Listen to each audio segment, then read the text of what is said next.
Opening. 2 months had passed since Euphy's accession to the throne.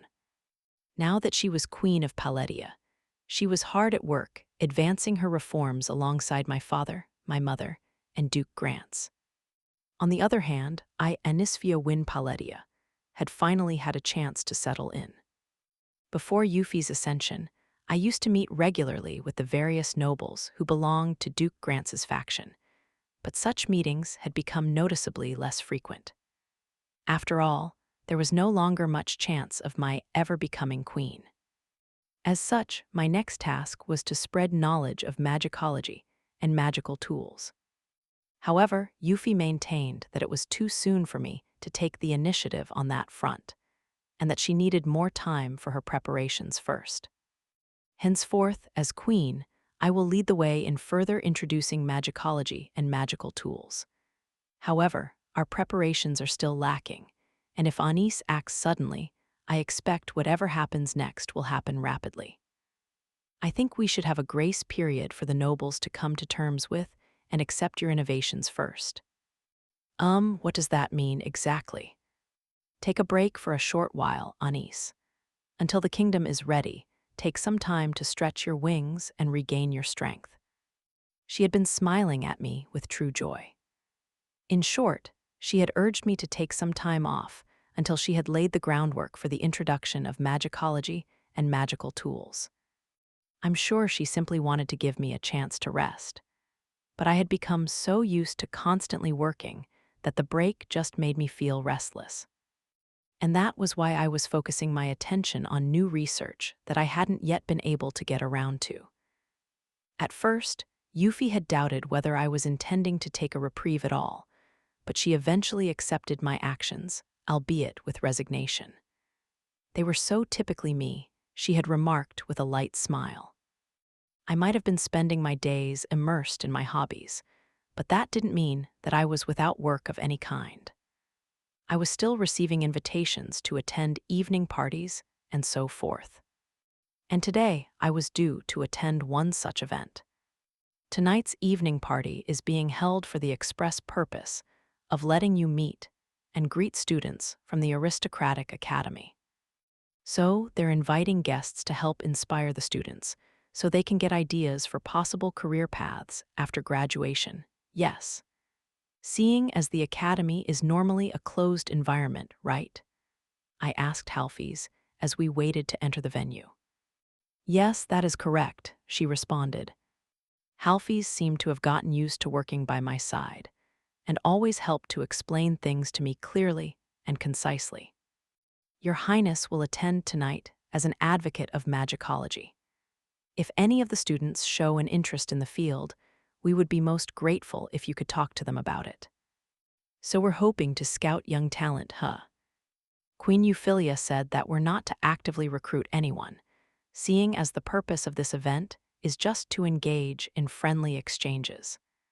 It will be sufficient to note if there are any promising students among those we meet. Hess, I'm not very good at that, I murmured wearily. That's why I was assigned to assist you. You should try to relax, Your Highness, and act naturally, Halfies said with a giggle.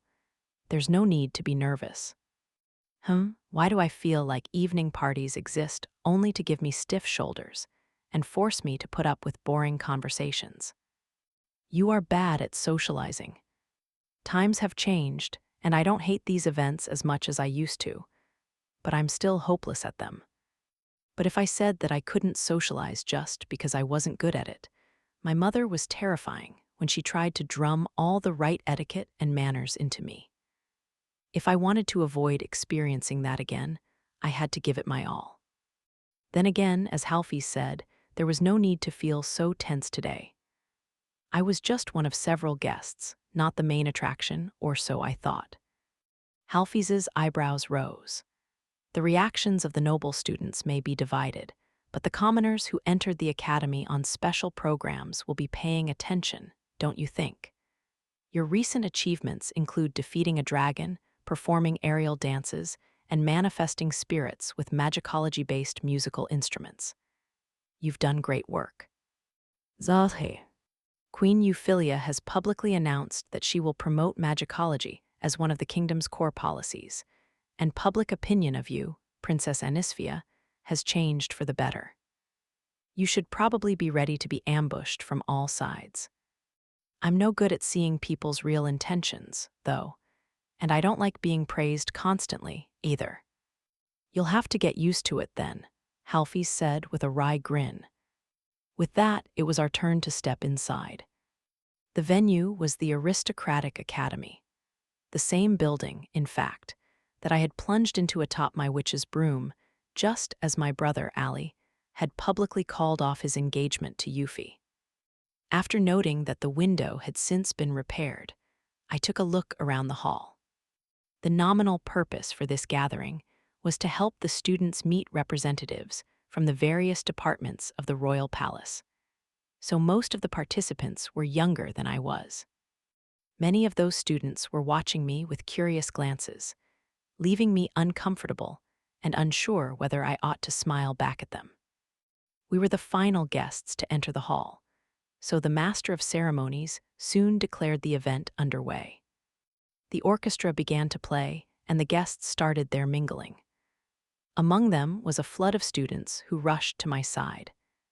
Princess Anisphia, tell us more about how you bravely slew the dragon. Please, Your Highness, you've announced several new magical tools that allow people to fly. Won't you tell us how they work? I was there when those spirits were manifested. They were so beautiful. Yeah, thanks. I was overwhelmed by the students, swarming around me like tiny fish chasing after food in the water. But I did my best to answer their questions. Halfies was by my side, likewise busily responding to curious inquiries, and former acquaintances from the academy stopping by to say hello. This certainly isn't easy. My forced smile nearly faltered under the pressure, but I continued to respond to one question after another. My cheeks couldn't take much more of this. I gave Halfies a silent signal, and she responded with a small nod. I'm terribly sorry, but I'm a little thirsty. We'll have to leave you all for a moment, she said. With that, the students left us with polite bows, and we moved to secure our drinks. That was hard work. Well done, Your Highness. I'm glad they're all so friendly, but I don't know what to do when they all flock to me like that, I remarked with a sigh. Halfies let out a chuckle as she handed me a drink. Is there anywhere we can go to catch our breath? I asked. How about over there by the wall? Right, good idea. A young man began to approach as we made our way to the wall, and something about him struck a chord in my memory. He had deep reddish-brown eyes and a strong gaze, but it was his silver hair that touched something in my memory. He was slender but not skinny, with a unique sharpness about his body. Perhaps having noticed me, the boy reacted slightly in surprise. The next moment, he offered me a bow, his blank expression masking his emotions. Princess Anisphia, Your Highness, how are you? Are you with Lady Nebbles here? Yes, I don't believe we've met. I'm Halfies Nebbles, Kando Magenta. Once Halfies had said his name out loud, I was able to place him. Of course, he had seemed familiar. He was Euphie's younger brother. Considering his age, he must have entered the academy shortly after Euphie's graduation, so it wasn't at all strange to find him here. But all the same, I had no idea how to respond to his sudden appearance. I had long enjoyed close relationships with Euphie and other members of Duke Magenta's family. But for one reason or another, Kando's path and mine had never crossed. Besides, I remembered Euphie saying something about having had a disagreement with him some time ago, but I had never learned what exactly had occurred between them. My thoughts were all over the place, but first things first. I ought to start with a simple greeting. Master Magenta, it's a pleasure to make your acquaintance. I'm Anisphia Win Paletia. I owe your father, Duke Magenta, a great deal. Yes, I've heard about you from him, too. He responded with a safe greeting of his own. And so we faced one another with equally inscrutable expressions. I had lost my chance to control the flow of the conversation. While I was racking my brain about what to ask next, Halfies interjected. You started at the academy this year, didn't you, Master Magenta?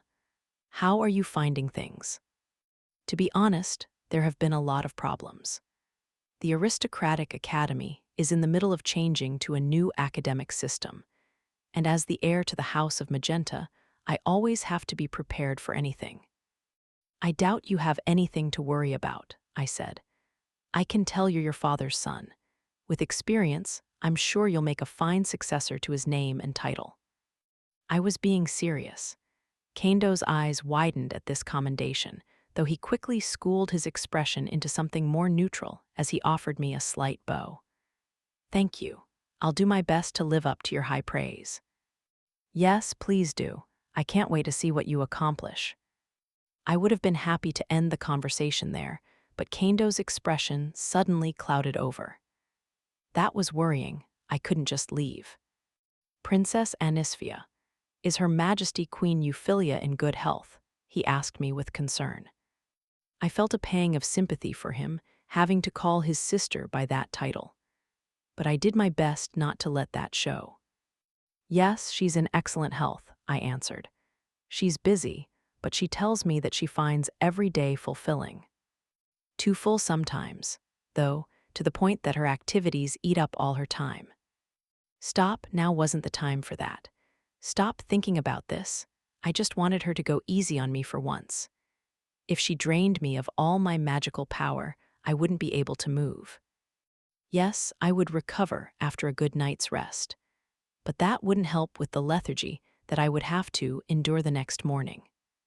Well, I'm glad to hear that, Kando remarked. Shall I tell her you asked after her? I suggested. No, that won't be necessary, he answered after a short, worried pause. I'm now just one of her many subjects, and a student at that. This isn't anything for Her Majesty to concern herself with. I see. Princess Anisphia, Lady Nebbles, have a good night, please excuse me. With a dignified bow, Kando turned and left. I could only stare after his turn back as he faded into the crowd. Princess Anisphia, Halfies began, glancing at me worriedly. I'm all right. Meeting him just had me thinking, that's all. As I imagined his inner thoughts, a sense of guilt had seeped into my heart. Even if Yuffie's parents, the Duke and Duchess Magenta, had been accepting of her decision, what about her little brother's opinion? He knew that it was his duty to accept her choice, but his heart might not agree.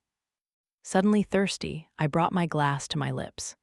Funny, I thought this drink was supposed to taste sweet. Are you concerned about Lady Euphyllia's brother? Yes. The day after the evening party, I waited until Yuffie had left for the royal palace, and then consulted with Ilya about Kando. Well, Yuffie was adopted into the royal family all of a sudden, and then proclaimed as queen, was she? I pointed out. Yes, so you're worried that he might not be taking it well. Yeah. Ilya raised an eyebrow, her expression conflicted. It's certainly true that Lady Euphyllia has been through a great many changes on account of the kingdom and the royal family. Of course it weighs on Kando's mind. And yet what? Well, it was the Duke who set the conditions for Lady Euphyllia to become queen, who determined her future path, so to speak. She overcame them all and ascended to the throne as queen. So it's only natural that her brother abide by her decision, irrespective of his own emotions about the matter. That's a harsh thing to say. It's the weight of the title of Duke. The weight of the title, huh? Just as Ilya had said, the title of Duke Magenta didn't just make one the head of a noble family. The Magentas were also of royal blood themselves, albeit distantly, and were often preferred as royal confidants and marriage partners. As long as one bore that title, their every action would be scrutinized. It was harsh but inevitable. Ilya wasn't wrong. But is it really all right to leave things as they are? What do you mean? Even if their positions have changed, Kando is still Yuffie's brother. Can they really live with themselves without worrying about each other? It just doesn't feel right. Lady Anisphia, I know that their positions won't allow it, but I don't think it's good to worry so much about decorum that you ignore your own feelings, either. I rested back in my chair, staring up at the ceiling as I let out a deep sigh. I've had enough already. Why's it got to be so confusing? I held my head in my hands, scrunching my hair in my fists. What was done, but I couldn't stand the thought of this tension lingering. In that case, why don't you consult with Duchess Nershell?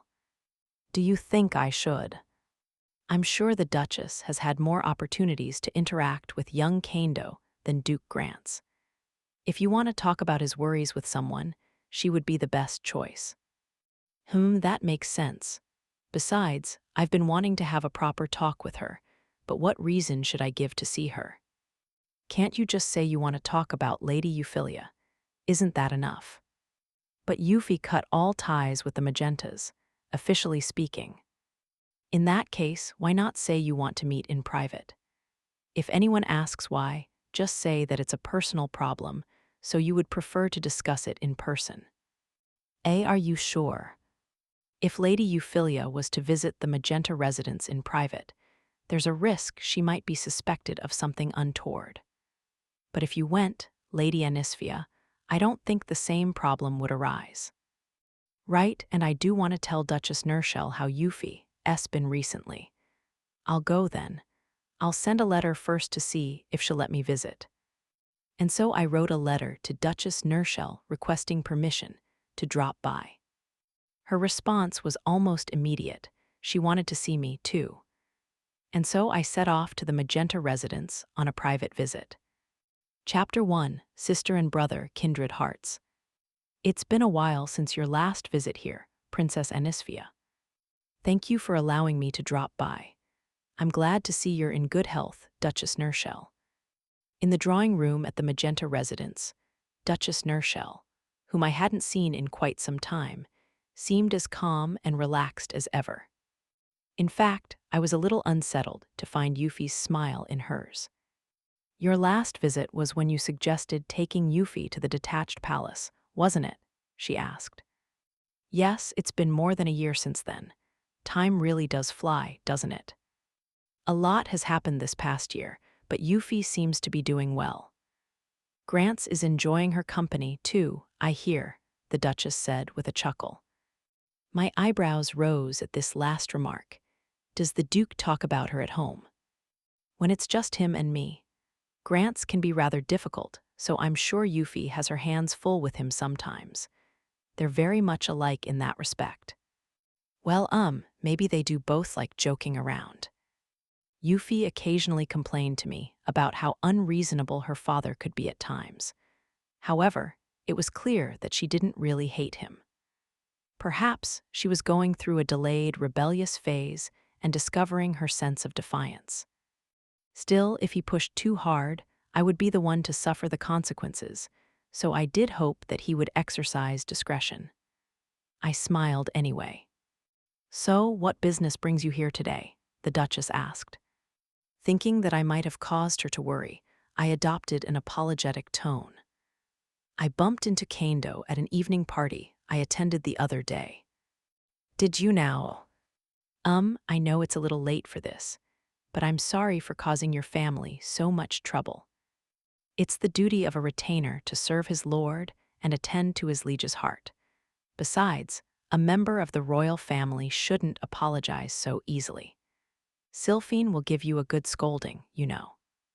All right, I just can't control my feelings sometimes, I said with a heavy expression.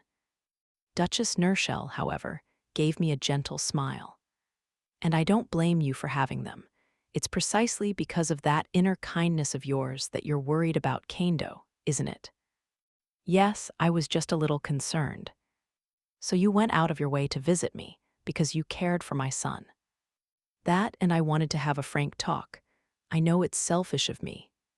Selfish, you say? I'm the main reason why Euphy has ended up in such a complicated position. It's because of me that she's had to cut ties with her family, and that's why Kando is hurting. So I'd like to help ease his pain as much as I can.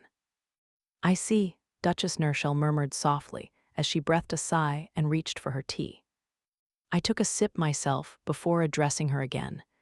May I ask what you think of me? What I think of you.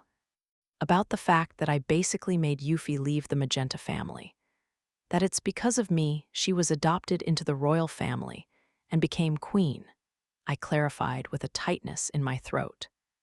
Duchess Nershel didn't respond immediately, instead taking another sip from her drink. The silence was so tense that the sound of her teacup clinking against its saucer set my nerves on edge. "Oh ho," she chuckled at last. "I can say that your fears are unfounded, Princess Anisphia." Unfounded. For my part, I always suspected it might come to this after you took her to the detached palace.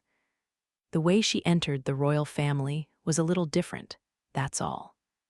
But she had to sever ties with you all. I pushed for her to join the royal family, too, so I can't argue with the path she chose, Duchess Nershel said clearly. I studied her expression, trying to gauge her thoughts. The Duchess's lips curved in a soft smile as she met my gaze head-on. Her eyes were so strong that I almost couldn't meet them. Any child will eventually leave the nest. We may no longer be family officially, but we are still bound as vassal and liege. Our support will ultimately be of great benefit to her. Duchess Nershel's words left me speechless. No doubt she, Duke Grants, and Yuffie herself all shared in that sentiment. But what about Kaindo? Kaindo is still young. Even so, thank you for thinking about him. No matter what regrets you might personally have, the Duchess said, as though she'd read my mind. Indeed, I answered awkwardly. The Duchess looked calm and tranquil, but she was frighteningly astute. Then I shall call for him. Please stay as long as you need, Princess Anisphia, Duchess Nershel said, instructing the butler to go fetch him. Thank you. Not long after, Kaindo joined us in the drawing room.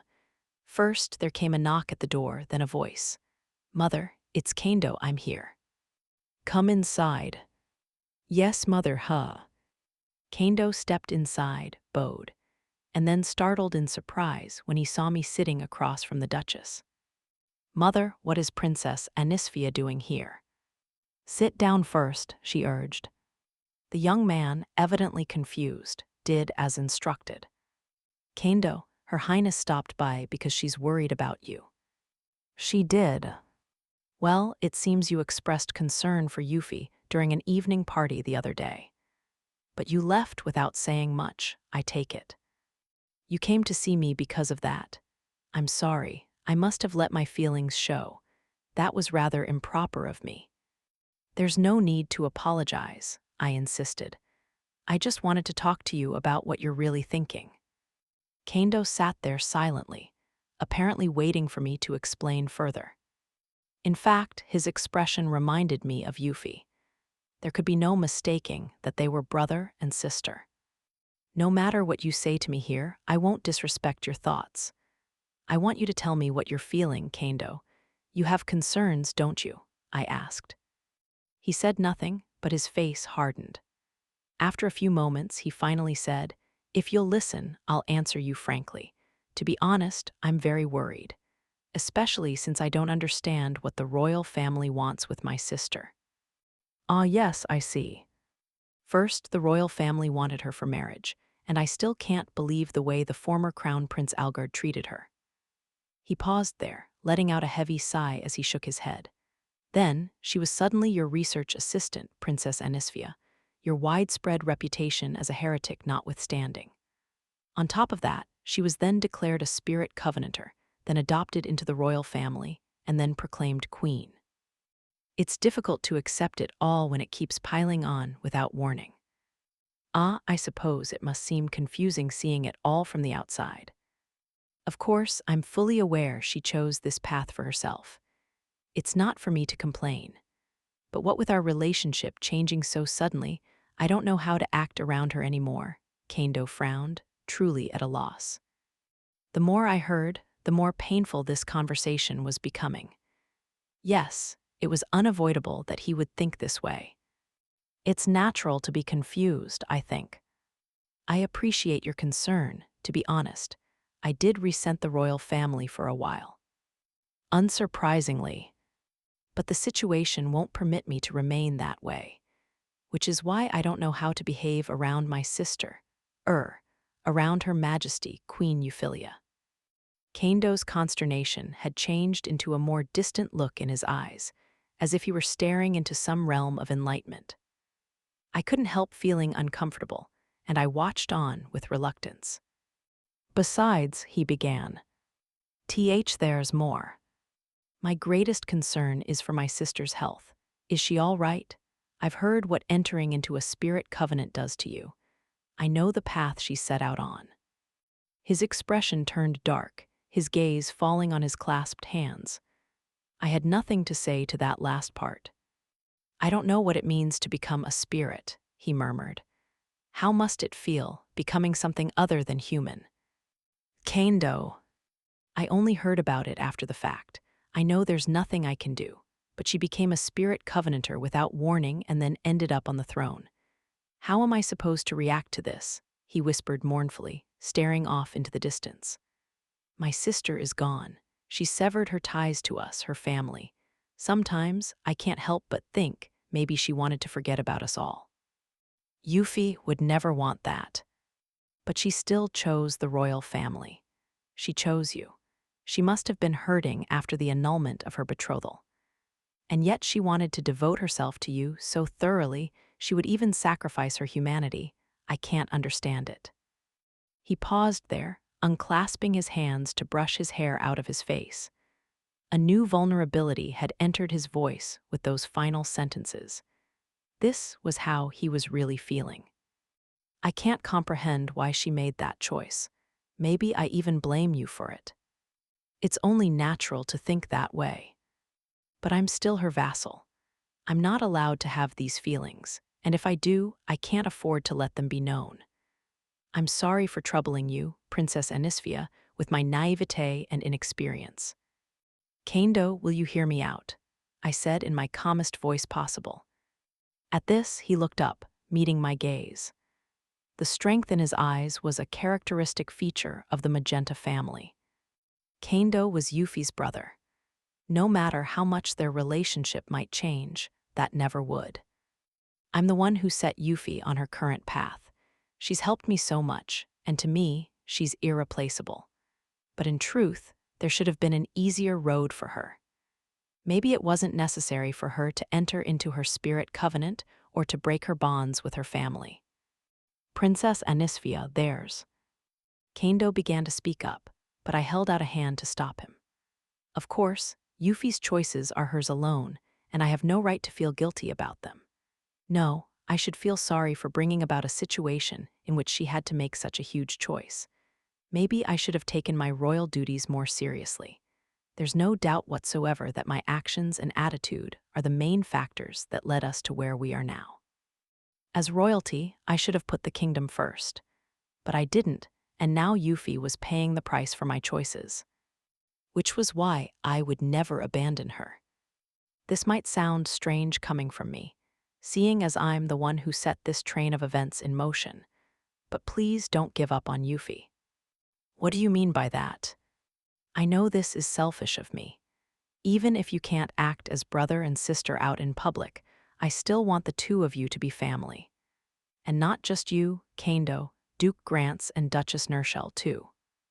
I was looking straight into Kando's eyes, imploring him to understand. I turned Yuffie into a spirit covenanter, and she left behind so much because of me. I feel responsible for all that, but more than anything, I want her to be happy. Duke Grants seemed to be doing well in that regard, behaving not as a father, but as a vassal. Though inwardly, he was secretly pleased with how much she had grown. As for Duchess Nershell, she was so generous and forgiving that she simply accepted everything as it came. Under such circumstances, perhaps it was difficult for young Kando here to take it all in, even if that was expected of someone with his status. We can't undo what's done or pretend it never happened.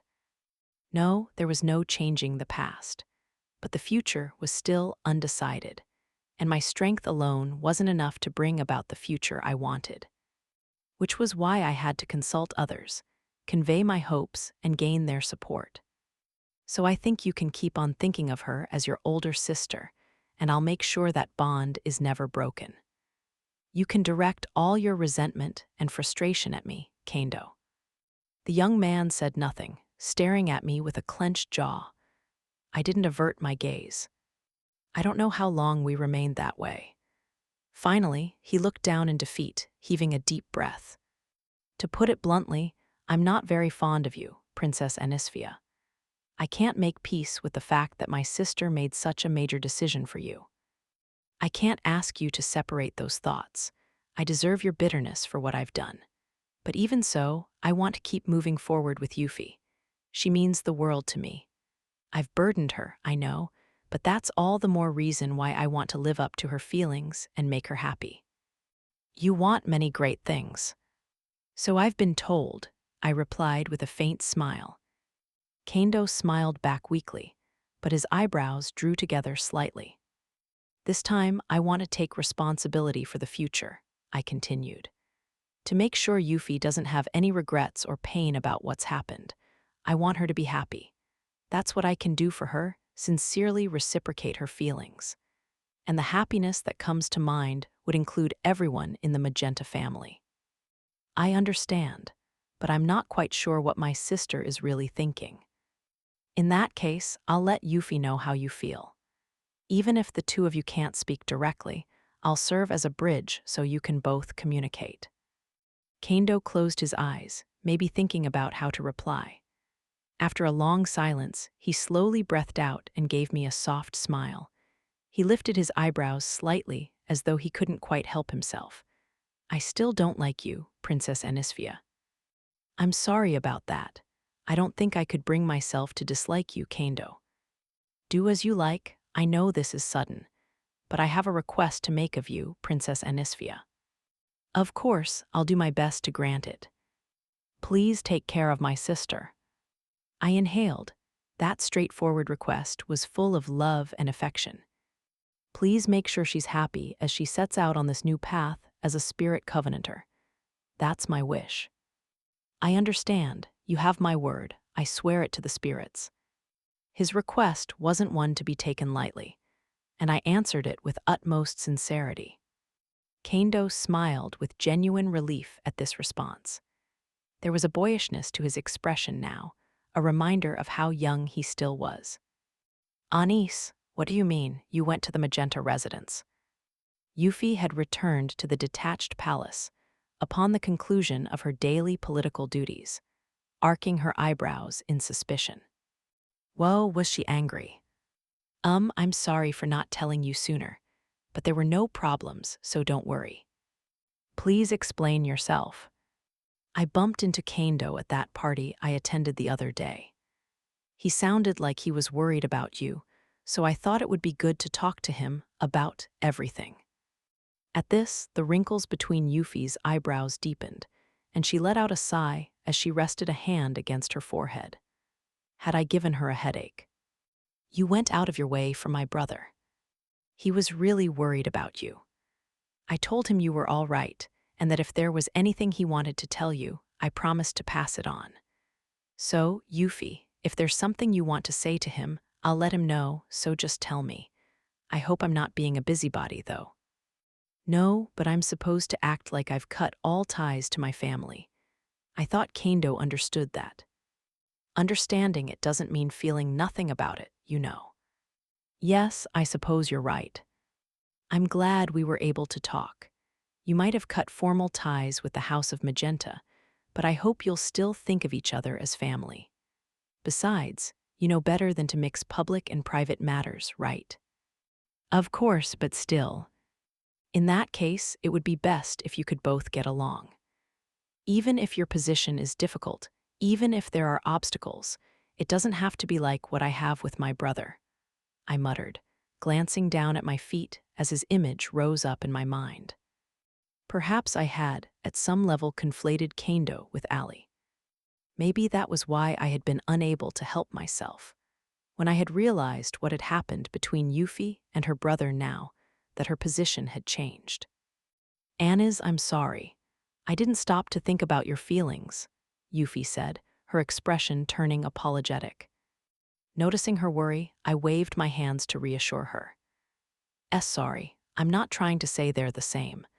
I mean, if you wanted to see him, you could always sneak out and meet him in secret, right? That's true. You care about each other, so I would hate for you to grow distant because of a miscommunication. I can act as an intermediary. I'm making a mess of this, aren't I? Sorry. Yuffie's expression continued to darken. I was trying to take a positive approach, but everything I said seemed to be backfiring. Looking back, I realized it had been close to a year since Ali had left the royal palace for the frontier. And yet, I was still unable to put my thoughts in order.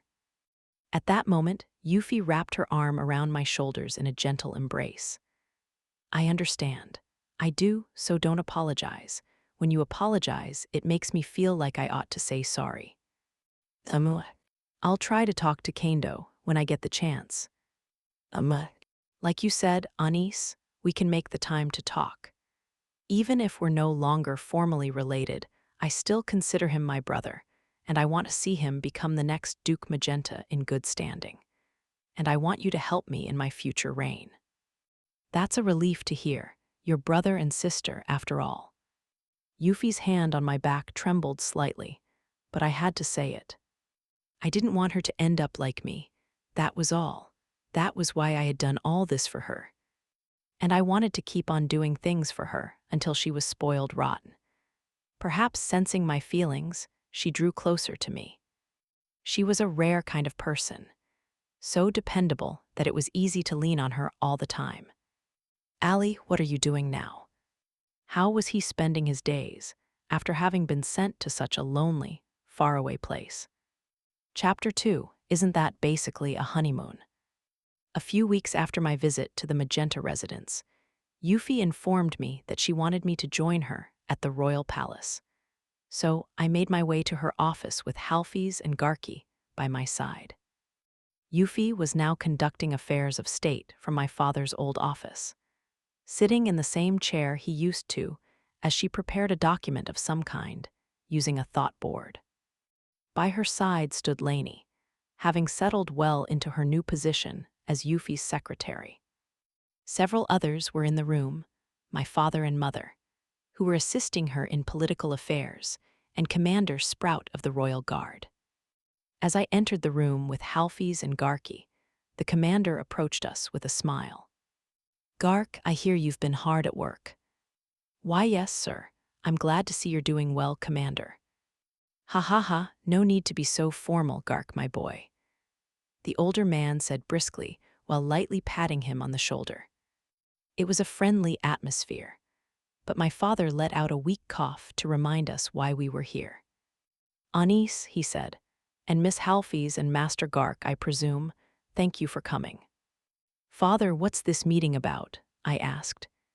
I requested that he join us to help explain. "First, please sit down and make yourself comfortable," Yuffie said with a smile. "Commander Sprout is here. Does this have something to do with the Royal Guard?" I wondered as I sat down on the sofa. I've been planning this for a while, but now that it's finally time to start putting it into action, I'd like to ask for your help, Anis. Yuffie began once everyone was settled. "Of course, I'll help however I can. What is it? Is that why Commander Sprout is here?" "Yes, this relates directly to the Knights of the Royal Guard. What I need your help with, Anis, is an official territorial inspection." "Really?" "Yes, but it won't just be an inspection. It will also serve to test your Airdra and the prototype based on it, the horse-like flyers. We hope to mass-produce those." "The airbikes.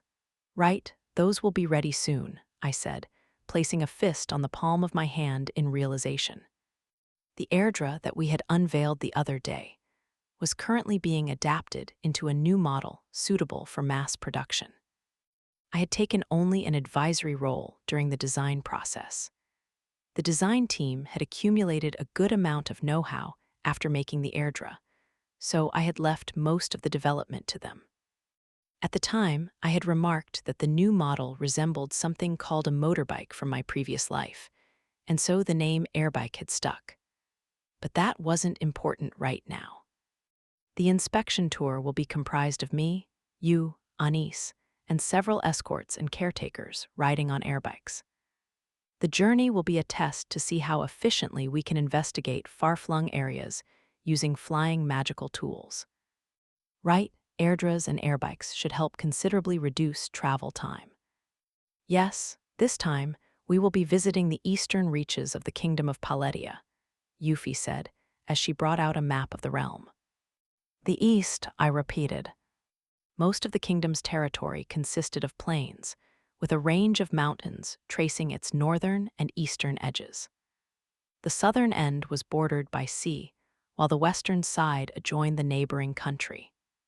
The northern and western sections of the kingdom of Paletia have become particularly well developed, Euphy began. In the north, the black forest at the foot of the mountains is being cultivated to thin out the number of monsters. In the west, they've been hurrying to develop new ways of defending the border. The northern and western areas are stable, more or less, and there have since been moves to expand settlement in the eastern and southern regions, Laney added. However, establishing communities and outposts in the south has stalled because of the constant challenges with the sea. The sea is a real nuisance, I remarked, crossing my arms as I nodded along. There's the sea itself and all the monsters that call it home. Aquatic monsters have an overwhelming advantage near the shoreline, but we still want to secure salt and other marine resources. Though the situation might be somewhat precarious, we intend to keep pushing on with settlement and reclamation. That leaves the eastern territories, which haven't been afforded much attention so far. Well, it's all countryside, or frontier from another perspective, Garki murmured under his breath. That's right, Euphy continued, turning toward him with a nod. If I remember correctly, the Lamp family holds territory in the eastern regions. Yes, I'm not trying to say I'm unhappy with the way we've been treated or anything. Yes, I understand. I'm simply laying out the present situation. Conditions in the east were similar to the north, foothills, forests, and mountain ranges. But priority had been given to developing the realm's western and northern reaches. The nobles in the east were required to serve as bulwarks against influxes of monsters from the border, with various lords and knights being deployed there to maintain the status quo. Currently, we've expanded the limits of human habitation in the east to the forests at the foot of the mountain range. However, compared to the Black Forest, the region's resources remain underdeveloped. So you're saying that one reason we're going to the east is to examine areas that could be further developed in the future? I asked. Euphy nodded. It was certainly true that resources in the east hadn't been exploited anywhere near the level they had in the Black Forest, even if conditions on the ground were largely similar. If those resources could be tapped, the amount of spirit stones and similar materials at our disposal could be greatly increased. I think I know why you called me out here, Garki began. I would have asked you to join as part of our entourage in any event, but it will also be helpful to have someone who hails from the east to join our party, Euphy explained with a soft smile. Garki took a breath, his expression tightening. Given the increasing need for magical tools, demand for spirit stones is expected to increase. However, further exploitation of the Black Forest and other resource areas poses significant risk. The deeper in you go, the more likely you are to encounter powerful creatures and individuals. We've received information from sources familiar with the location that further reclamation won't be realistic, especially the Black Forest. What do you mean, from sources familiar with the location? I asked. Do you mean local people? There's really only one person who fits that description, Euphy noted. Lumi. Well, if Lumi says so, I'm sure it's true. Lumi was a spirit covenanter, one who had been alive for a long, long time. Right now, she was staying in the royal capital and had a habit of popping in at unexpected moments. Until recently, she had been living in seclusion in the Black Forest. If Yuffie had determined that it would be difficult to develop the area based on information from her, there could be no disputing it, as far as I was concerned. "So that's why you're thinking about the eastern areas?" I asked. "Yes, besides, I'm not personally familiar with the situation in our eastern territories, so I thought this would be a good opportunity to set out on a tour." "The situation in the east, huh?" Garki murmured, crossing his arms. I couldn't tell what he was thinking just then. I was familiar with conditions there myself, and I smiled thinly. It's always been said that the Eastern folk are strong and hardy. They've also been called roughnecks who lack political finesse, and have been sequestered far away from the rest of us, my mother commented. Mother. It's true, to put it simply, they're valiant and stubborn and sturdy of character. And they're considered the best of the best when it comes to fighting monsters. I couldn't help feeling a twinge in my face as she said this. She spoke lightly enough, but her expression was dark. After all, she hailed from the Eastern nobility, too. They take pride in their bravery and courage. Yes, the defense of the West against foreign incursion is an important task, but without our guardians in the East, monsters would have long since overrun the region, she said, letting out a deep, mournful sigh. Yes, it was probably that great conceit that they were the ones defending the country that led to the coup d'etat. That wasn't just their fault, my father responded dejectedly. The coup was triggered by groups of bandits using magic to plunder and loot. It's hard to believe that nobles were ultimately the root cause there. If you asked me, as far as those magic-wielding bandits were concerned, they were an unavoidable consequence of the breakdown of the boundaries between the nobility and the common people. As a result, the king 2 generations ago, my grandfather, had decided on a policy to raise certain successful commoners to noble rank, and the crown prince had balked at the idea. He had seized the throne from his father, and my own father was still ashamed of his brother's actions then. It was no wonder that my mother's face had darkened at the mention of this topic. That was because her family, the Marquisal House of Mays, had been the leading noble family in the East at the time, and at the center of the coup plot. After losing that political battle, the noble house was abolished, leaving only my mother behind. Now the family name remained only as her middle one.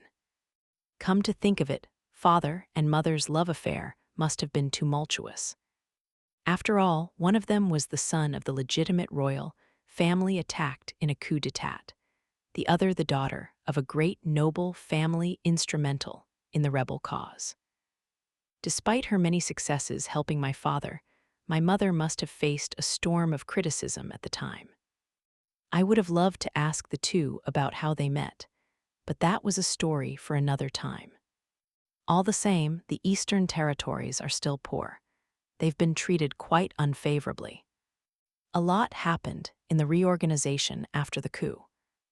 There had been a great many large-scale reorganizations following the coup, including the demolishing of old noble houses that had sided with the conspirators, the replacement of family heads, and the redistribution of fiefdoms.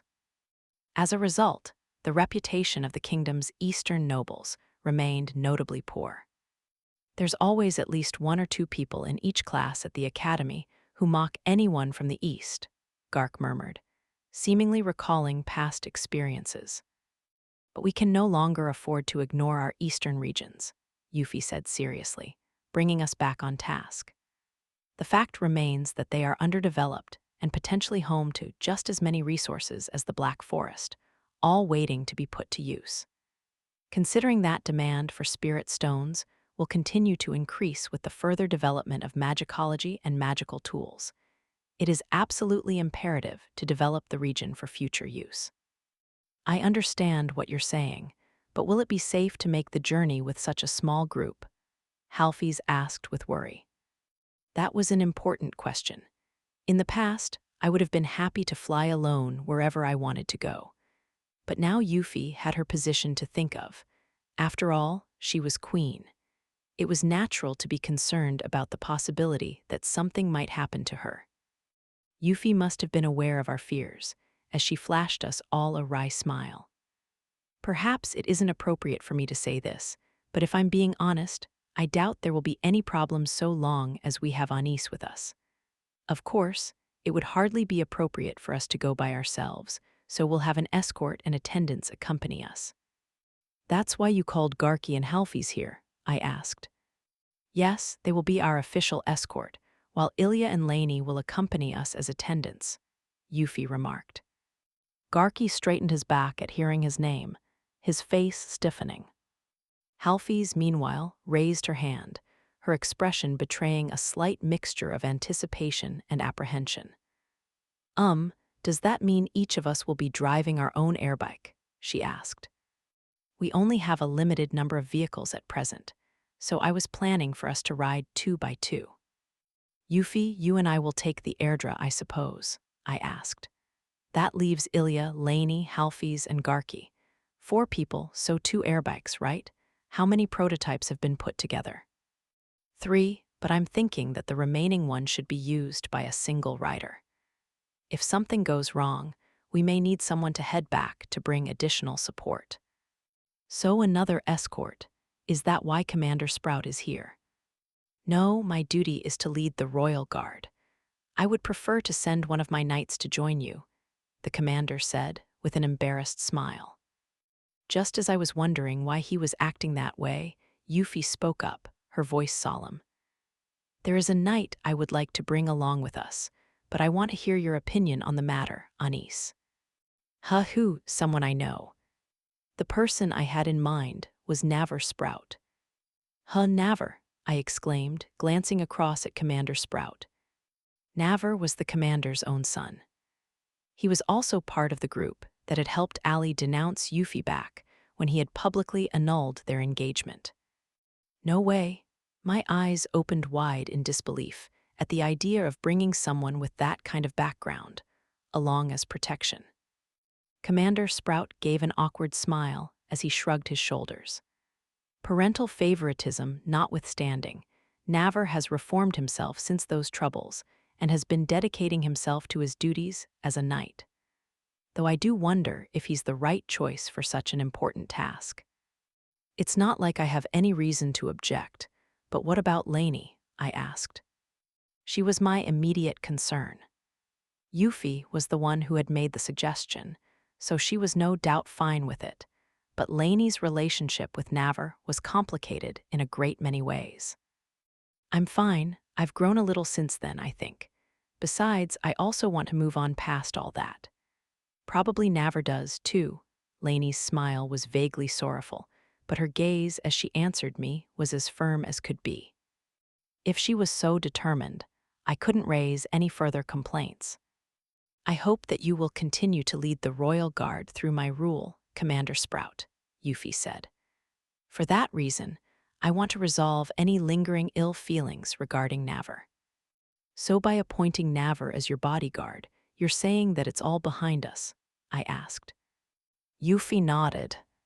The ending of her engagement wasn't due to any kind of malicious intent on Naver's part. He, too, was a victim of Lainey's unconscious charm ability. On top of that, Yuffie had readily admitted that Lainey wasn't the only contributor to that outcome. Her own mistakes and oversights had built up over time. And then there were the kingdom's traditions and customs. So the annulment of her betrothal was a complicated issue, which was precisely why it continued to cause problems to this day. She wanted to resolve all that as neatly as possible. If the parties involved were willing to go along, then I shouldn't interfere. All right, I'll nominate Naver as a member of our retinue then, I offered. In that case, I will instruct him to join you, Commander Sprout said with a deep bow. The gesture seemed somewhat deeper than usual, a sign, perhaps, of his paternal love. So we were going to be touring the kingdom using the airdra, the airbikes, and other magical tools. Back when I was an adventurer, I had been free to fly around as I pleased, but in a way, it felt somewhat strange to be using those devices for an official royal excursion. So I'm heading off on an official tour with Yuffie. Hold on, isn't this actually kind of like a honeymoon? We would be setting out on a trip together. Seeing how she had practically introduced me as her lover during her coronation, wasn't there a good chance people might see it that way? Just thinking about the possibility of a honeymoon made the blood rush to my cheeks, and I quickly covered my face. What should I do? Here I am getting embarrassed all of a sudden. I had tried to calm myself by covering my blushing cheeks, but all that I had succeeded in doing was to draw attention to myself, leaving me to fidget in discomfort.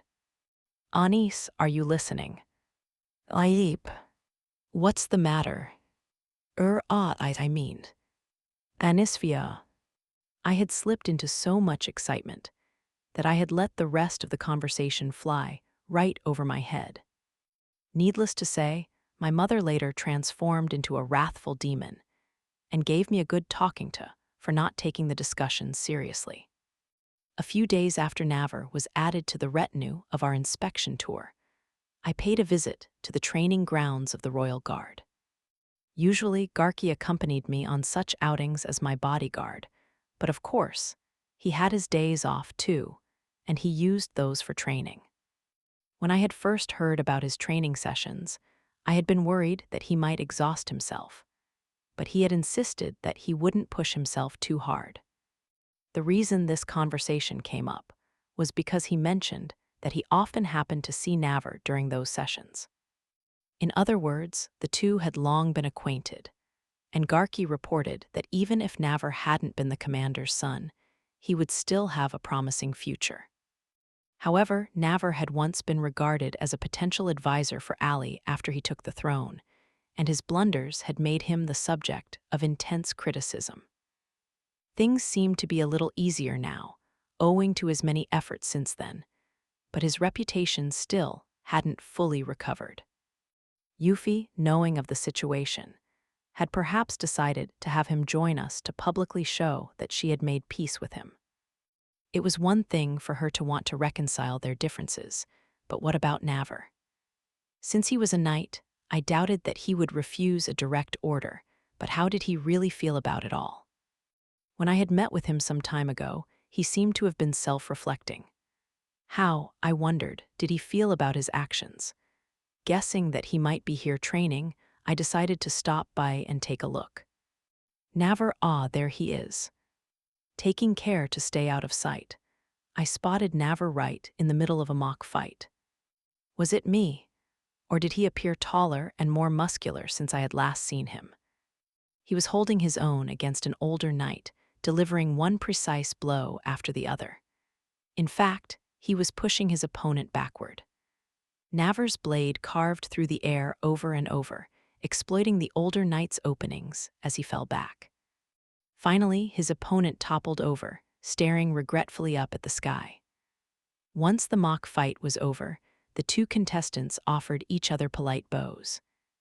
Navar, after catching his breath, started swinging away again without taking a break. Watching on from afar, I noticed a group of other knights within hearing distance, whispering to each other. I see, so that's how it is. Princess Anis is here. Good work, Garki. Finally noticing me, Garki came running my way. Seeing who I was watching, he flashed me a grin. Did you come to check in on Navar? He asked. Is everyone avoiding him? You saw that? Well, I don't want to pick a fight with anyone, so I just let it go. But he seems kind of aloof, too, or maybe just absorbed in his training. He's not easy to talk to, but I do see him chatting with some senior knights every now and then. So there is some tension right now. I suppose it would be nice if everyone could cooperate a bit better and create a warmer environment. So to speak, Garki answered with a light shrug of his shoulders. I continued to watch Navar practicing with his blade for a short time, before making up my mind to approach. Navar, I called out, It's been a while. Wah, Princess Anisphia. Naver froze in place, staring back at me with wide eyes. Of course he was wondering what I was doing here. It's all right, please relax. How have you been? I've been re-examining my strengths and weaknesses and reforging myself as a knight, he replied stiffly, standing up straight as he clutched his hands behind his back. Ah, he's a serious one at heart, I thought with a chuckle. Well, I'm glad to hear that, I began. I came here today because I wanted to talk to you, Naver. To me. You should receive official instructions from Commander Sprout soon, but Yuffie is planning to test out the flying magical tools I've developed. Essentially, it will be a test flight and a royal tour. It was decided that you would be part of the entourage. Naver's eyes widened, his body stiffening. The crease between his eyebrows deepened in confusion. You mean I was selected as part of Queen Euphyllia's escort? Yes. Why me? With all due respect, I once did Her Majesty a great wrong. And because of that, you still haven't been fully accepted in the Royal Guard, have you? But it would be a shame to let your potential go to waste. So think of it as a reconciliation of sorts. Is that why my father went to see Her Majesty? He murmured bitterly, wrinkling his nose. I shook my head, and Naver's expression turned to bewilderment. Yuffie was the one who suggested it. Lainey will be joining us, and she also wants you to be part of the escort. Lainey too, Miss Cyan, I mean. If you all can't settle your differences after what happened, Commander Sprout's position will remain under a cloud of doubt, won't it? We all want the commander to keep serving, so I think this mission is meant to help to clear up any remaining misunderstandings. Naver clenched his fists and stared down at the ground. He must have been experiencing a whole storm of conflicting emotions. If you don't want to go, I can tell Yuffie and Lainey for you, I offered. Princess Anisphia. Personally, I don't think remorse and self-reflection are the only ways to make amends. Of course, I wouldn't try to force you to do something against your will, either. But just being chosen for this group won't necessarily convince everyone else, will it?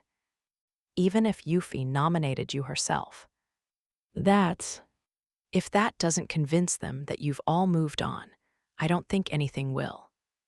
Once I had pointed this out, Naver's brow furrowed even more. I was starting to worry that his expression might leave permanent wrinkles. You've joined the Royal Guard, Naver.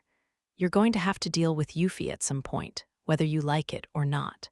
So the way I see it, it will be best for you if you work everything out here and now. I hope that you'll agree to come with us if you're willing. He closed his eyes, falling silent as he pondered my words. After a few moments, he slowly opened them once more. If I receive official instructions, I'll do my best to serve in Her Majesty's escort, he said at last. Thank you. I would like to apologize to the two of them in person as well. I haven't had the chance yet. With those words, his expression softened, reminding me how young he really was. I gave him a happy nod as I returned his smile. A few days after my conversation with Naver, he was officially informed of his assignment to join the royal tour. Before our departure, the traveling party gathered at the detached palace to meet face-to-face and practice handling the airbikes. Yuffie, Lainey, and Ilya joined me in the reception room, while Halfies, Garki, and Naver made up our protective escort, 7 faces in total. Naver Sprout reporting, I'll be accompanying you on this tour as your escort. It's good to see you, Your Majesty Queen Euphyllia, Naver said, facing Yuffie with a rigid expression. Yuffie, on the other hand, responded naturally and smoothly. Yes, it's been a long time, Master Sprout. I don't believe we've seen each other face to face since all that commotion. I caused you a lot of trouble on account of my immaturity. Please allow me to apologize again. And to you, too, Miss Cyan, for dragging you into it all, Naver said, bowing deeply. Please lift your head, Yuffie said quietly. Once he was looking up again, she continued, we were all less mature back then than we are now. We all took narrow perspectives. I also failed to realize things that I should have. Your Majesty, you don't need to apologize.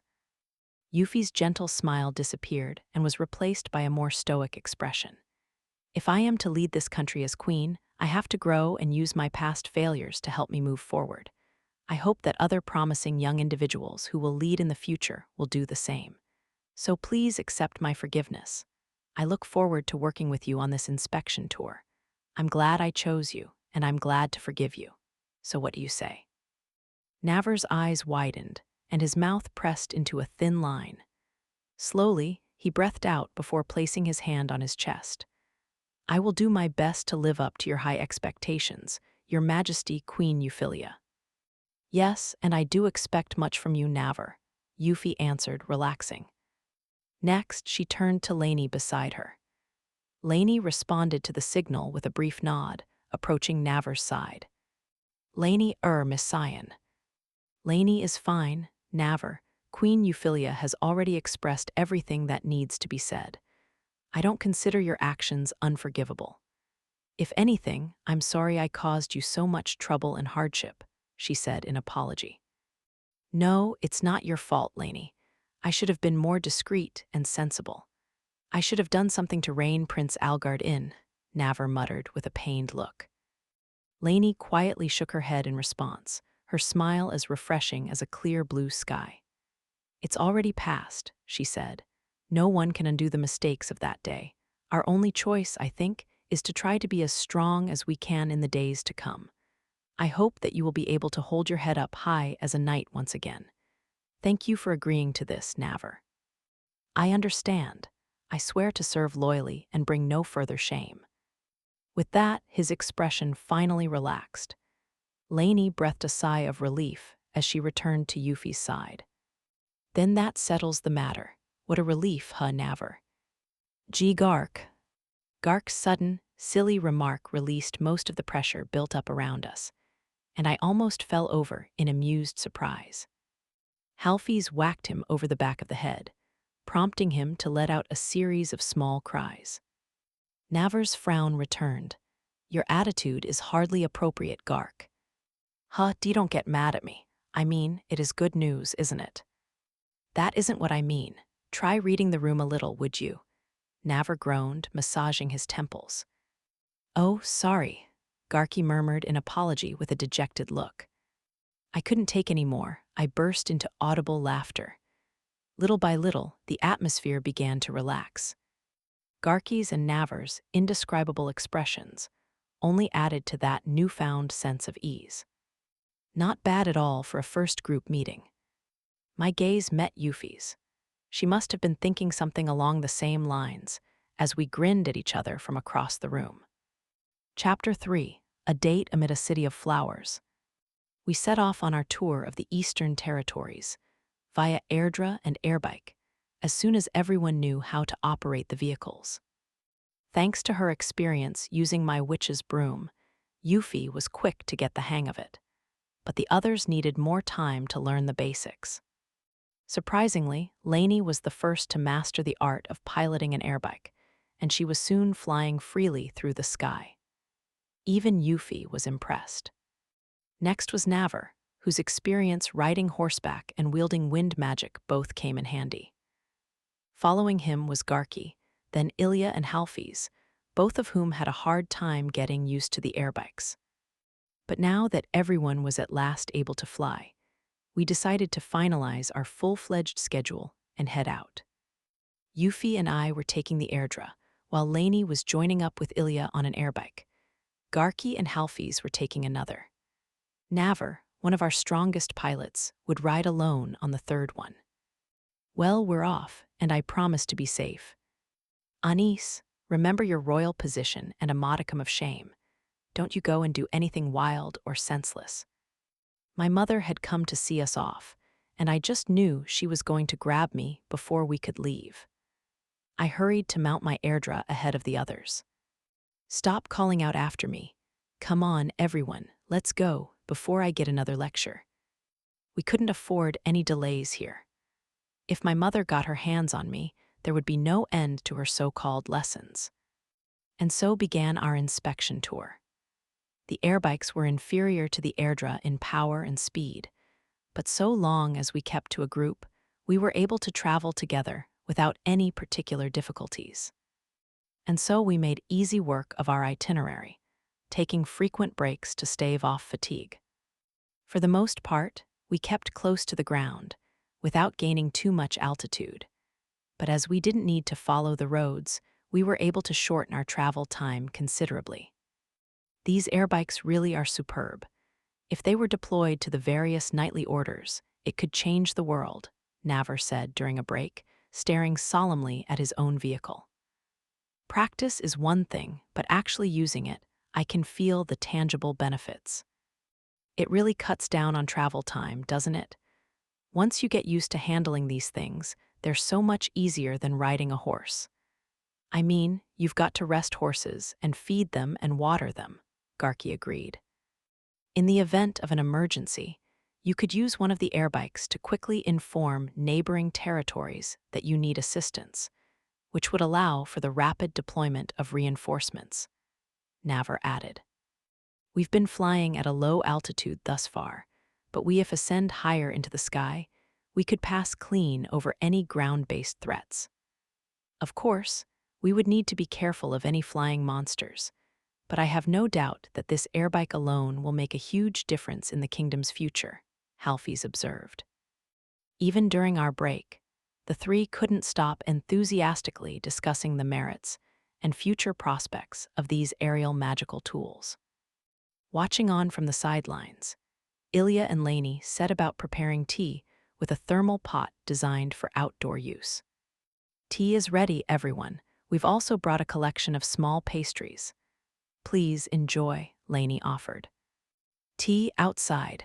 Navar looked on with bewilderment. Ah, nothing beats good food out in the clean, fresh air. Garki, on the other hand, didn't waste a moment before digging in. Watching this pleasant scene, I couldn't help feeling like we had all gone out on a casual picnic. I felt my expression softening. It's so peaceful out here, I whispered. It is, isn't it? Euphy nodded along softly. Plains and groves of trees stretched out before us, as far as the eye could see. The eastern territories are all like this, Garki murmured. Not at all like the western ones. Right, you were born in the east, weren't you? Navar asked. Sure was. It's not so bad close to the royal capital. But once you go further out, it's all countryside. Nothing but fields, forts for knights passing through, that kind of thing. Garki spoke matter-of-factly, but Navar and Halfies both seemed a little unsettled. My family home is also in the east, but it's not far from the royal capital, Navar said. Ah, Count Sprout's fiefdom. The Nebels family is from the west, right? Garki asked. Yes, my family received territory from Count Ante, which is based out that way, Halfies answered. People from that side of the realm always like to boast, but is it true there are many towns over there? The western border runs up against our neighbors. Due to all the trade, the people there have incorporated aspects of the other cultures. That's probably why there are so many settlements. Right, if you want to go shopping for something a little extravagant, you're better off looking for it out west, I remarked. Indeed, I think there are a great many sights worth seeing. Halfies nodded with a smile. Chatting with everyone like this, I started wondering about the unique characteristics of all the regions. Well, the eastern territories are sure to evolve as the region becomes more developed. I hope people start treating them better with time, I said. For some reason, everyone turned to me after this last remark. Huh, what? Why are you all staring?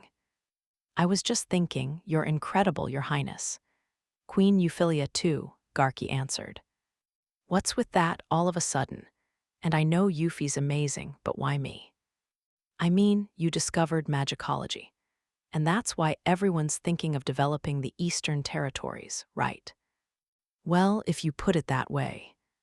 But even if that wasn't the case, there aren't many people out here who haven't heard about your work. Everyone here knows about Princess Anisphia, Navar asked. Back when she was out adventuring, she often went through the Eastern territories.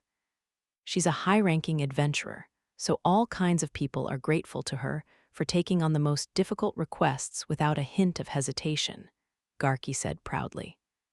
I see, so that's it. Navar nodded in admiration. I couldn't help feeling a little self-conscious, and I smiled wanly. Perhaps noticing this change in my expression, Lainey tilted her head to one side. Lady Anis, is something wrong? No, it's just that I don't feel like I've done anything worthy of all this praise. At first, I was mainly active just around the Black Forest, like most other adventurers. Yes, but I hunted a little too much, and people started asking me to do less, you know.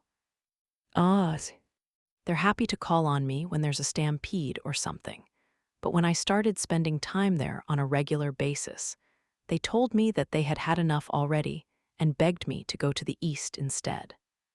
That's why I started coming to the Eastern territories. That brings back memories, Ilya sighed, reflecting on all that had happened. Several of us knew the truth of the situation, and we remembered it less than fondly. So that's how you ended up coming this way, Lady Anis, Garki murmured. That time we got into a big fight. That was my first time coming to the east. Whoa, I should have let sleeping dogs lie. Please, don't bring that up again, he exclaimed, covering his face with both hands as he tilted his head back. Everyone was watching with wry smiles, except for Navar, who tapped Garki on the shoulder curiously. And so our break time passed to the sound of soft, peaceful laughter. The first stop on our inspection tour was Belvetta, the largest trading hub in the Eastern Territories, and a gorgeous city in its own right. Belvetta was a place that many of those who lived farther east longed to one day visit.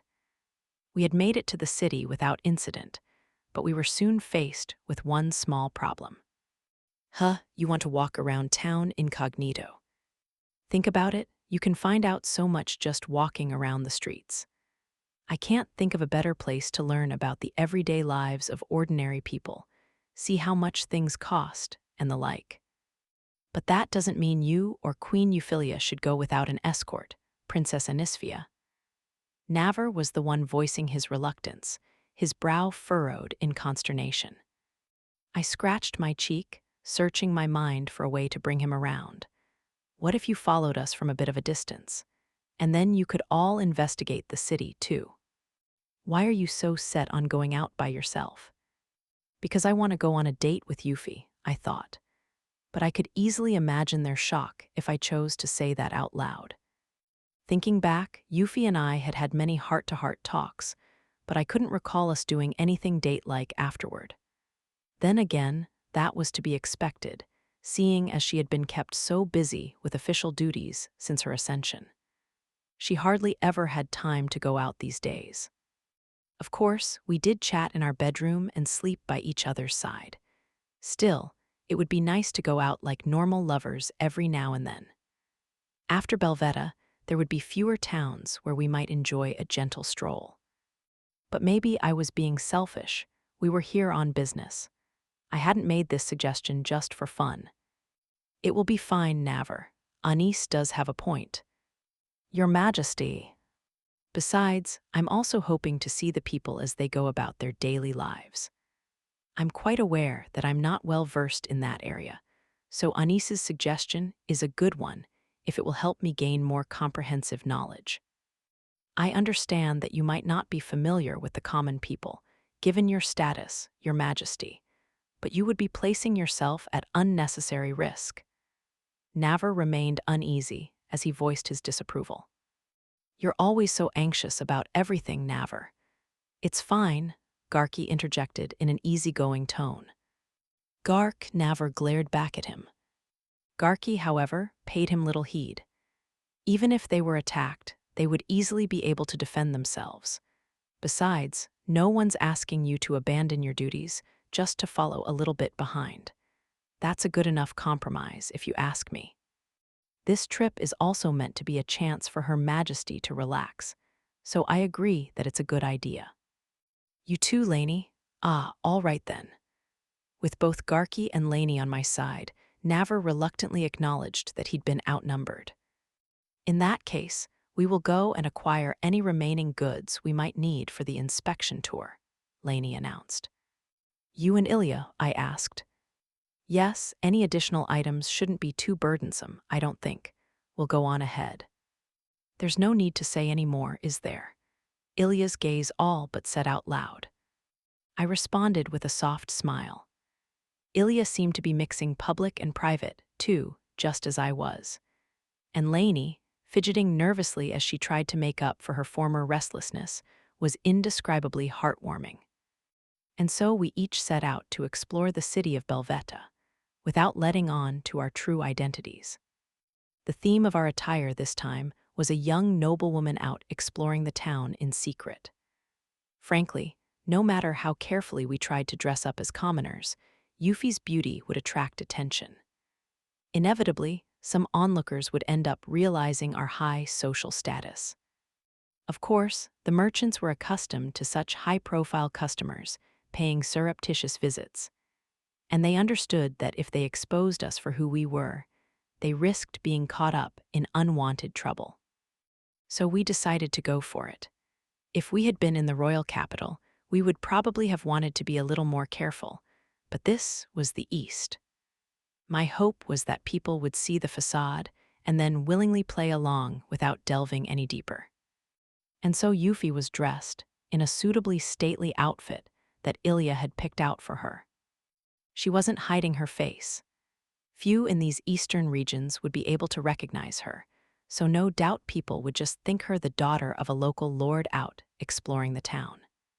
For my part, I was dressed as a young maid accompanying a lady in disguise, or my image of one anyway. Heh, Euphy was higher than me in rank now, so she wouldn't get offended if I dressed like this. Still, I pretended not to notice how uneasy she was. Is something the matter, milady? I asked. Something about that outfit makes me feel very uncomfortable, Halfie said. Would anyone travel with such a dubious-seeming servant? Ilya asked suspiciously. I'll refrain from saying anything. Laney, for her part, wouldn't even comment. Really, I murmured. After that brief exchange of words, we set out to explore the town. Some passers-by stopped to give us a second look, but they all soon lost interest as they moved on. After all, when someone who resembled a noble was wandering the streets, most commoners would do their best to avoid them so as not to get caught up in any trouble. This doesn't feel like the royal capital at all, Euphy remarked. Well, the royal capital is in the center of the country. There might be more glamorous cities in the west, but the capital really gives you a strong sense of history. Is that it? It's so full of energy here, and I see so many people milling about. Belvetta is the most prosperous city in the Eastern Territories. Plenty of folks who would have a hard time reaching the capital buy whatever they need here instead. A lot of them probably settled here to make a living, too. I see, so we should be able to get the real Eastern experience here. Euphy and I conversed as we made our way through the streets, when all of a sudden she seemed to realize something. Come to think of it, there are a lot of flowers here, aren't there? Belvetta is famous for its flowers. They grow all sorts here. It's beautiful if you come in the right season. It's like all the streets are in bloom. People grow flowers in the capital for pleasure, but it's on another level entirely here. I see, Euphy nodded with interest. I smiled back. Meanwhile, I glanced back occasionally at Garki, Navar, and Halfies, and saw the three of them embroiled in conversation as they followed some way behind. I don't think they're shirking their duties, but why does it feel like they're trying particularly hard not to get in our way? I brought my attention back to Euphy, walking alongside me. She was so close that I could have touched her if I'd reached out. This was frustrating. Ugh, I'd be embarrassed to hold hands with those three watching. But I really want to, but they might think I'm strange, especially as we're meant to be out here in secret. And I probably shouldn't draw any more attention to us. Anis, Euphy called out to me, peering into my eyes. Eep, I cried out, backing away as she interrupted my thoughts. My heart was racing at this sudden interruption. Oh, that was a surprise. Is something wrong? No, I just had a wicked thought. Wait a minute. I need to cool my head. Wicked, are you up to some trick now? Yuffie asked, staring my way. I was at a loss for a reply as she closed in on me. No, I was just wondering something. It's nothing really. Anis, speak clearly. Be open with me, please, she said with a smile, but her eyes weren't smiling at all. When you hesitate, it means you're holding something back. That's not true. Come out with it, please. It looked like there would be no escape. As a last resort, I tried glancing at her through my lashes, but her expression remained unfaltering. Wells. Yes. I was just thinking, what if we could hold hands? Hold hands. Like lovers do. It was just a thought. My cheeks were burning so hot, I was almost afraid to open my mouth in case fire started escaping. I couldn't hold her gaze. At that moment, she startled slightly, then flashed me an understanding smile. In that case, take my hand, Anis. No, look. We might end up drawing attention to ourselves, and we're supposed to be trying to blend in here. Let's deal with any issues if and when they come. My priority right now is giving you what you want, Yuffie said with a pleased chuckle as she took my hand in her own. Before I knew it, I was letting her pull me closer. How's this, Anis? It's nice, I replied in a near whisper, prompting Yuffie to chuckle under her breath. I see, this isn't so bad, is it? Very romantic. Tell me, what else would you like to do with a lover, Anis? Why are you asking me that? You want to be with me, don't you? As lovers, I want to be with you too, Anis. I would be so happy if you think of me that way. Why are you acting like you're toying with me? I cried back. No, this was no good. Yuffie was letting her impish side take over. Isn't it normal to be happy when the person you love feels that way? No, don't tell me I've left you unsatisfied all this time. Unsatisfied? You're always so busy with affairs of state. Even when we're together, all we do is drink tea and sleep by each other's side. So we haven't reached a certain point yet, have we? Yes, I should have made more time for you, Anis. I suppose I forgot that you're the kind of girl who runs away when you aren't given enough attention. I'm not going to run away, though. Really, you do have a track record of doing that. That was just a bad situation. I do want to be with you more, Yuffie. I want to be your lover, but I don't want to be selfish about it. If your mother could hear you say that, I wonder whether she would be happy to see how much you've grown, or whether she would sigh at just how selfish she raised you to be. Well, which do you think? Yuffie, you really can be rotten sometimes. Which one is it? Don't you think a concrete example is in order so that I can more clearly understand what it is you want? So you're pretending not to understand what I'm saying. That's correct. Ugh, why did she have to take this kind of attitude with me? Ha ha ha, my apologies, Anis, do cheer up. You're so mean, Yuffie, I hate it. I'll be nice, all right. I'm just trying to make you feel spoiled for once. Yuffie looked genuinely happy, and I couldn't help staring back at her, blushing bright red. Then, glancing back at me curiously, she murmured, I see, so you're a little worried about it. About what? Public attention.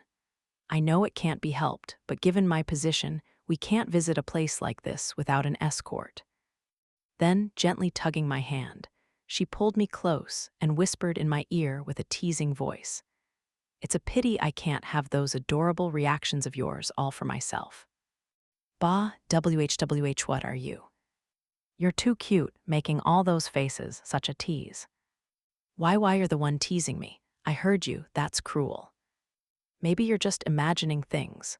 Come on, we have to keep going, Anis. I had to envy Yuffie for being able to chuckle the way she did. When did she become such a mischievous little imp?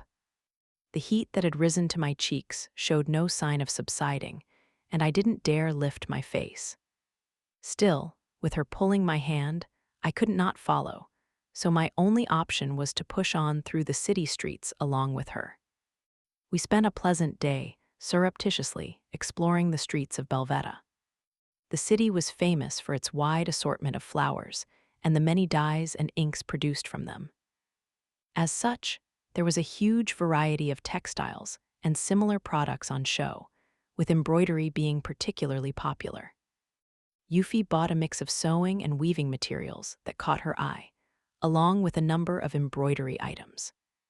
If she discussed Eastern textiles with other members of society back at the capital, the merchants here might soon find their wares in high demand. And Belvetta had one other specialty on display, the scene unfolding before our eyes this very moment. Flower baths using a variety of local blooms. A private bath just for me and Yuffie, and floating atop the water was an assortment of brightly colored flowers. It was a spectacle worthy of the city's reputation, a resplendent mix of reds and whites and pinks. The rising steam smelled nice too, as the fragrance of the flowers infused the very air. Yuffie breathed it in, letting out a relaxed sigh. "It smells wonderful," she said. "It's certainly a luxury to be able to enjoy a comfortable bath while savoring this perfect scent. People come all this way for this experience, you know. Maybe not nobles, but it's meant to be a favorite pastime of wealthy commoners," I replied. "Is that so? Your mother likes these flower baths, if I recall." "Huh, really?" I startled a little. Right. Come to think of it, my mother did enjoy this kind of thing. I didn't know much about my mother's private life. In the first place, she had always been so busy serving as a diplomat, and even when she did return to the royal capital, I was based out of the detached palace, so our everyday lives didn't overlap. I didn't have a great many chances to really get to know her. When we got back from this tour, I would have to talk to her about flower baths and all those girly things. "Anis, let me wash your back," Yuffie said. "Then I'll have to wash yours too," I answered. "Yes, please do." After helping each other wash our hair too, we stepped into the flower bath. The steam was already giving off a pleasant aroma, but after I submerged myself in the water, the scent became even more intense. The temperature was just right. "It's perfect," I said with a deep exhale. Yes, the water is nice, isn't it? I was immersed up to my neck, but Yuffie was sitting with her torso above the water. She tended to prefer slightly cooler baths, so it would no doubt take her a moment to get used to the heat. A short time later, she allowed herself to relax, sinking down to her shoulders by my side.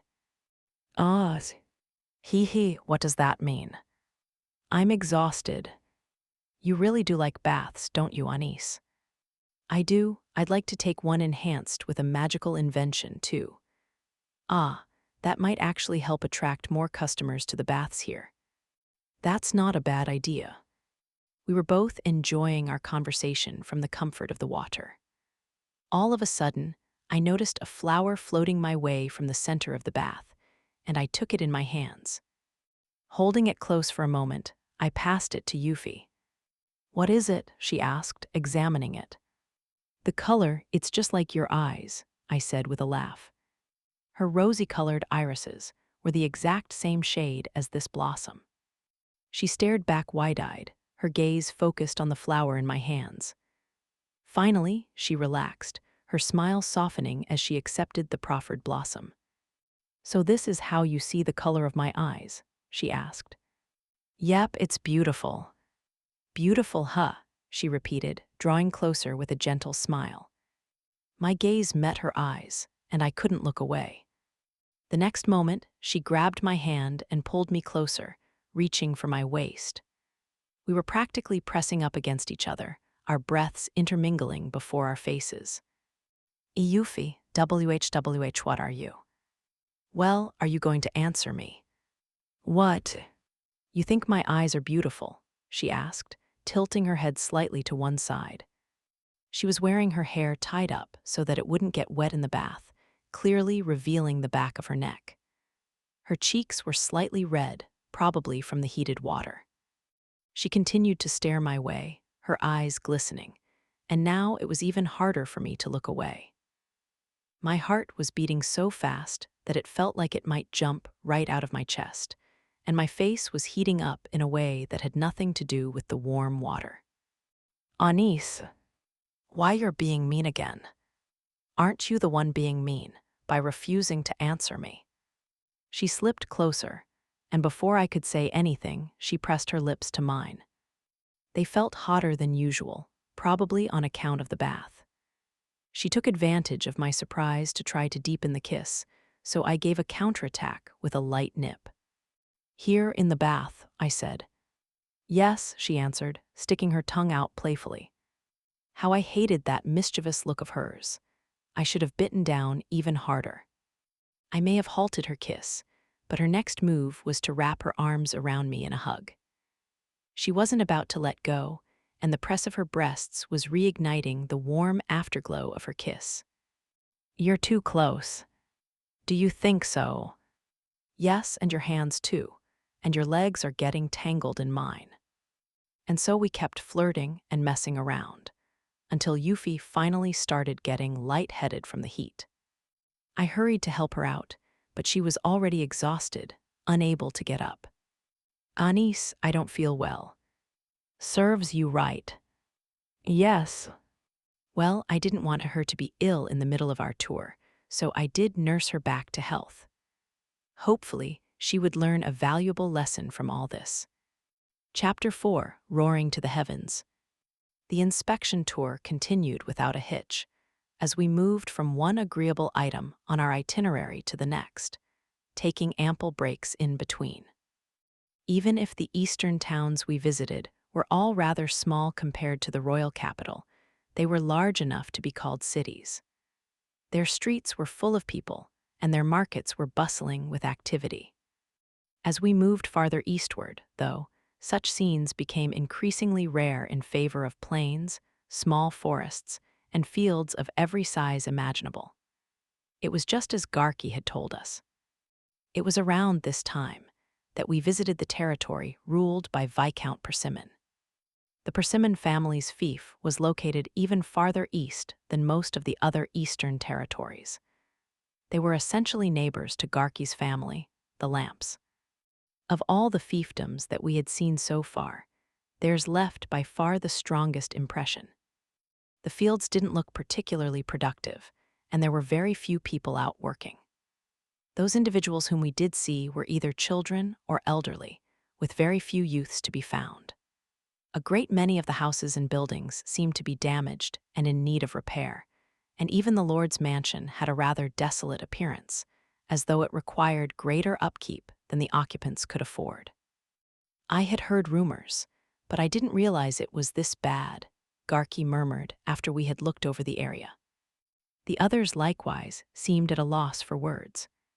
The reason that the Persimmon territory was on our itinerary was that it had suffered considerably from monster attacks.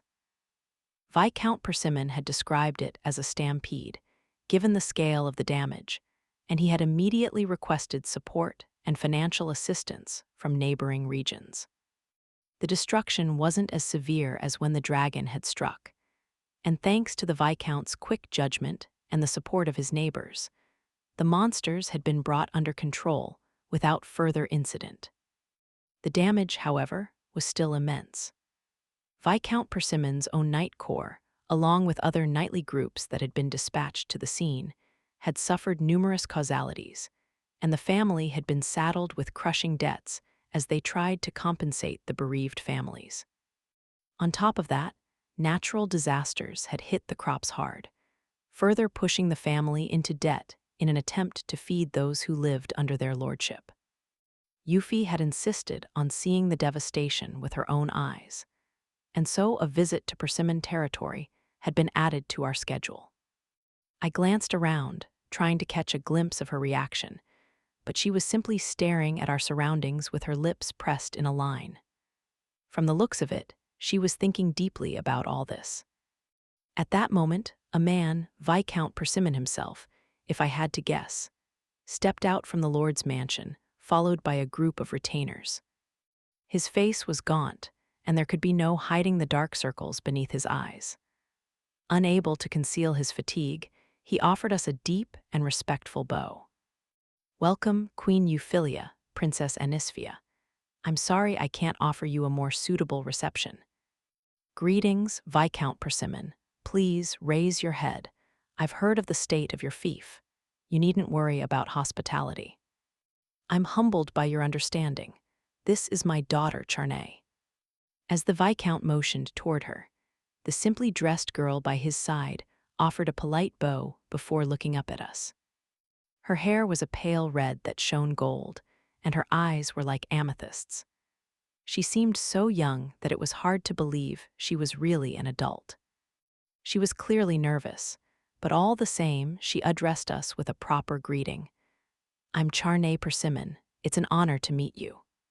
"Nice to meet you too, Charney," I answered with a smile, hoping not to get her too worked up. Her eyes widened slightly, and she finally relaxed enough to flash me a smile befitting her age. After being shown to the guest room by Charney, we were invited to share dinner with the Persimmons, which was also a chance for us to talk. The Persimmons were a family of 4, the Viscount himself, his wife, the Viscountess, Charney, and her younger brother. The younger brother was just barely old enough to be able to walk, greeting us nervously while holding his mother's hand. Perhaps concerned about the young boy, the Viscountess left with him shortly after dinner. "I must apologize for the plain fare," Viscount Persimmon said, clearly worried about the quality of the meal. "It's no problem, it was delicious. You have an excellent cook," Euphy answered. Indeed, the food was delightful. The cook had clearly done the very best possible with the limited ingredients on hand. Even Euphy, who had largely lost interest in food since becoming a spirit covenanter, had relished the meal. Her comments may have been in part to soothe the Viscount's mind, but the way she tried each dish in turn showed that she meant every word. Seeing this response, Viscount Persimmon stroked his chest in relief. Charney, too, breathed a sigh. "Viscount Persimmon," Euphy said with a deep breath, "could you tell me the situation here in your territory?" The Viscount's apprehension made a visible return as he answered with tragic determination. "To be frank, it isn't good. In addition to the stampede, we've been hit by one natural disaster after another, and our stockpiles are running out." "I see. Is there any chance that your revenue might recover next year?" "Even if we can make it through this year, there's no telling what the next one will bring. A lot of our young people have left to find work elsewhere. Whether or not they choose to return will make all the difference." "So are you considering giving up your titles, Viscount Persimmon?" Euphy asked. I startled at this rapid turn of the conversation and glanced across at her. But I couldn't blame her for that doubt. Young people were valuable workers, and when they had children of their own, that led to an increase in a territory's population. Which was precisely why it was such a problem when all the young people moved elsewhere. It was no wonder that a fiefdom with a dwindling population was falling into disrepair. This was Viscount Persimmon's fault, just a series of uncontrollable misfortunes. It was truly regrettable. The Viscount wasn't one to give in to self-deception, and so faced with the prospect of being unable to rebuild his territory by himself, he was apparently considering relinquishing control back to the crown. That would be an incredibly difficult decision to make, and the fact that he was considering it at all spoke to his extraordinary character. Thinking what a shame it would be for the Viscount to have to give up his lands, I looked to Euphy, who responded with a knowing nod. "Viscount Persimmon," she began, "I can only imagine how dear this estate is to you and how grueling these circumstances must be. I understand why you are considering giving up your titles and lands, but I beg you not to do so."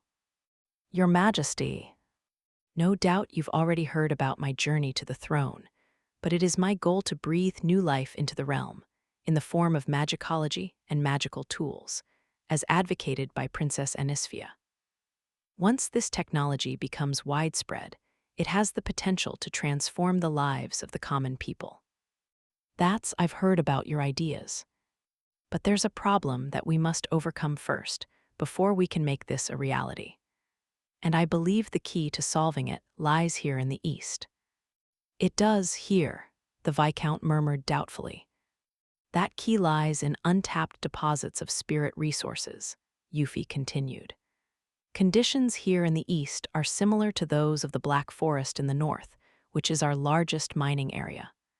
Your territory, Viscount Persimmon, is a prime candidate. OUUHIC? In other words, the Viscount struggled to follow her at first, but he soon put the pieces together, staring back at Euphyllia with surprise. Euphyllia, seeing this reaction, gave him a nod and a warm smile. From here on out, the development of the East will be one of the realm's most pressing tasks, and I am seeking out as many capable subjects as I can find. Viscount Persimmon, I hope you will give me your loyalty and support. But it won't be easy rebuilding my holdings the way they are now. You said you were worried about getting through the year, and that you don't know what the next one will bring. In that case, how about I guarantee that you will be able to survive the first, and give you the opportunity to prosper in the next, Euphyllia declared. Viscount Persimmon stared back at her, tears welling up in his eyes. Charnay, sitting beside him, was holding her hands to her mouth. I will help you to develop your territory so that it can serve as a resource mining area. Will you offer me your loyalty? Will you pledge to support the realm into the future? Yes, I give you my word. I swear it on my family's name. I will be true to the kingdom of Paletia, and to you, Queen Euphyllia, the Viscount said, rising to his feet and offering her a heartfelt bow. A moment later, Charnay followed suit, tears streaming down her cheeks.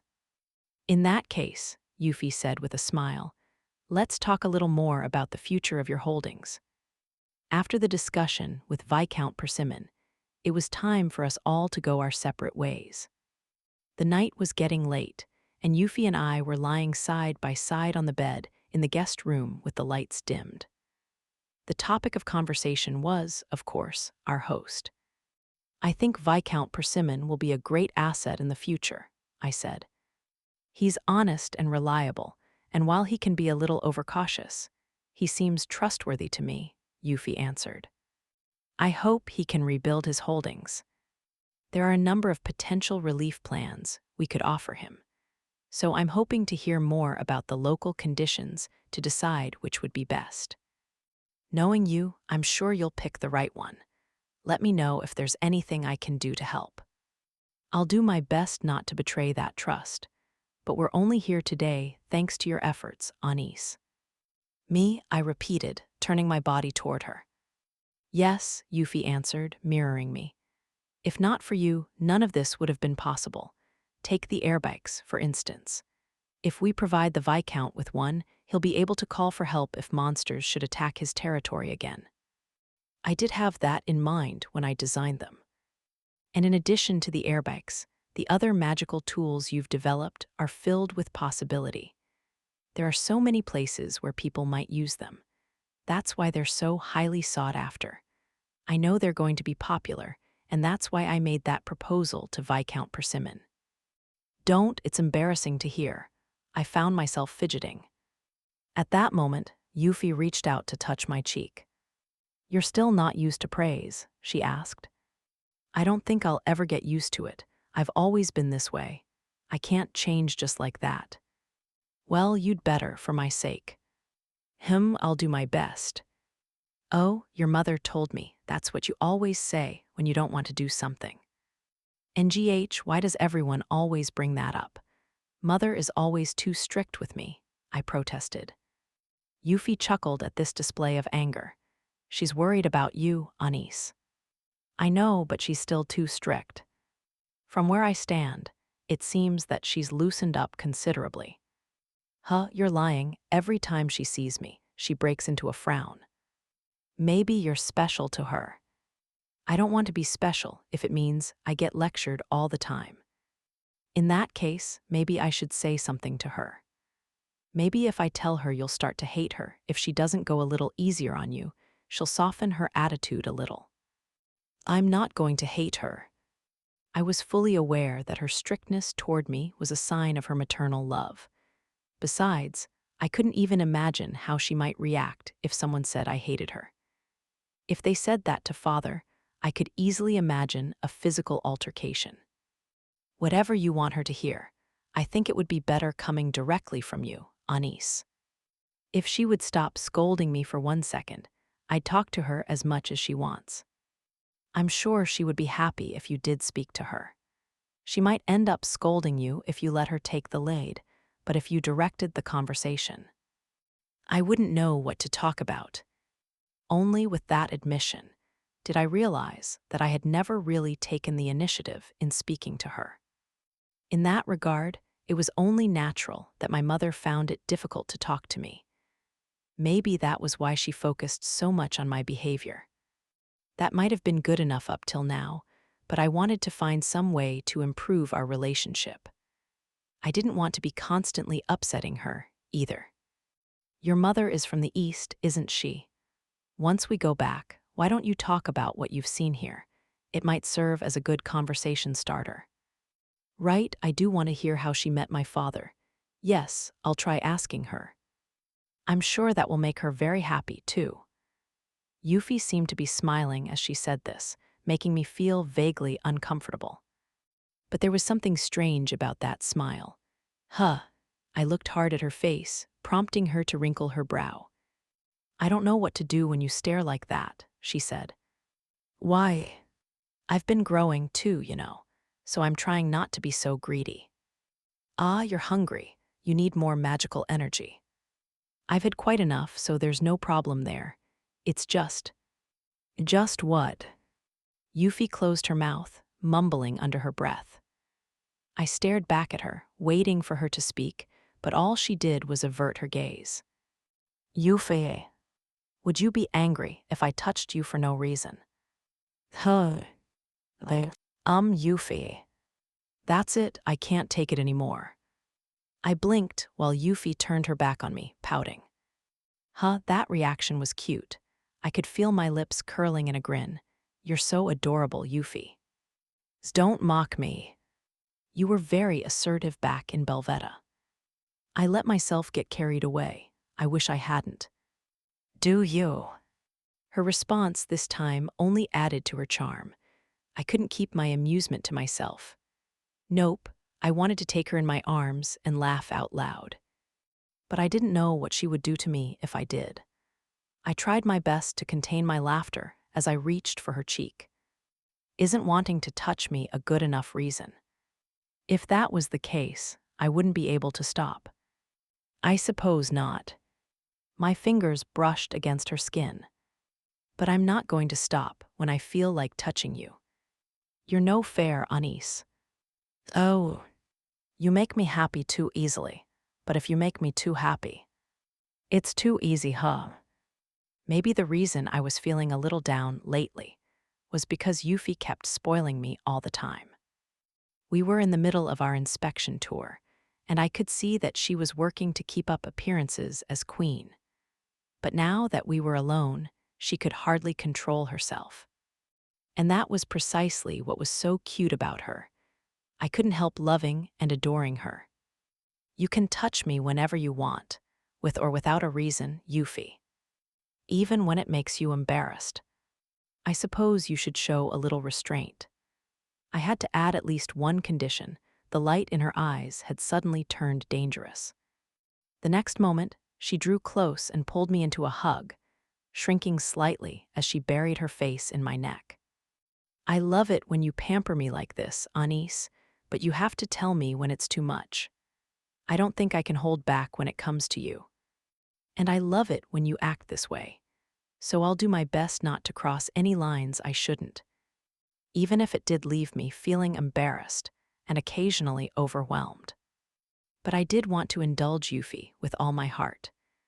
When I doted on her like this, she would act so clumsy and yet so earnest, which made me love her all the more. When I patted her on the back to comfort her, She pulled away from my neck and brought her lips up to my face. As her skin slid over mine, I was overcome with a tingly sensation, and I fidgeted slightly atop the bed. "You're too vulnerable," she said.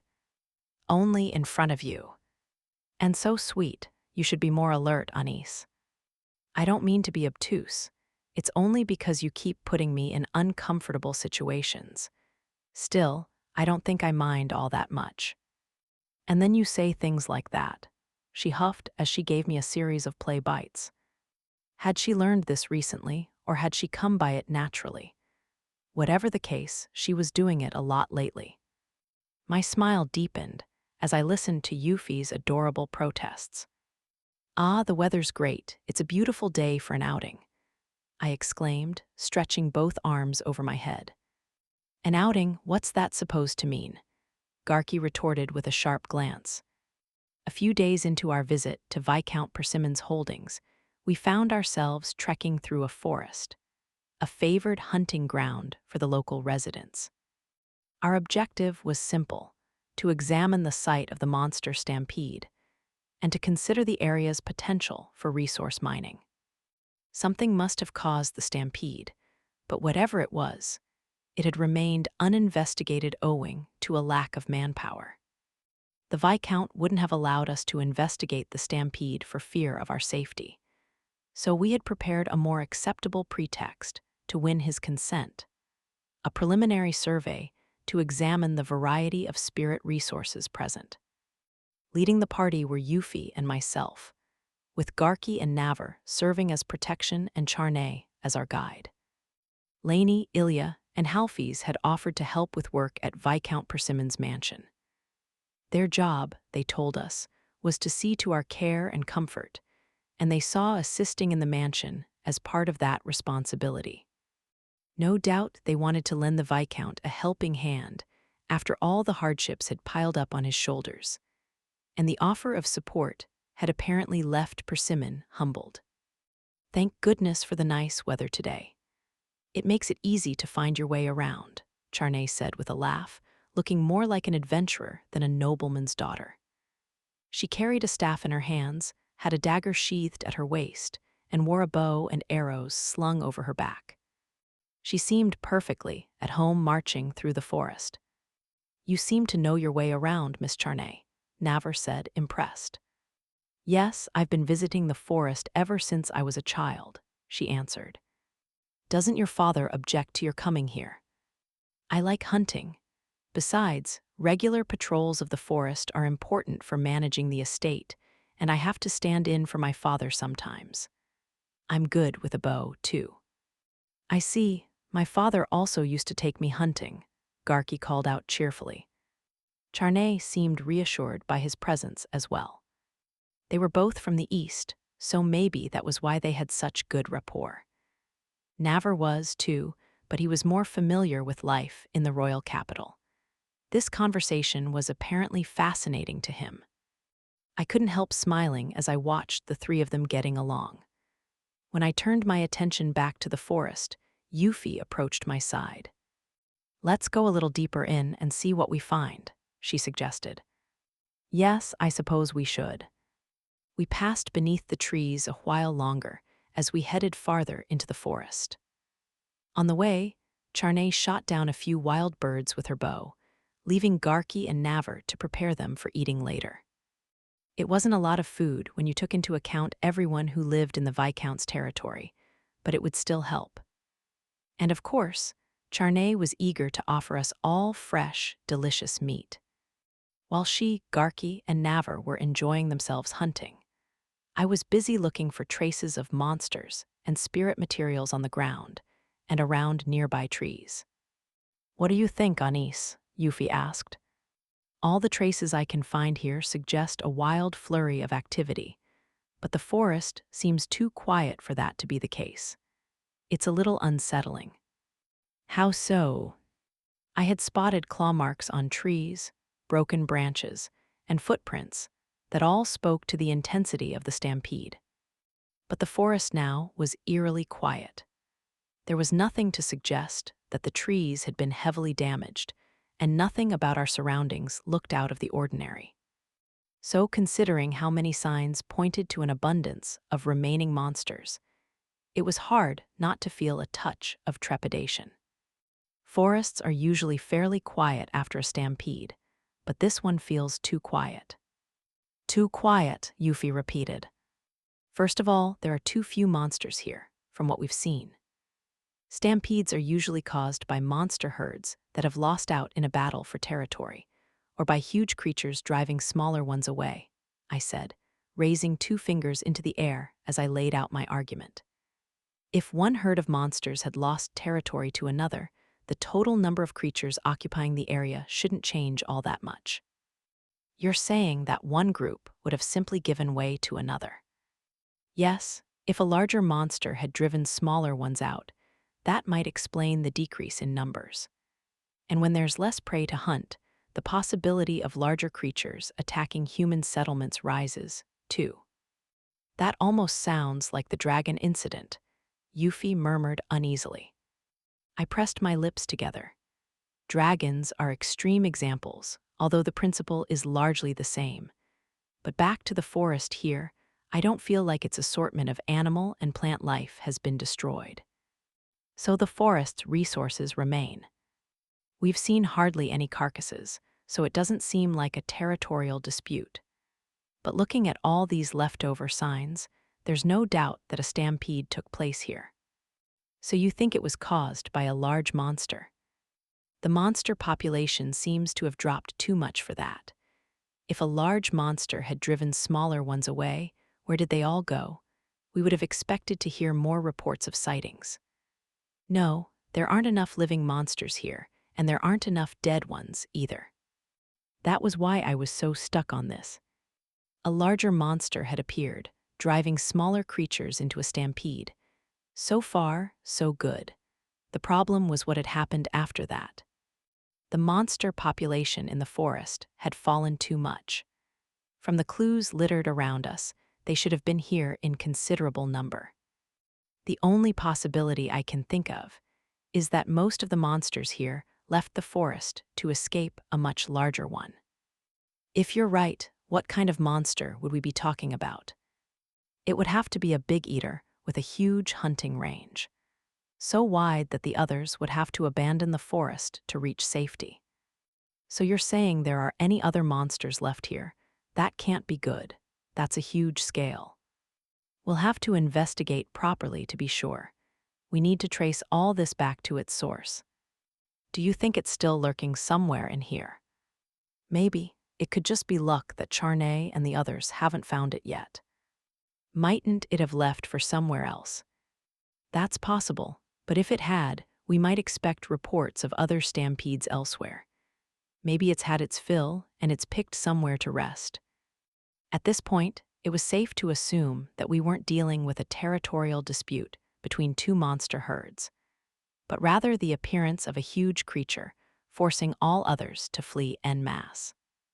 The monsters had deemed the entire forest to be unsafe, and as a result, Viscount Persimmon's estate had suffered considerable damage. So if my conclusions were correct, the creature, whatever it was, still lurked within the forest. Is it happening again? I wondered aloud. Is what happening again? There was a similar stampede once before. You don't mean... Wait. Just as I was about to tell Yuffie what I knew, a distant sound caught my attention. It's coming. Huh. Just then, a loud howl resounded through the forest, so sharp and vicious that Charney ended up letting out a small shriek. What was that? It sounded like a monster. A monster. Garki Navar, protect Charney. Princess Anisphia. I pulled the celestial from its holder at my waist and took a step toward the source of the sound. At the same time, the forest was astir. Something was rushing toward us at frightening speed. The next moment, a huge wolf appeared, snapping the branches of trees in its path. It had to be 3 to 4 times larger than an adult human. The creature's fur was dark gray, its crimson eyes gleaming as it fixed us in a glare, drool dropping all over the place from its open mouth. It can't be," Navar stammered. "No, a Fenrir," Charney added, her voice trembling with confusion and fear as she fell flat on her backside. Fenrir was a general term given for wolfish monsters that had grown to immense proportions with the help of magicite crystals. Usually, creatures imbued with magicite crystals were given their own names. This was to distinguish them from regular monsters, as they were so much more dangerous and powerful. This rule, however, didn't apply to wolf monsters. Wolves that had been transformed through magicite tended to have wide hunting ranges, and thanks to their high speed and agility, it was often difficult to gather enough information on particular specimens to give them all unique designations. Nonetheless, society couldn't afford to ignore them. And so, to emphasize the threat that they posed, people had come to refer to such magicite-imbued wolf monsters as Fenrirs. If one of them had managed to get its own unique name, that could only mean that people had gathered enough information to properly identify it. In other words, that earlier attempts to defeat it had failed. Even the best adventurers would have a hard time with such a creature. In fact, looking back on the history of the Kingdom of Paledia, the very first Fenrir was infamous for the tremendous damage that it had wrought. That was why the term Fenrir inspired fear wherever it was heard. "Wow, a Fenrir, that's a rarity," I murmured. "I see, so this is a Fenrir," Euphy whispered. You've heard about them." "Yes, only from old documents, though. If we're dealing with a Fenrir, that explains the hunting range and the fleeing monster." Princess Anisphia," Navar called out from behind in panic. "Why are you acting so calm?" Just as I had suspected, it would be too dangerous to leave this to Garki and Navar. Besides, the creature was focusing on me and Euphy, first sizing us up, then baring its fangs in mirth. "Does this mean it regards us as prey?" I wondered aloud. "I'm a spirit covenanter, and you have your dragon magic, Anis.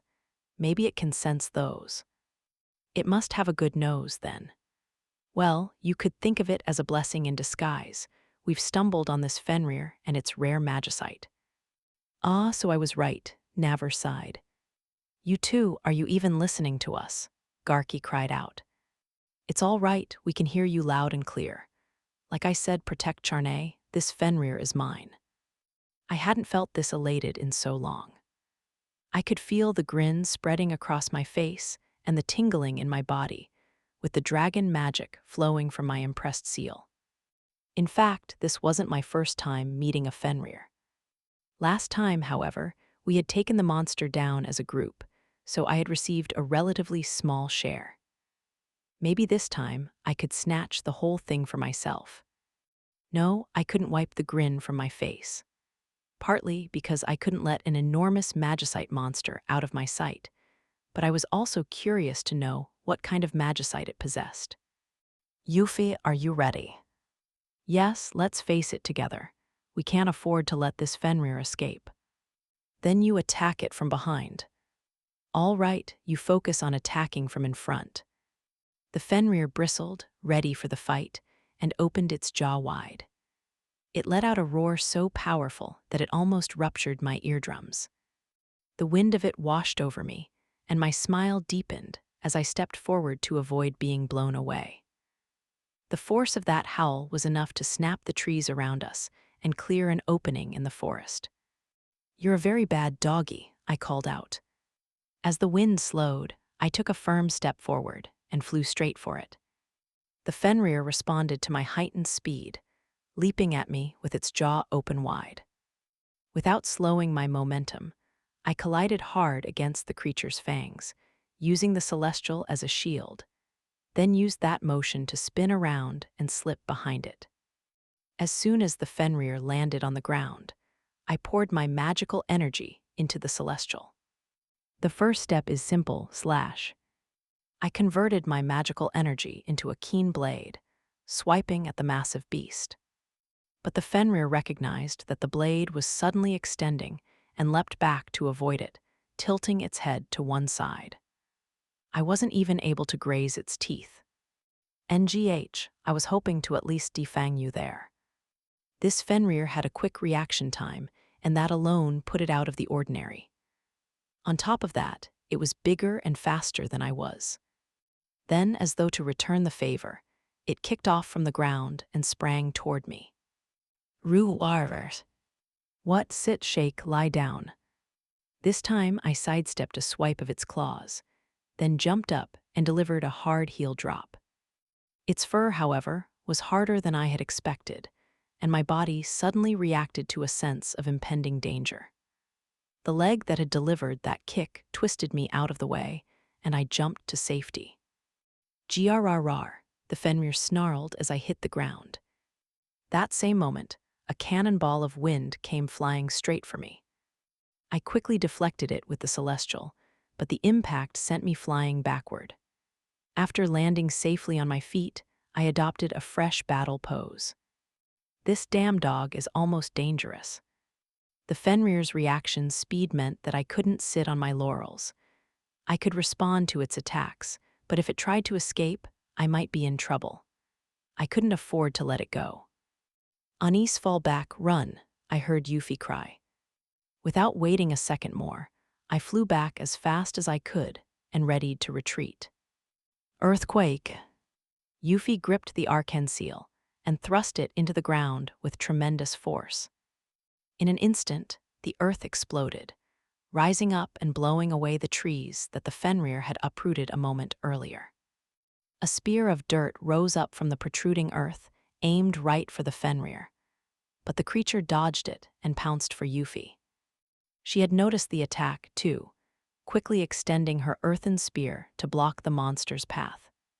Air hammer, she cried, slamming the wind-based bludgeon through the mound of earth. The strike lost its momentum as it hit the earthen spear, but it sent a rain of dirt and rocks pelting down on the Fenrir. The creature twisted uncomfortably amid the downpour, and in the meantime, Euphyllia leaped up and swung the Arcane seal through the air. Waterfall. A torrent of water poured from above, crashing down on the Fenrir and reducing the crumbled ground into a sea of mud. In retaliation, the Fenrir opened its mouth wide, shooting more blasts of wind Euphyllia's way. As the wind whipped up under her feet, Euphyllia ran through the air above to avoid the attacks. When the onslaught was over, she rushed even faster toward the frenzied Fenrir. Icicle storm, hear me and rage upon this mad wolf. A vortex of wind and ice kicked up around her, enveloping the Fenrir. That whirlpool of cold air quickly chilled the water and mud in the air and froze it all to the Fenrir's body. The creature let out a tortured howl as it tried to flee the frigid vortex. If only I knew where it was going. Though I spun around and changed my magic blade into a three-pronged claw, tearing through the Fenrir's flesh as it twisted to evade the other strike. Blood splattered across the ground, and the creature let out a high-pitched scream as my weapon tore through it. Yes, I had landed a good, hard blow, but Euphyllia was being as reckless as ever. She had completely wrecked this part of the forest. Lady Anis, she shouted. I turned back to the Fenrir and saw it was bounding straight for me as it roared. That howl was so deafening that my ears were ringing afterward, and my surroundings darkened. I glanced overhead and found clouds blocking the sky. Clouds. How had they appeared so suddenly? Oh, Euphyllia, get down, I cried out, sensing danger. Neither of us wasted a second before falling back from the Fenrir. The next moment, something rained down from the sky toward the creature's body, a light so bright that it seemed to burn the eyes just looking at it, accompanied by another ear-splitting crash. Thunder. So it can control wind and lightning. In terms of magic, lightning was considered a subcategory of wind. If this monster could summon thunderclouds, its magicite had to have that attribute too. The Fenrir was still in good shape despite being struck by the bolt of lightning. In fact, it seemed to be storing the electricity in its body. That must have been why it had summoned the thunderclouds, and now that it was electrified, its body was emitting a sharp, crackling sound. Once again, the creature bared its fangs. There could be no mistaking that its power and speed had increased compared to a moment ago. Now we could just barely keep up. Channeling lightning, what a cheater. I used the celestial to parry its oncoming fangs. But the next moment, a dull numbness ran through my body. Did this monster just shock me on contact? I fought to dispel that electricity by pushing back with my magical energy, but it turned into a jostling match. The pins and needles were spreading across my body, so I didn't like my chances.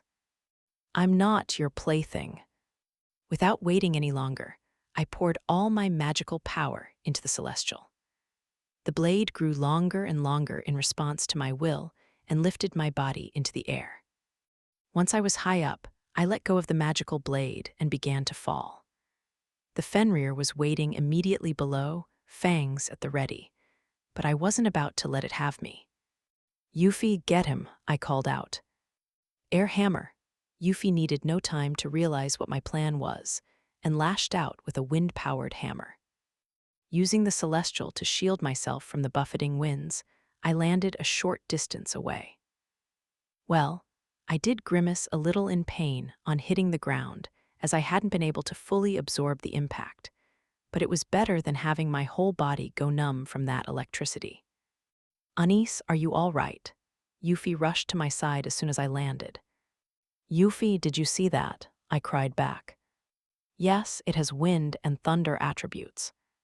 And it's a Fenrir. Just how much will that magicite be worth, you think?" I blurted out. I watched as her shoulders slumped. Well, we were still in the middle of a fight, so it wasn't an overly visible show of emotion. "I knew that was what you were after. You're incorrigible, you know that." "Sorry, but I need to get my hands on it." I would take that Fenrir's magicite no matter what. How could dual attributes not be worth researching? "Yuffie, I want to settle this quickly, so I'm going to use my heart," I declared, adjusting my stance with the celestial and focusing my mind. "Awake, aerial system, dragon heart." I tapped directly into the dragon magic imprinted on my back, letting it flow through my body into the celestial. That power triggered a change in the magical blade, which rapidly began to crystallize through the dragon magic. I stepped forward, and at the same moment, the Fenrir let out a terrible roar, lashing out at me with a lightning-infused claw that would tear me apart. I swung the celestial straight for the creature, blade and claw crossed, and red droplets danced through the air. The tip of the Fenrir's paw fell to the ground, along with a gout of blood. The monster let out a frightened scream and started kicking wildly. The aggressive drive to fight in its eyes gave way to a hint of fear. But it unleashed a powerful roar, as though rousing itself to keep on facing me. "I salute you for standing your ground." The creature's jaw opened wide. Undaunted, I unleashed the celestial's crystallized magic blade in a blinding flash. That strike halted the Fenrir's progress and even knocked it back a little. The creature flew past swathes of fallen trees before finally hitting one that was still standing. The wolf staggered to its feet once more, but it soon collapsed, shivering. The ground shook slightly from the impact, then silence fell over our surroundings. After I was sure that it had finally stopped moving, I let out a slow exhale. Releasing my dragon magic, I turned my gaze to the celestial. I couldn't help grinning at my ever-dependable partner, which still showed no sign of buckling even under the stresses of so much power. "Thank you, Tomas. You outdid yourself this time." Sheathing the weapon, I turned back to Yuffie. She appeared to have relaxed her guard, returning the arcane seal to its own sheath with a sigh. "Good work, Yuffie," I said. "Yes, you too, Anis," she replied as we exchanged smiles. "Garki, how are you and the others?" I turned to the three others, waiting some distance behind us. Navar and Charney were watching on in disbelief. Garki wore a strange expression, too, taking a moment to make up his mind before speaking his thoughts. "I know I'm probably not supposed to ask this, but do you two really need an escort? You're right, you shouldn't ask that, Garki. He probably couldn't help himself, but still, my voice echoed throughout the forest as I responded with a sharp rebuke. After confirming that the Fenrir was dead, we removed its claws as proof of its defeat and headed back to the mansion. Upon our return, Viscount Persimmon was so surprised that he almost collapsed on the spot. It was little wonder. If any of his people had encountered the creature before our visit, it would have wrought unfathomable damage. We were simply fortunate that that hadn't been the case. About the Fenrir, I'd like to ask the Adventurers Guild to butcher it and bring the parts back to the capital, Viscount, I said. We're still in the middle of our inspection tour, so if you help us arrange transportation for the materials, we'll give you a good selection of those materials so you can start rebuilding your estate. Why, you wills? Ah, of course. I'll be keeping the parts that I need for researching my magical tools, though. That's fine, but you would grant me a selection of the materials. They will prove vital for you to rebuild your estate, Viscount Persimmon, Euphy added. Please accept them as a part of the realm's support. If you insist, Your Majesty, the Viscount said with a bow of his head. Although I can't help but wonder how much destruction the Fenrir might have caused if you and Princess Anisphia hadn't been here. I can't thank you enough. No, not at all. It's a blessing in disguise, I responded. We should all be grateful it didn't hurt anyone else. And now that it's gone, other monsters will gradually return to the forest, which should help boost your incomes. We can probably leave the restoration of your holdings to you now, Viscount. Viscount Persimmon's eyes widened slightly, before he relaxed his shoulders and let out a deep sigh. Yes, I'll endeavor to live up to your high expectations, he said, placing his hand on his heart and flashing us a winning smile. Me too, thank you so much. I'll never forget what you did for us, Charney added with deep emotion as she bowed her head. Afterward, Viscount Persimmon arranged a small banquet to celebrate the end of the threat, treating us to every luxury he could manage. News of the Fenrir's defeat reached all the inhabitants of the Viscount's land, and the air of celebration spread. Now, at last, they could look forward to restoring their lives and livelihoods. Personally, I hoped that they all took this time to enjoy themselves, too. Ah, it was a heck of a monster, that Fenrir was, I heard Garki mutter, his hands full with meat and wine. Navar frowned at his companion before letting out an exasperated sigh. It was terrible, he said softly. The real thing was completely different from the records of past Fenrirs. It's galling, really. We're supposed to be their bodyguards, but if it hadn't been for Princess Anisphia and Queen Euphyllia. The Fenrir sure was amazing, but Her Majesty and Her Highness were something else entirely. I've always admired Queen Euphyllia ever since I was a student, but when she became a spirit covenanter, it was like she rose to impossible new heights. Then there's Princess Anisphia. What was she even doing? I'm going to end up losing my sense of self-worth as a knight. Gark, you should watch your words.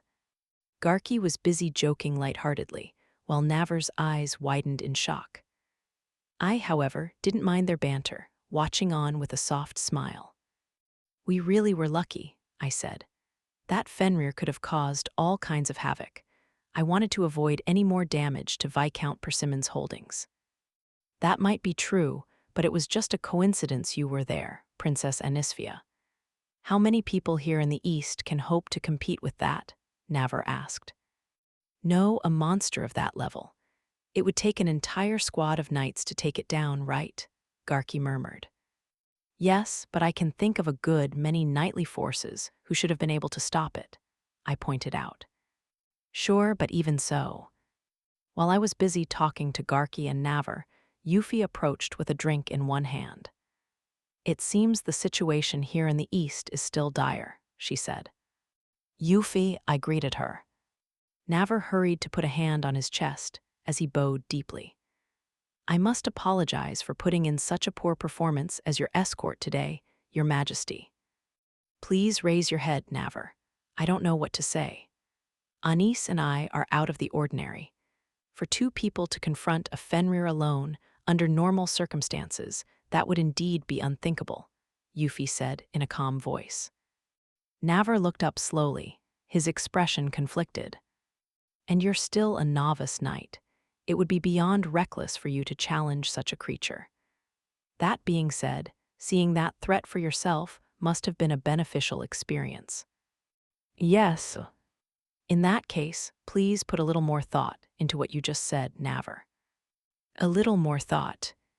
No matter how powerful our talents, Anis and I are only two individuals. It would be quite impossible for us to deal with every disaster alone. That's true, yes. And I'm also aware that not everyone will be able to reach this level. Still, I believe that Anis's magical tools have the ability to bring such potential closer to our reach. Through magical tools. Indeed, that is why I believe the development of the Eastern territories is essential for all of the Kingdom of Paledia.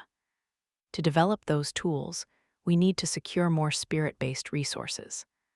I don't think there's any need to distinguish between nobles and commoners as far as that is concerned. We live in an age where the ability to use magic needn't separate us.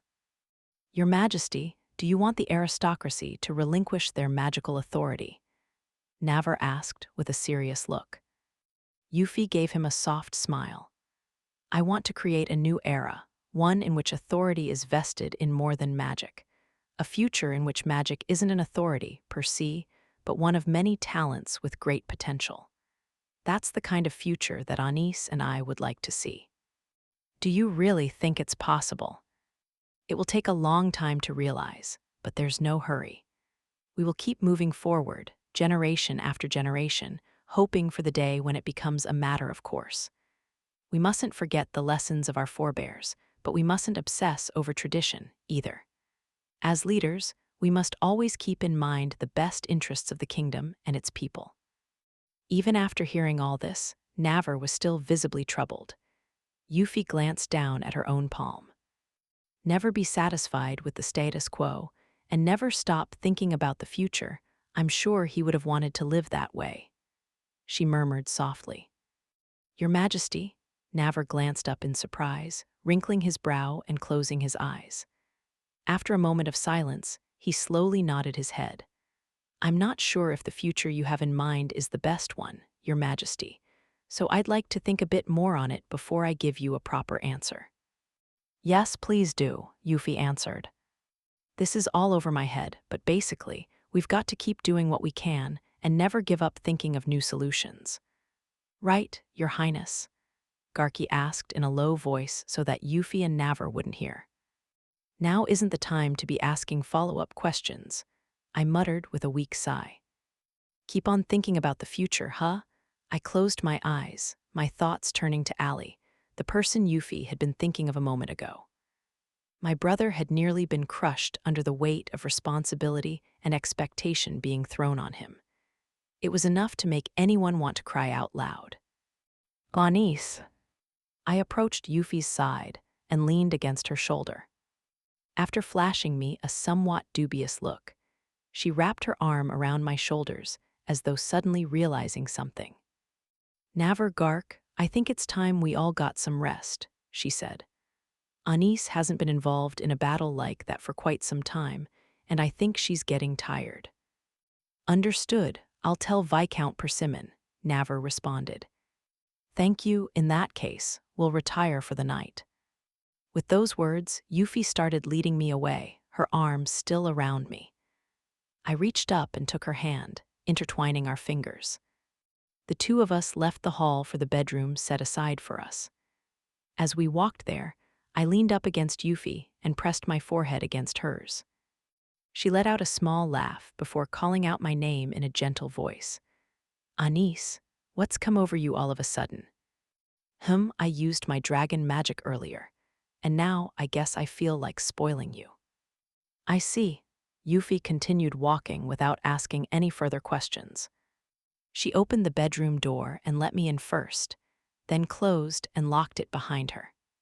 The next moment, she placed a hand on my face, lifted my chin, and kissed me on the mouth.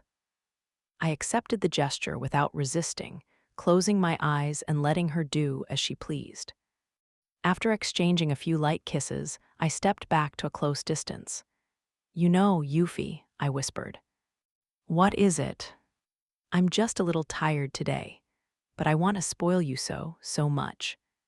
"Yes, I know," she answered, raining down on me with a fresh barrage of kisses. It was so comfortable letting her touch me that I wanted to purr with delight. Yes, it had been a long time since I had last used my dragon magic, and I was still overflowing with energy. On top of that, I had begun digging up past memories. So all I wanted right now was to lean on her a little bit. "Don't worry, Anis. You can spoil me all you need," Yuffie said teasingly. "Shut up," I said, headbutting her lightly, before relaxing to let her take care of me. She gave me a sweet, loving smile. I almost expected her to start humming a happy tune. It was a little irritating, but just a little. With the notable exception of our unexpected encounter with the Fenrir, our stay at Viscount Persimmon's mansion passed without incident. The time came for us to leave the Persimmon estate, and the Viscount's family and his retainers saw us off. "We're almost at the end of the tour, aren't we?" Yuffie said. "Huh, really?" I asked. "We've already gone through most of our itinerary." "Anna's, I knew it. You weren't paying attention when we discussed our schedule, were you?" "NGH." During our first break after leaving the Viscount's territory, Yuffie lashed out at me like a snake darting out from a bush. And it wasn't just her. Everyone had been glowering at me as though having fully expected this to happen. I couldn't stand it. Back when we were planning the trip, I had simply been so happy that the airbikes were being put to use that I had zoned out. The fact that it had all sounded like a honeymoon with Yuffie hadn't helped. But while I was busy making excuses to myself, Yuffie rested a hand on her forehead and let out a deep sigh. "I thought you might not have been listening. There was no way you could be so laid back all this time if you had known. Huh. The next stop will be the last of the territories that we'll be visiting. You've been so calm, I thought you might not have heard or realized what it meant, and it seems I was right." May I ask what you mean?" I said, turning suddenly to polite language while I checked everyone's expressions. It was Lainey who answered my question. "Lady Anis, the territory we're heading to next is Count Oker's frontier territory." "Huh, Count Oker's frontier territory," I echoed back. I knew that name well, which was why I was so taken aback. That was where my brother, Ali, had been banished after being disinherited. Chapter 5, A Reunion and a Fresh Face. Count Oker's frontier territory was the easternmost region of the Kingdom of Paletia. Being on the kingdom's border, the territory received generous assistance from the state. However, even with this support, its denizens had been forced into lives of poverty. There had been little progress in terms of cultivation, and day after day was spent fighting the monsters that encroached on habitable land. As a result, no major urban developments had proved successful. The situation being what it was, the territory had become a place where criminals were forced into military service, leading to overall poor security. Some more outspoken individuals had even taken to calling it a penal colony. For that reason, the family managing the territory had been replaced several times, leading to the area's reputation as a fiefdom with an ever-changing cycle of masters. Even the current count maintained his mansion close to the border to avoid having to reside too deep within the territory. Ali, it seemed, lived in a mansion far from any other human settlement. From what I'd heard, the building had once been abandoned after a stampede swept over it. It was said to be located in the middle of a dark and eerie forest. The canopy was so thick, the sun could hardly penetrate it. "It's almost as dark as the Black Forest in here," Yuffie whispered. "Yep," I nodded in agreement. It was the kind of spooky place that children might dare each other to visit at night. Proceeding through the dim forest, the mansion where Allie lived finally entered our line of sight.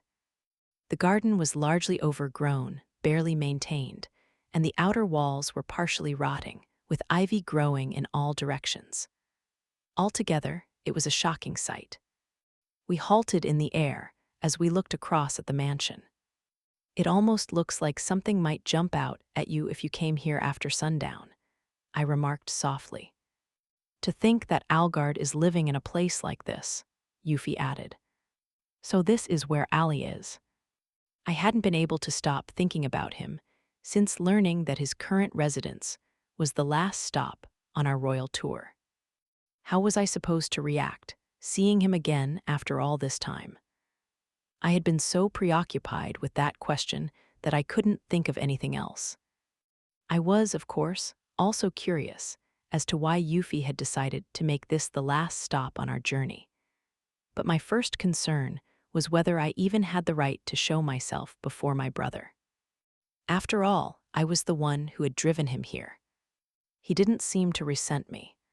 During our last meeting, we had shaken hands in an effort to make up. But that didn't mean that he would be happy to see me again and pretend everything was normal. I simply didn't know how to approach him here. If you were to ask me whether I wanted to see him, my answer would be of course I did. But I was equally sure that I had no right to request a meeting, and he wouldn't want to see me anyway. And so I had come all this way with a conflicted heart.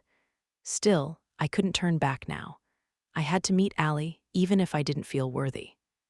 What kind of life would he be living in a place like this? How did he feel about it all? But if I was to start asking myself questions along those lines, there would be no end to it. Euphyllia. It will be fine, I'm sure of it. So she said, but to be honest, she appeared somewhat nervous too. Nevertheless, she had decided to meet Allie. I couldn't stand here forever. I clapped my cheeks slightly, hoping to regain my composure. Once that pain had cleared, I suddenly realized something. What are we supposed to do here? We had arrived at the mansion, but the gate was hanging ajar, with no gatekeepers in sight. Should we just walk inside and call out? I mean, there weren't any other options, were there?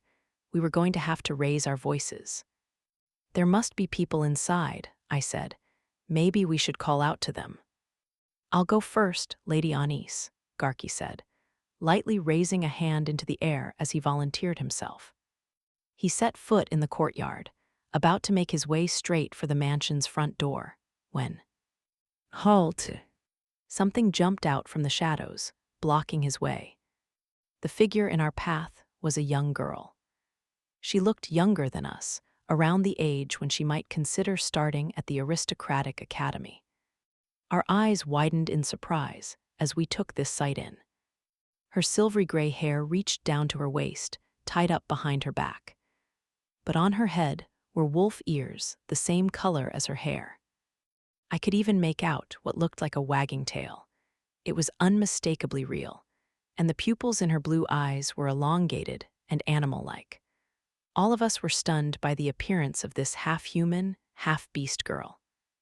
Beast folk. That was the term given to humanoid monsters, but this girl was more person-like than any other monster I had ever encountered. Except for her wolf ears and tail, she looked completely human. What in the world was she? And why was she lurking in the courtyard, blocking our way? Trespassers, state your names. She called out in a display of hostility and caution. The way she spoke sounded somewhat old-fashioned, as though she wasn't quite used to talking this way. It was a strange discrepancy, but now wasn't the time to worry about that. Well, weird. What are you doing here, you over there? The wolf girl interrupted me, barking at Lainey. Huh, Emmy, Lainey exclaimed at being singled out all of a sudden. The wolf girl's eyes narrowed. You're a vampire, are you not? Huh. My apprehension rose again, as did Yuffie's and Ilya's. The girl had pointed this out so easily. Garki, Halfies, and Naver, who still didn't know about vampires, watched this exchange with doubt on their faces. Unbelievable, right? How could this girl possibly have known that Lainey was a vampire?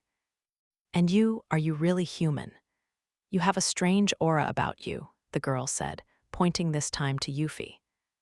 Yuffie remained silent in the face of these suspicions. So this girl could sense not only vampires, but spirit covenanters too. Who on earth was she? Hello, I began when. And you, she interrupted, turning her gaze on me. She stared my way, wrinkling her brow as though she didn't quite like what she had found. You, I don't know what it is, but you feel dangerous, and you look like him. I do. Do you have something to do with Al? Al, you mean Allie? I blurted out at the sound of his name. Was this wolf girl an acquaintance of his? Her eyes widened slightly at this reaction. No, are you Anisphia? Yes, I answered. The next moment, I braced myself against the wave of hostility emanating from the wolf girl. She spit, as though I were some kind of rat in her kitchen, Anisphia. If you could hear me out for a second. Anis, step back, Yuffie declared in a sharp voice, her expression grim as she moved to take my place. Her hand was resting on the arcane seal, ready to draw it at a moment's notice. Enough already. This situation was out of control, and Yuffie was queen. She was in no position to be throwing herself in harm's way. Akryl, wait, these people aren't our enemies. Before the tension could explode, a new voice interjected. It belonged to an elderly man in a butler uniform, who had appeared from the door of the mansion. Yuffie's expression softened as she laid eyes on him. Clive, she called out, it's been so long. Your Majesty, you're keeping well, I see. I must apologize to our guests. I'm afraid I must not have explained your visit to this youngster adequately. Please forgive me. The man, Clive, offered us a polite bow, apologizing for the wolf girl's attitude. The girl followed the butler's example and let her hostility simmer down into a pout. Breathing a sigh of relief at his appearance, I called out to him myself. Clive, how long has it been? Too long, Princess Anisphia. Oh, you've grown. Ah, yes, I should call you Your Highness, shouldn't I? You've been in retirement for, 10 years? I'm glad to see you're doing well. Clive used to serve in the royal palace as my father's trusted retainer, responsible for educating me, Allie, and even Yuffie as Allie's future wife and queen. He had left our service on account of his advanced age, but upon learning that Allie was being banished to the frontier, he had volunteered to serve as his overseer. Thank you for coming all the way to the frontier, even in your retirement, I said to him. Allow me to thank you as well for accompanying Prince Algard, Yuffie offered. Your Majesty, Your Highness, not at all. I also feel some degree of responsibility for Master Algard's treatment. I've endeavored to make this my final act of service. There's much we should talk about, but can I ask you something first? I said, looking askance at the wolf girl, who was still glaring my way. With a wry, uneasy smile, Clive wiped the sweat from his forehead. This is Akryl, a guest staying here at the mansion. As you can see, she's got wolf ears and a tail, right? Are they real? I asked, watching her carefully. Don't stare, the girl replied, breaking into a scowl. All lycans have ears and a tail. A lycant. Her tribe, or should I say, her race, could be described as humans imbued with magicite, Clive explained.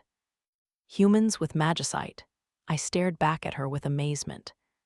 So she was much the same as a vampire. That certainly explained the ears and the tail. That meant she was somewhere in the middle of the spectrum between human and monster. She has magicite, so she's a monster, Halfies murmured in consternation. Lycans are not mere monsters, Akryl spit back. Akryl, please don't intimidate our guests, Clive remonstrated. That would be an inconvenience to Master Algard. HMPH, she answered, falling silent. This was a shocking encounter. We had come here to see Allie, and I'd been so worried about how to act when I saw him again. And now those worries were far from my mind. Clive, may we go inside for the time being? Ali is also aware of this girl's circumstances, right? I'd like to hear more from him.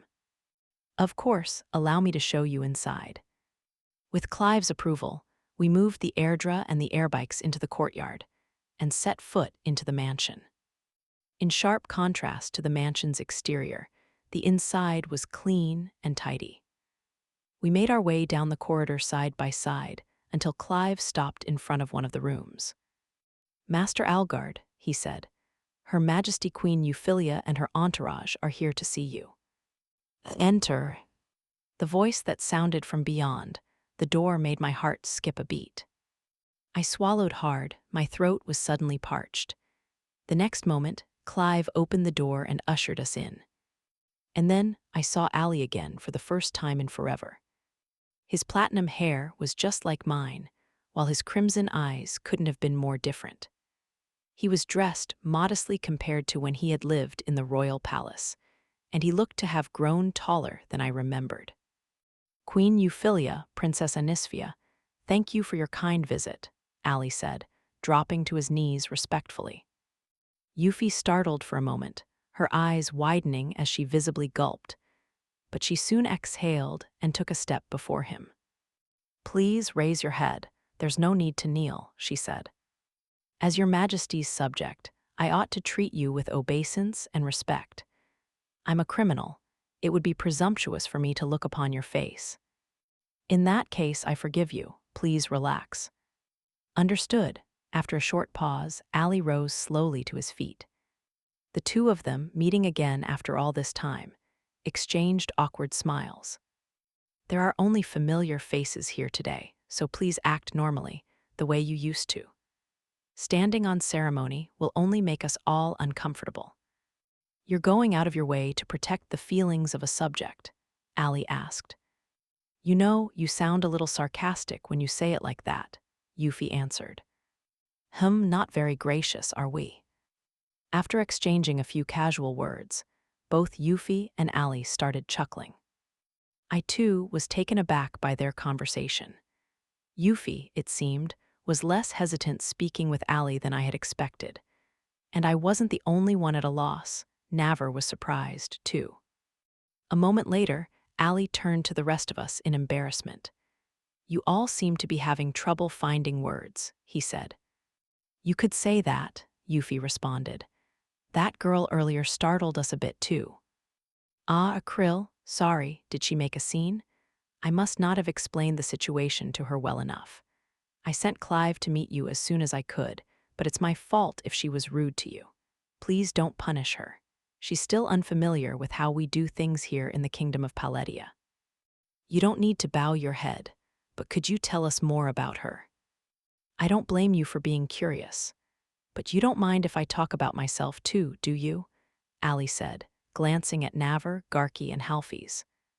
Euphy recognized at once the meaning behind that look, and she nodded back.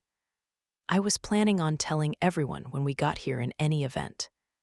Now that Akryl has identified Lainey as a vampire, we need to explain everything, I added. I see, I really am sorry. First things first, take a seat. This is going to be a long story, Ali said. Could you prepare us some tea, Clive? Very well. Clive left the room to ready drinks, while we sat down on the sofa as indicated. Once we were all seated, Ali turned to Akryl, who was now sitting by his side. Where should I begin? Did she already introduce herself as a lycant? Yes. As you can see, lycants are a race of people with wolf ears and tails, along with heightened physical abilities. You might describe them as something in between humans and monsters. Long ago, they formed a pack of sorts, passing their magicite down from generation to generation. That's incredible. As you may have guessed, Akryl isn't from the Kingdom of Paledia. She hails from a place far to the east. You mean she's from the Kingdom of Cambus? While Euphy may have surmised part of this, Ali's explanation still caught her off guard. The eastern edge of the Kingdom of Paledia ran up against deep forest and steep mountain ranges, which constituted the borderline. The kingdom of Cambus was located yet farther east. But this was certainly news, the reason being our relationship with our neighbors. Even though the kingdom of Cambus is known to us, there is little interaction between the two nations, really only the occasional trader journeying to border outposts. Right, as Yuffie had said, we knew remarkably little about the kingdom of Cambus. Even if we tried to contact them, any emissaries would be forced to brave perilous mountain paths. Nor did our neighbors show themselves until anyone approached their border, and they seemed to have little inclination of establishing relations with our own kingdom. Even so, their traders offered rare pieces of magicite and monster materials. So determined merchants sometimes hired adventurers to escort them on trading missions. Ali, however, wore a complicated expression as he shook his head. That's the natural conclusion to reach, but you would be mistaken. Then where? Akrill lived among the Lycant tribe, and it isn't clear whether that was under the jurisdiction of the kingdom of Cambus. I only know what I've surmised from my discussions with her. Ultimately, all I can say is that she comes to us from somewhere a great distance east of here. So her tribe didn't belong to any country? Yuffie asked, perplexed. If we're to take that at face value, they probably aren't connected to the kingdom of Cambus then. The rest of us were equally unsure what to do with this information. And that was when Clive returned with a cart loaded with tea. Allow me to help Clive, Ilya ventured. Ah, me too, Lainey said, following suit. Thank you, Ilya, and you too, young lady. It was no doubt hard for the two of them to sit idly, while someone else saw to what they regarded as their own responsibility. Akrill watched Ilya from her chair with interest. Do you know that woman, Clive? She asked. Ilya, in addition to serving as a teacher, I was also an attendant to King Orphan's, and she was one of my students at the time. So she is my senior. You might say that, yes.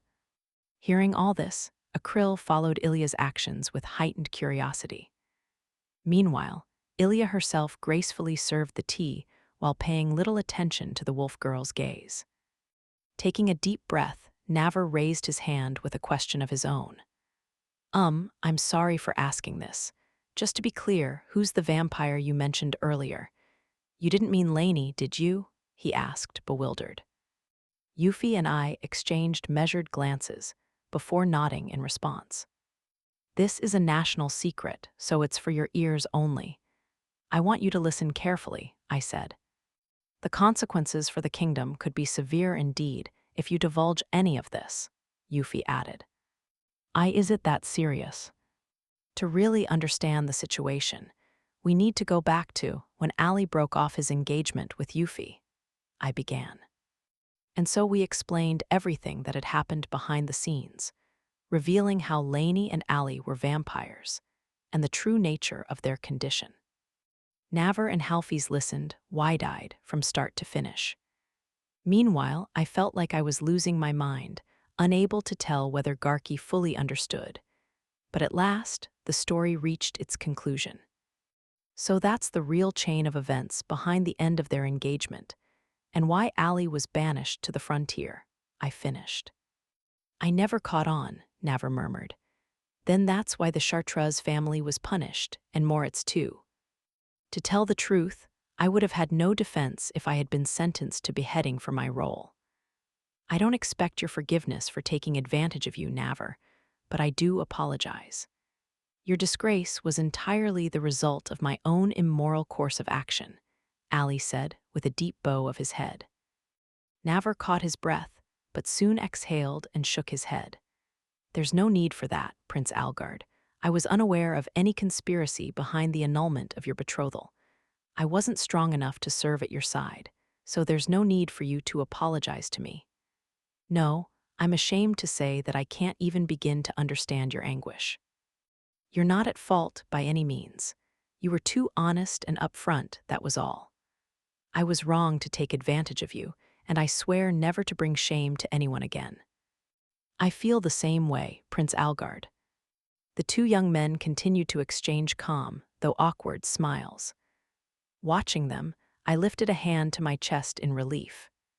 On the subject of vampires, they're another race somewhere in between human and monster. It's very strange to hear how the condition can be passed down from parent to child, Halfies murmured, studying Lainey.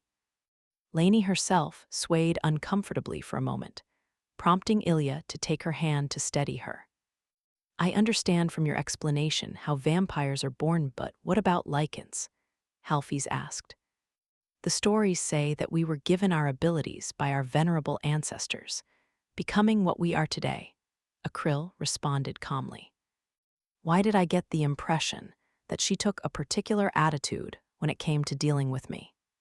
So one of your ancestors was a monster, a wolf-like creature, do you mean? Yes, my people say our ancestors were wolves. There are others, too, besides lichens. They all received powers of their own from their ancestors and lived in their own territories. Other clans besides the lichen. That is indeed very intriguing. Akryl's story seemed to have aroused Halfies' curiosity, and mine as well, but first things first. I understand Akryl's situation, but what is she doing here? I asked. At this question, Ali hesitated. Akryl fled across the eastern mountain range before reaching this mansion. And so, his voice low and quiet, he began to explain how the two of them first met. Chapter 6, Encounter with a Wandering Soul. Hunger. It was hard to breathe, and I thought my consciousness would fade forever from starvation. My body was exhausted, my throat parched, but I forced my legs to carry me forward step by step. I had to go farther away. Anywhere not here, I had to leave this place. That was all I could think about. Unable to dwell on anything else, I dragged my tired body forward. I kept walking on and on until I found a huge, rickety house. Something smelled good, enough to make my stomach growl. Food. I hadn't had anything decent to eat in days. I could feel my mouth filling with drool. That tantalizing smell drew me toward the building. There were no guards in sight, making it easy to sneak inside. I sense people. The house looked dilapidated, but the interior was clean and tidy. There were signs of habitation, but I couldn't see anyone. Hiding my presence as best I could, I proceeded forward. At last, I arrived at the source of the smell. What looked like a full meal was there laid out before me, and the moment I saw it, something caught in my throat. I can't take it anymore. I was hungrier than I'd ever been, and my brain could barely keep up. I jumped for the food on the table, throwing away every last shred of caution. I see we have a rare visitor. A voice sounded behind me, but before I could look over my shoulder, the world turned upside down. Before I knew it, a rope of water had wrapped itself around my body, binding my arms together. Then, still upside down, a young man appeared. His platinum hair was disproportionately bright for someone who lived in this eerie old mansion, and his face was so well proportioned, with ominous crimson eyes, that I couldn't look away. Those eyes brought back unpleasant memories, sending shivers down my spine. But this wasn't the time for fear. I snarled and howled, "Let me go, release me, cur." "So now you talk, you're a lively one for an intruder."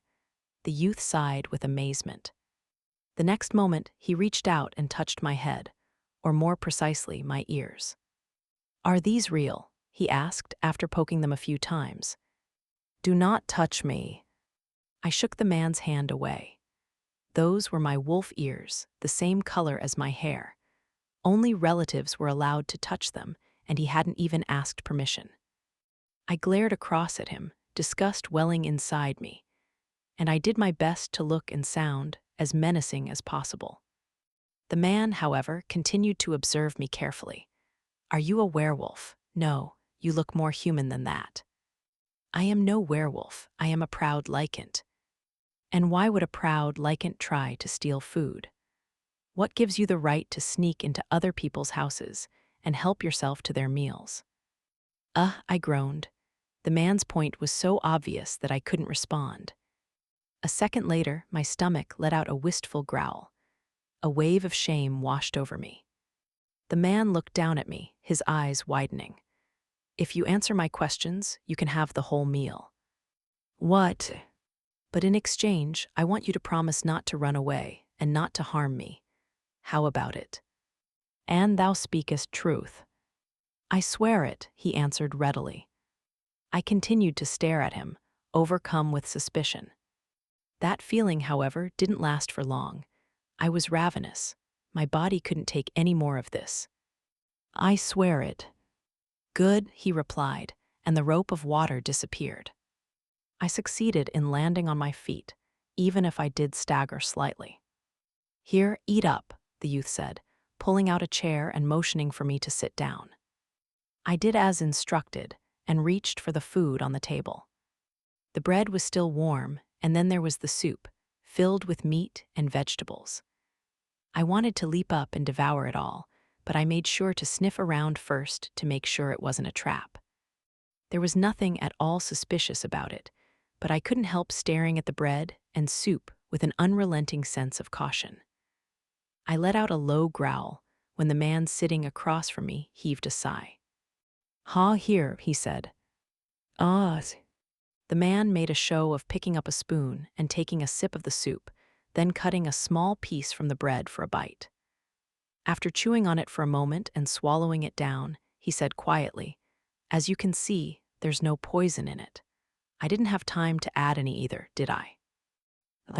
If you really don't want it, I'll eat it all myself." I shall eat it." After a moment's hesitation, I leaned forward and snatched the spoon from his hand, then proceeded to tear out chunks of the bread and shovel soup into my mouth with single-minded vigor. As I devoured the bread, I was struck by an experience that I hadn't felt in ages. "Tea's delicious, delicious." Tears spilled down my cheeks. I hadn't had such a proper meal in a long, long time. My last one, several days ago, had been raw meat that I had barely managed to keep down. An actual dinner like this was a dream come true. I nearly found myself doubting whether any of this was real, but my mind was too occupied with food. "Calm down or you'll spill it. It's all yours, so there's no need to rush. No one's going to take it away from you. Do you want seconds?" "There is more, verily. Yes, yes, please." "Didn't I just tell you to calm down?" "Well, all right, hold on a second." The man took my empty soup bowl, poured me a fresh serving, then handed it back to me. Once the bread was all gone, I continued to sip the soup until my stomach was nearly bloated. All the while, I couldn't stop crying. "Are you satisfied?" the man asked, having watched me the whole time. I nodded. I doubted that my stomach could fit even one more mouthful of soup in it. "Then it's my turn to ask you some more questions in exchange. You have no right to refuse, understand?" "First, tell me your name." "I am called Akryl," I said to him. "Akryl," he mouthed, feeling the word out on his tongue. "Akryl, did you cross the border, the mountains, by any chance?" "Why askest thou such things?" "Because you have an old-fashioned way of speaking. It's a lot like what we consider archaic language here in the Kingdom of Paletia." "The Kingdom of Paletia," I echoed, tilting my head to one side at the unfamiliar words. The young man wrinkled his brow. "You're not from the Kingdom of Cambus, are you?" "What is the Kingdom of Cambus?" "So you don't know. In that case, where did you come from?" "I know not." "You do." I had no answer to that question. I hardly knew where I was now, much less where I had been before I came here. I did come over the mountains, but I know nothing of these kingdoms of Paletia or Cambus. Where were you before you crossed over the mountains? "I was captured." "Captured why?" "Must I tell thee?" With my stomach full, I finally summoned the energy to be on guard. I was thankful for the meal that he had given me, but I didn't trust him enough to reveal so much. I would like to know, but maybe that's a delicate subject for now." The youth didn't seem offended, simply nodding along in thought. In truth, I was rather disappointed by his reaction. A krill, was it? You don't even know where you are right now, do you? No, but why? In that case, why don't you stay here for a while? I beg your pardon. I'll provide you with food and shelter. In exchange, I'd like you to answer more of my questions down the line. How about it? Why? Because I've taken an interest in you. I want to know who you are, I want to know more about lichens, and I want to hear how you crossed over the mountains. At first, I had no idea what he was going on about, but his honesty was plain. How ought I to respond? Well, you don't have any right to refuse, he said with a snort. If you refuse, you would be a thief, and I would have every right to punish you. Yet I have nothing to gain by punishing you, he said firmly. From the very beginning, he had been in complete control of the conversation. That's why, he continued, I want you to accept this deal. I'll satisfy my curiosity, and you'll satisfy your hunger. Not a bad trade, wouldn't you say? You might be lying. I don't mind if you don't trust me, but do you have any other plans for finding food? Zahe. In that case, what are you going to do? I remained silent for a while, peering into his face. All the same, I knew that his proposal would be in my best interest, and he was right. I had nowhere else to go. All right, I shall stay here. Good, I'm glad to hear that. And what is thy name? I asked him. For a second, a trace of some expression passed over his face, but he quickly flashed me a wry smile and said, Al, just Al. Call me Al. Al. When I said his name aloud, I caught a wistful look in his eyes. I couldn't tell why he reacted that way, but I knew better than to ask. A krill, I would be happy for you to live here in the mansion, but there are a few conditions on your stay. And what would those be? First, you'll have to study. People might not understand your old-fashioned way of speaking. On top of that, you need to learn the everyday customs of the kingdom of Paletia. I see. I'll give you a room, but I want you to stay there for the most part. With those animal ears and tail, you might be mistaken for a monster. Lichens are no monsters. That's common knowledge to you, isn't it? But we haven't had any interactions with lichens before. So Al said, but I doubted whether that was true. Now that I had a full stomach, I could think, and Al's eyes led me to an idea. If my guess was right, it would be strange if he didn't know about lichens. So the name of my kin is foreign to thine ears. Yes. And yet thou art a vampire. Al's eyes widened at this question. A moment later, he peered at me more closely and lowered his voice. You know about vampires. Oughtn't I responded. There could be no mistaking that Al seemed warier of me than he had before. I hadn't wanted to ask such an awkward question, but it was said and done now. Wilt thou not suffer retribution for failing to capture me, vampire? What are you talking about? Or perhaps thy tribe is not the one I know. Hold on, wait, how do you even know about vampires in the first place? And a tribe? Do you mean there's something like a vampire settlement? I know not. I was half surprised, half relieved. By all appearances, Al wasn't connected to the vampires I knew. Then maybe I ought to tell him about my situation. I crossed over the mountains because I was fleeing vampires. You were. They were always a wicked people. They caught and enslaved me. So I escaped. That is how I found my way here. That was why I had come all this way. Al's face turned stern, and he raised a hand to his chin in thought. There are even more questions I need to ask you, Akrill. I see there's a lot we don't know about each other, and I'd like to fix that. First, are you worried about pursuers? I cannot say. I know not why they took me. Do lichens and vampires have any interactions with each other? We know of each other, nothing more. Each tribe keeps to its own territory to avoid conflict. We have no other relationship. Interesting, does that mean there are other tribes like yours? Al had taken an interest in what I had told him, asking question after question. Somehow, he looked younger as he posed that last one. He was mature and calm.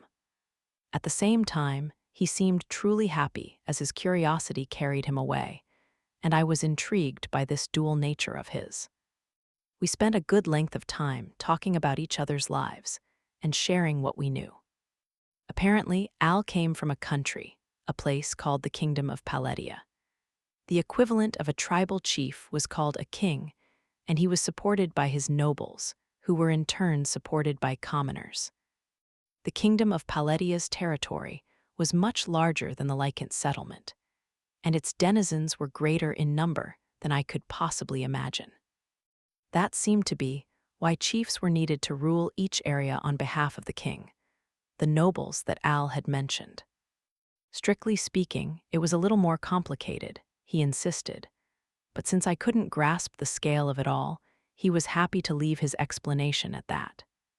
On the other hand, he was quick to understand everything I told him about my Lycant tribe. I was so impressed. He seemed to be a very clever person indeed. After we had each explained our backgrounds to some extent, Al nodded in satisfaction. I see. From the outside, it looks like a closed society, but from the inside, it's a free and open one. It seems Lycants live simpler lives and let nature lead them. Is the Kingdom of Paledia a complicated place? I asked, head tilted to one side as I tried to understand the meaning behind his words. After all my wandering, and now this deep discussion, I could feel fatigue and drowsiness building up inside me. I've let my curiosity get the better of me, and I've pushed you too hard. Let me get your room ready so you can go to bed, Al offered. No, I will be all right. Perhaps I needed to talk about it. I see. Well, just wait a little longer while I get your room ready. Now that the topic of sleep had been mentioned, I realized that I was too tired to even keep my eyelids open. But thanks to that long conversation, I was starting to feel that I could trust him. He's a vampire, but he's nothing like any vampire I've seen. Those thoughts only added to my weariness. I couldn't stay awake anymore. I shut my eyes, laying my head on my arms atop the table as a pillow. In the blink of an eye, I had fallen fast asleep. I could smell blood. My vision filled with red spray. The stench was so thick that it overwhelmed my senses, and bile rose in my throat. Moaning screams, ear-splitting shrieks. I could feel myself going mad as I listened. And mixed into it all was a noise. Ah, here it came. I was going to have to fight. Right here, if I didn't fight, if I didn't kill, I would be killed. Which was why I would kill again today. I would take life after life until I couldn't smell the blood anymore. Hod. I woke up with a start, only then realizing that it had all been a dream. There was no stench of blood prickling my nose, no veil of red liquid, only a strange room and plain bedsheets. For a second, panic hit me as I wondered where I was. But I soon regained my composure when I remembered Al, the young man I had met before falling asleep. Right, I must have dozed off. Is this the room Al mentioned? Completely exhausted, I lay back down on the sheets. The soft fabric smelled like the sun, and they seemed to grow warmer as they rubbed against my skin. The vestiges of my dream were already fading. Just the thought that I might be safe here was enough to make tears slowly well up in my eyes. It smells good here. I buried my face in the blanket, wrapping it around my body, then closed my eyes and let my tears seep into its soft touch and pleasant smell. I had been wandering for so long, spent so many cold nights out in the open. For a while, I had even wondered whether such would be my life forever. But then I had met Al. I owed him an apology for trying to steal his food, but I was so very glad I had met him. Right, Al's. I may have woken up, but I understood that I wasn't supposed to leave my room. It wouldn't be good for me to encounter someone from the Kingdom of Paledia who didn't know anything about lichens. But what should I do? Should I wait for Al to come see me? Akryl, are you awake? Ugh. At that very moment, Al's voice sounded from the other side of the door, leaving me so surprised that I physically jumped. I've brought breakfast, may I come in? You may. My heart was still pounding, but my ears had perked up at the mention of breakfast. Al stepped into the room and handed me a tray loaded with breakfast. There were no desks or chairs in the room, so I sat down on the edge of the bed and started to eat. The fare was almost identical to the soup and bread that I had eaten the day before, but it was delicious all the same. I didn't mind. Is it good? Al asked. Very, I answered. I'm sure the cook will be pleased to hear that. Wilt thou not eat as well? I've already finished. Oh. A casual conversation between me and Al. A sign of everyday life that I had almost forgotten since being captured by vampires and escaping to freedom. It was warm. Was that because Al was here? The happiness that I was enjoying now was thanks to his forgiveness. Al. Yes. Thank you, I said, remembering that I hadn't yet expressed my gratitude to him. His eyes widened slightly at this show of thanks, and he flashed me a faint smile. With that exchange alone, the scent of happiness grew even stronger. Chapter 7, You're Beautiful. Around 10 days had passed since my arrival at Al's mansion. Since I couldn't leave my room, I was occupying myself by studying the language used in the kingdom of Paledia. I was right, your way of speaking is very similar to the archaic speech style in the kingdom of Paledia. There might be some slight variations, but they're almost identical. I see. Such were our conclusions, while Al and I exchanged information during my study sessions. Akryl, are you suggesting that the lichens have been speaking the same way for generations? If so, there's a possibility that your ancestors and mine were once part of the same tribe. Dost thou think so? I can only speculate, but you should be able to read books and the like as well. I'll bring you some later. Books, such rare items thou hast here. Did the lichens have books? Lichens rarely involve themselves with other tribes, but curious strangers come to visit us from time to time wishing to barter. Only the book lovers and chiefs spend any time reading. I learned letters, so I know how to, but I care little for it. Only the chiefs and book lovers. Didn't you keep any records? Records, the chiefs tell stories about the past. They leave our records in songs. So learning to write wasn't essential in lichen society. But you know how to read, Akryl. I remember most things once I've learned them. Perhaps you're an unrecognized genius in that regard. What's that? No, nothing. I enjoyed studying with Al, listening to stories about the kingdom of Paledia, and talking about my life with the lichens. But one day Al didn't stop by my room. Isn't he coming today? I wondered aloud. He usually didn't spend the entire day with me, only dropping by during mealtimes. If he wasn't busy, he would help me study or tell me about this or that. But if he didn't come see me, no one would bring me any food. What was I going to do? As it happened, the next meal after breakfast still hadn't come. Has something happened? Since I had been staying in my room all this time, I had no idea what was going on outside. Anxiety welled up inside me.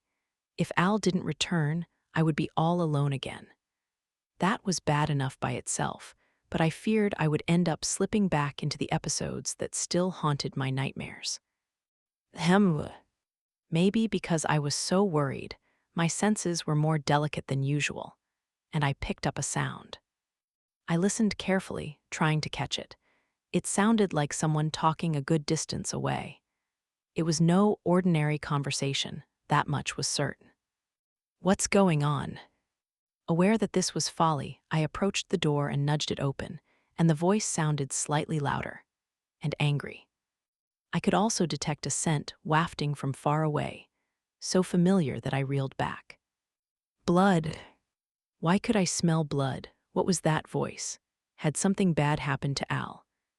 I couldn't stand that thought, and so I pushed the door wide open and bolted toward the voice. It was near the main door into the mansion, in a large hall near the entrance. The stench was thick, and I heard someone urgently giving instructions. Then I spotted a familiar person painted in red lying atop the floor. Bring bandages quickly. Help him, I'll clean the wound. At the injured man's side was Al, his expression grim as he issued sharp instructions. The man was moaning in pain, but Al did his best to treat him, even letting his own clothes get stained with blood. With a wave of Al's hand, water appeared from the air and washed away the dirt from the man's wounds. Even from a distance, it was clear that he would need a good many stitches. But it was also clear that there weren't enough people here to properly treat him. Do not they have a healer or doctor? There were a great many injured people, and some could lose their lives if they didn't receive adequate treatment in time. My breathing was growing ragged, so I tried desperately to catch my breath. I hadn't smelled real blood in so long, and the smell, along with the presence of death looming nearby, made my head spin. No, this wasn't the hellhole where I had been held captive. There were wounded people here, people who needed help, but Al was short-handed. What could I possibly do? Al, I called out from the second floor to everyone down on the first one, before placing my hand on the railing and jumping down to the floor below. Al stared at me in disbelief. Landing softly on the ground, I ran to his side. Akryl, why did you leave your room? We can talk later. These people need treatment, yes. I can help. What? Lycans are hunters. We learn how to treat injuries as children. Let me help, I said, staring straight into his eyes. Al looked back in surprise and confusion, but he didn't hold my gaze for long. The wounded man lying on his side groaned in pain, and Al turned away from me back to more urgent matters. All right, give me a hand, Akryl. We don't have enough people here to help everyone. I understand. How many injured are there? I shall start with the worst of them. I need needle and thread. If you have suturing tools, pass them to me. Borrowing the necessary tools from Al, I treated those in urgent need, until I finally found a moment to catch my breath. Fortunately, no one had lost life or limb. So long as they rested and did nothing to aggravate their wounds, they would soon be able to return to their lives. Once we were finished helping the wounded, Al led me back to my room. His brow was knit with worry. Akryl, I appreciate your help with the wounded, but why did you leave your room without permission? I'm sorry. There could be no denying that I had broken my promise to him, and I was truly sorry about that. But there was a commotion, and I smelled blood. I feared something had happened to you. I understood well enough that it sounded like I was making excuses, which was why I was staring down at the floor.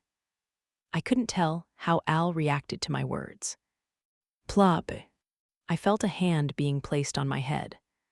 Al stroked my hair, but his expression was still dark. He wasn't accustomed to comforting people like this. I'm grateful. Still, I was worried things might end up worse for you if we didn't do a good job. No more rash actions, please. I understand. That being said, this was a good opportunity. You helped with the injured, so hopefully fewer people will think of you as a danger. Maybe we won't need to keep you hidden in your room anymore. Oh, are you certain?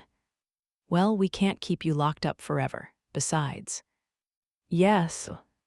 Don't you have a home to go back to? My thoughts turned to the Lycant village. Of course, I would like to go back there if I could.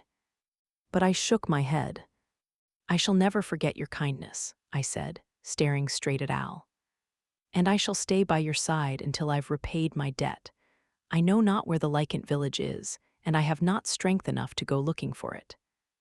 I see, Al answered, before turning the subject back to the wounded. Your Lycant first aid skills were certainly a sight to behold. I nodded back. We Lycans are a tribe of hunters, and protecting our territory from monsters has always been part of our lives. Any Lycant could have done as much. Oh, is that because your tribe lives in close proximity with monsters, maybe? In any case, you were a great help, Akrill. If I may, how were those people hurt? They were attacked by monsters, yes. They were sent to thin out the herds. This is a remote corner of the kingdom of Paletia, and there aren't always enough people here when it comes time to hunt. It isn't unusual for people to get hurt like they did today. Al had answered my first question, but it only raised another. Al, what? If warriors are lacking, why dost thou not fight alongside them? His clothes were spattered with bloodstains, but that was only from treating the wounded. I couldn't smell the outside on him, which meant that he had left the fighting to the others while he had remained inside the mansion. And thou couldst have healed their wounds much faster if thou hadst lent them thy powers. My powers? Why didst thou not make them part of your tribe? The vampires I had known would have done just that. Al might have had nothing to do with them, but he was still a vampire, after all. So wouldn't it be better to welcome others into his own tribe to reduce the number of unnecessary injuries? That seemed sensible to me, at least. Thou saidst none of my kin live in the kingdom of Paletia, but if your people suffer, would it not be easier just to share thy powers with them? Do you think I should just turn them all into vampires, Akrill? The vampires I knew would have done, so I cannot fathom why thou wouldst not. Dost not thou worry for them?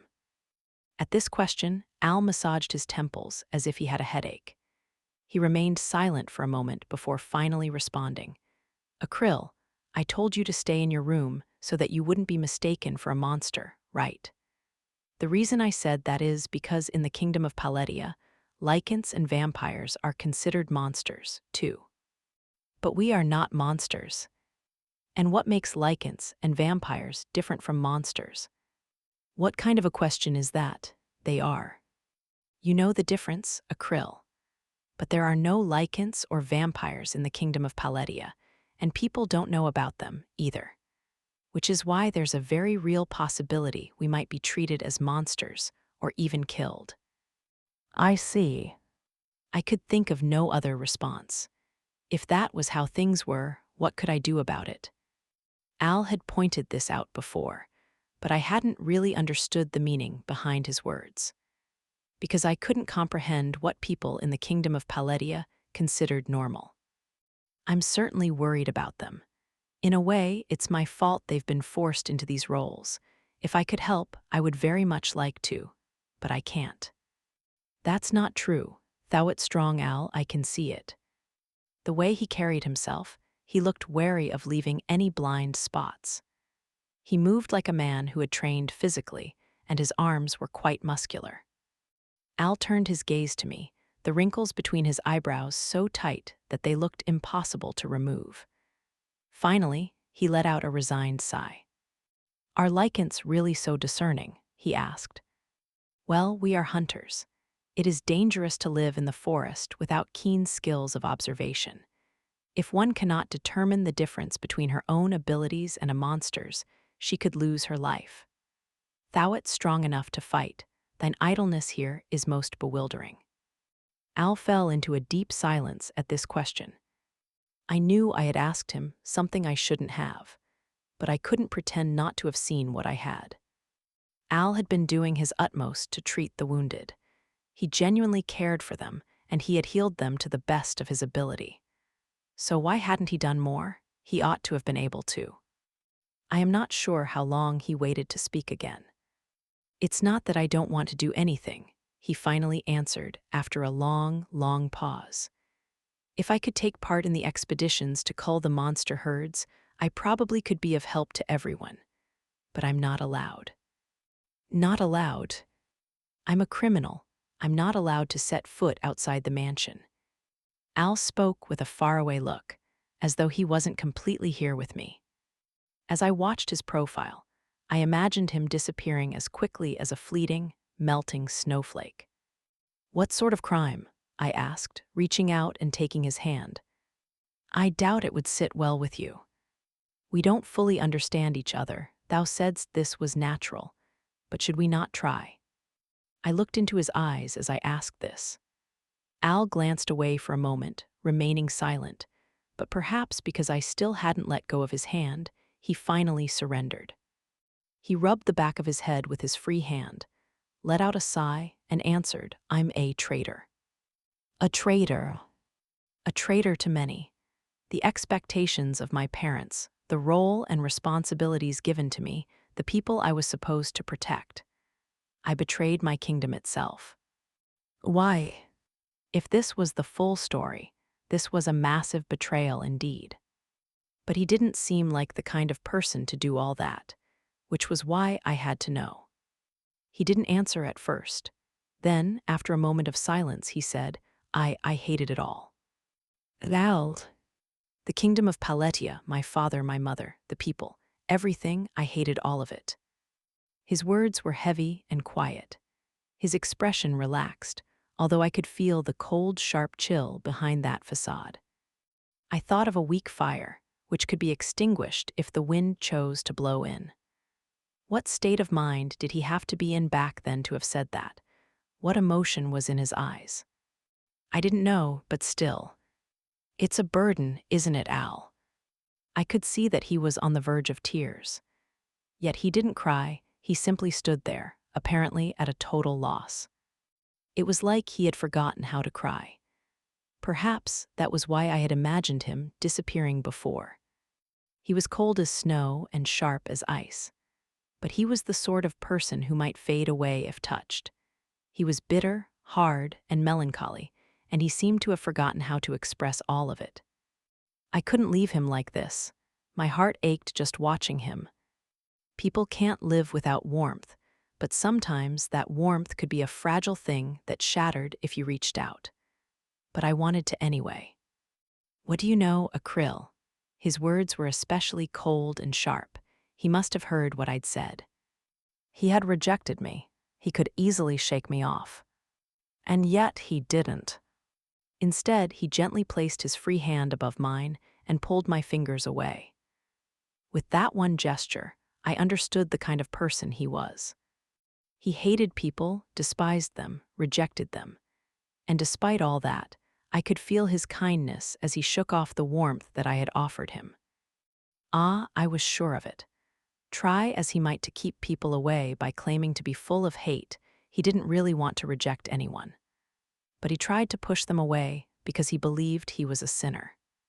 I don't know anything, but I want to know more about you. Al's hand tried to untie our fingers, but I stopped him by placing my free hand on his. We faced each other, our hands overlapping. He had expressed his intent to reject me, but I was expressing my hope to step closer to him. Why do you want to know me? Because I do. But why? Because I want to understand thy pain. What good would that do you? I want to help. He visibly swallowed, turning away to hide his distorted expression. This time he succeeded in shaking my hand away, creating a new distance between us, but he was only one step away. And that could be overcome. It's none of your business. No, it is. So you admit it. I know thou followest not thy heart. And if I wish to know thee more, if I wish to help thee, such things are for me to decide no. And I'm free to decide whether or not to accept your concern, don't you think? I shan't compel thee to do anything, but if thou wouldst indulge me, I'd be most pleased. Until then, I would stay here for as long as I felt I should. I am becoming very interested in thee, I said. Everything was so fragile. He might disappear at any moment, and his warmth would be lost under terrifying coldness. I wished to return his gift to me, to help him as much as I could, and to know more about him. As these thoughts rushed through my mind, I stared at Al, and he looked back at me with astonishment. Finally, he let out a deep sigh, rubbed the wrinkles between his eyes, and muttered, You know, what you said just then could invite misunderstanding. Misunderstanding. I'm not the kind of man who would have romantic feelings toward a child. If you feel that way, stop now. Romantic feelings. It took me a moment to understand what he was even saying. The feelings that developed between a couple. Did I have such expectations of Al? When I finally realized, I couldn't stop the heat rising to my cheeks. I am not a child. The misunderstanding is not mine. All right then, but you are a child. Perhaps I am not yet fully grown, but I'm hardly a child. The more you insist you aren't, the more it sounds like you are. I am not Al. I was so embarrassed that I tried to push him away, but he neatly sidestepped me. Do not flee, coward. Then don't push me. Al, why you fool? Before I knew it, I tried to hit him again, but he easily dodged again, and so I started chasing him in indignation. At the time, I wasn't able to make out the expression on his face. A good while had passed since the incident that had prompted me to first leave my room. I was outside in the courtyard, hanging the laundry out to dry. When finally I was finished, I nodded in satisfaction as I watched the clothes swaying slightly in the wind. All right, that's it. Good work, Acryl. Thank you again, said the old man doing the washing with me as he flashed me a smile. I smiled back at him. This was my everyday life now. A few days after I had first left my room, Al gave me permission to come outside. He had informed everyone else in the mansion of my presence and made it known that I was no danger to them.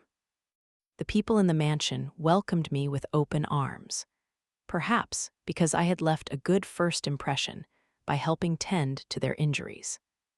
However, they were all older men, so I was worried that they might treat me like a child. I had to insist that I was too old to be coddled.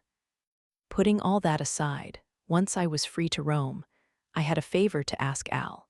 I wanted some duties here at the mansion. Up until then, I had been a mere guest, eating food and contributing nothing in return. Al insisted that I didn't need to do anything, but I was uncomfortable just sitting idly by. After all, he had saved my life and given me a place to live and food to eat. At the very least, I ought to repay him for all that. So when finally I was permitted to help out, I dived straight into my tasks.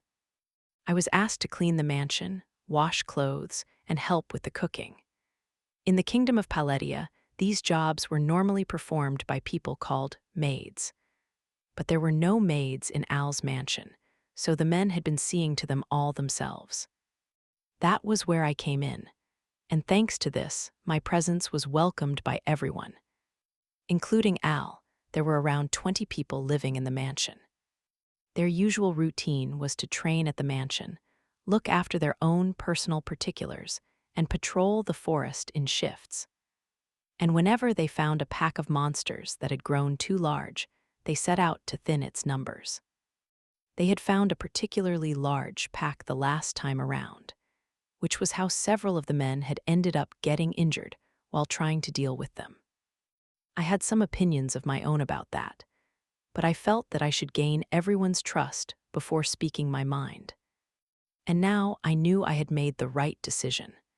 In fact, since starting to help out with work at the mansion, I had learned a great deal. Al doesn't seem to interact with the others all that much.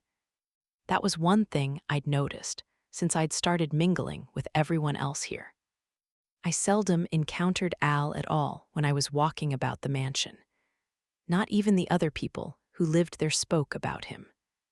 Does that have something to do with his crimes?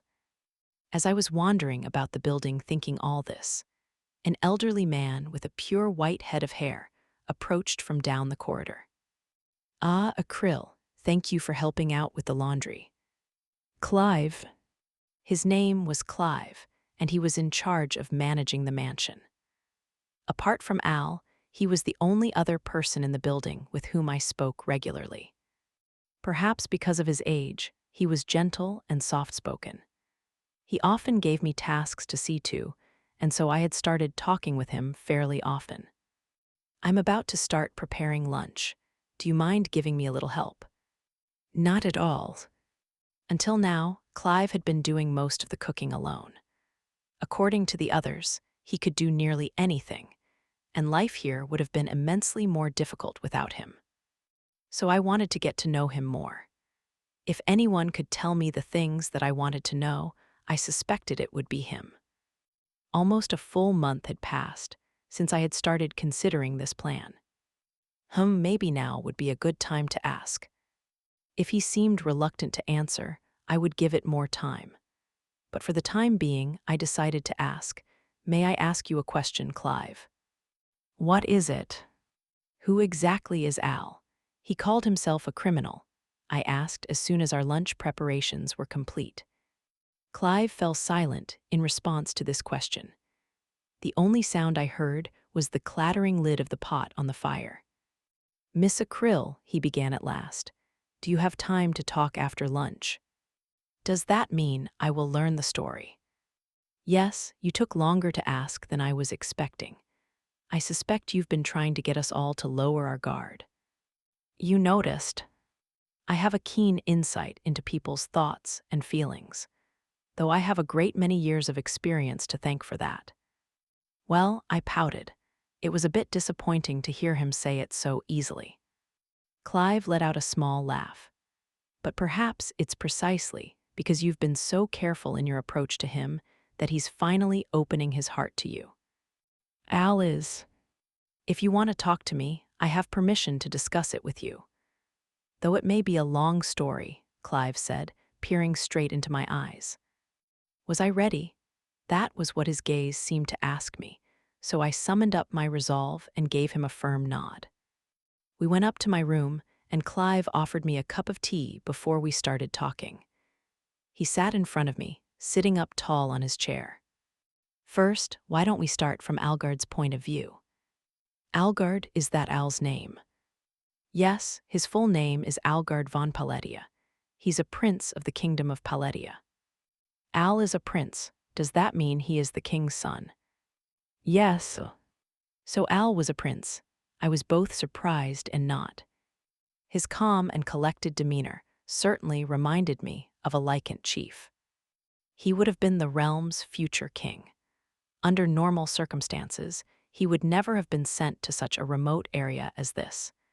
"Did he tell you anything about why he's here?" "Only that he's a traitor." "Yes, Master Algard committed a grave crime. Because of that, he was stripped of his birthright and ordered to remain here. So he was supposed to lead his country, but now he can't. What did he do? How bad was it?" I still had little sense of the scale of a country, so it was hard to connect all this with my own common sense. What crime did one have to commit to be stripped of authority and confined to a house? I couldn't even imagine. What exactly did he do? Why did he become a criminal? Faced with these questions, Clive let out a heavy sigh before continuing. Master Algard's sin was that he tried to wrest control of the country for himself. "He did." "Yes, from his father the king, his mother the queen, the nobility, the commoners, everyone." "Al did that." I couldn't fathom it. From the impressions I had had of him so far, it was hard to imagine him as that kind of person. But I doubted that Clive was lying just now, either. Difficult to believe though it was, this was the true story of Al's crimes. Algard was involved in a wicked plot and nearly brought chaos and disorder to the kingdom of Paletia. He was deemed unworthy to become king and banished to this far-off land. You look incredulous, but I assure you it's true. Why would he do such a thing? I understood the gravity of Al's crimes, but I was still curious about his reasoning. What had pushed him to take such extreme measures? Clive paused there, reaching for his cup. He sipped his tea, then placed the cup soundlessly back on its saucer. "Algard has an older sister," he said. "Oh." "Yes, Miss Akrill. Do you know that immense importance is placed on magic in this country?" "Yes, Al told me. It's called the power of spirits." The kingdom of Paletia was a country with advanced magic, and its people placed great importance on what we Lycants called the power of spirits.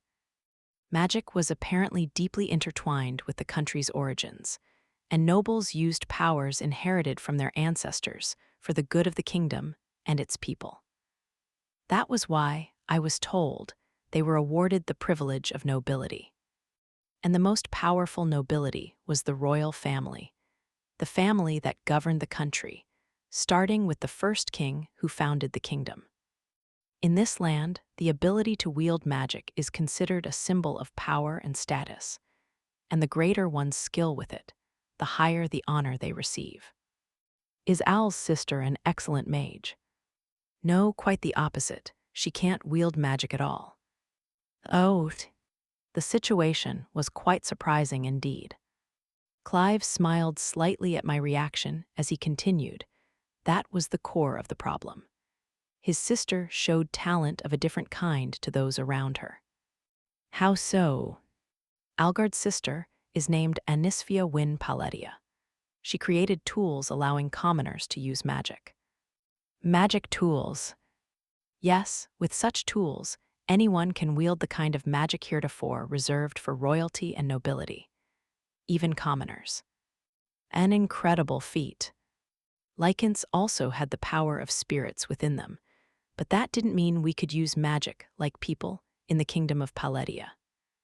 Our spirit powers revolved around enhancing our bodily strength.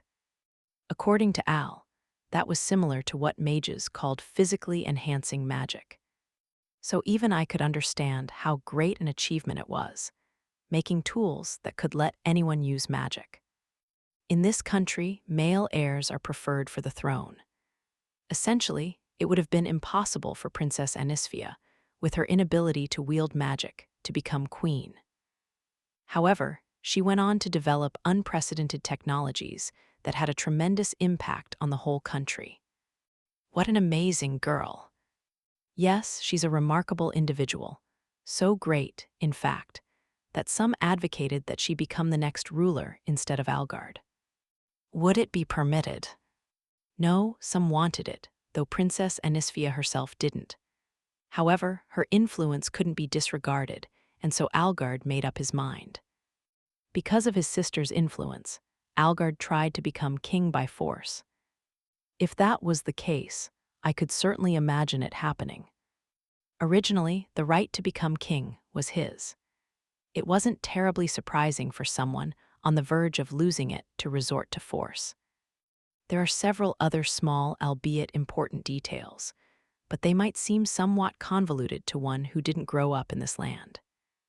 In any event, we can discuss those later. Back to what happened. It was Princess Anisphia who brought an end to Master Algard's heinous betrayal of his country. So you're saying his sister, this Anisphia, is the one who made him suffer. A princess unable to use magic, who would ordinarily have been disqualified from becoming queen. A disruptor who developed tools that granted those magical abilities to everyone. And the person who had pushed Al, originally destined to become king, to the wayside. Just thinking about the anguish she had caused him, I could feel hateful thoughts about her rising in me. But Clive shook his head sadly. Princess Anisphia never wanted to torment Master Algard. In her own way, she was concerned about his well-being. Unfortunately, well, it came down to the adults surrounding them both. Adults. Because of their superior status, nobles are permitted certain extravagances. And once someone knows extravagance, they want even more of it. For a noble, that can mean wealth surpassing all other nobles, and if they go too far, it can mean wanting to become king themselves. There were those who tried to use Master Algard to their own advantage. My eyes widened in disbelief at what Clive had just revealed to me.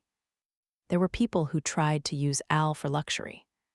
But I understand nobles enjoy all kinds of luxuries. But is that not because they are responsible for looking after others? Indeed, you're most correct, Miss Akrill. It was those adults who failed to understand that fundamental truth who ruined the relationship between Master Algard and Princess Anisphia. I felt a chill run down my spine. Clive's expression was as sharp as a sword edge, and his fists were shaking with visible anger. They were so close as children, Master Algard and Princess Anisphia. But Master Algard was considered to be of little talent, while Anisphia, creating things that people had never even seen before, kept winning praise out of public view. Clive let out a deep exhale, shaking his head.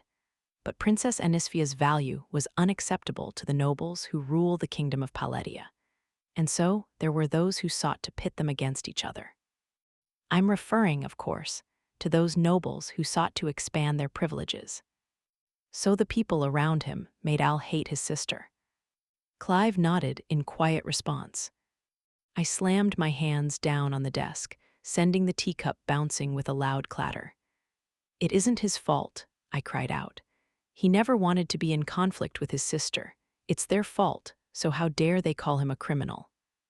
If the old butler's story was true, it meant that the adults around Al had tried to take advantage of him in the pursuit of greater luxury.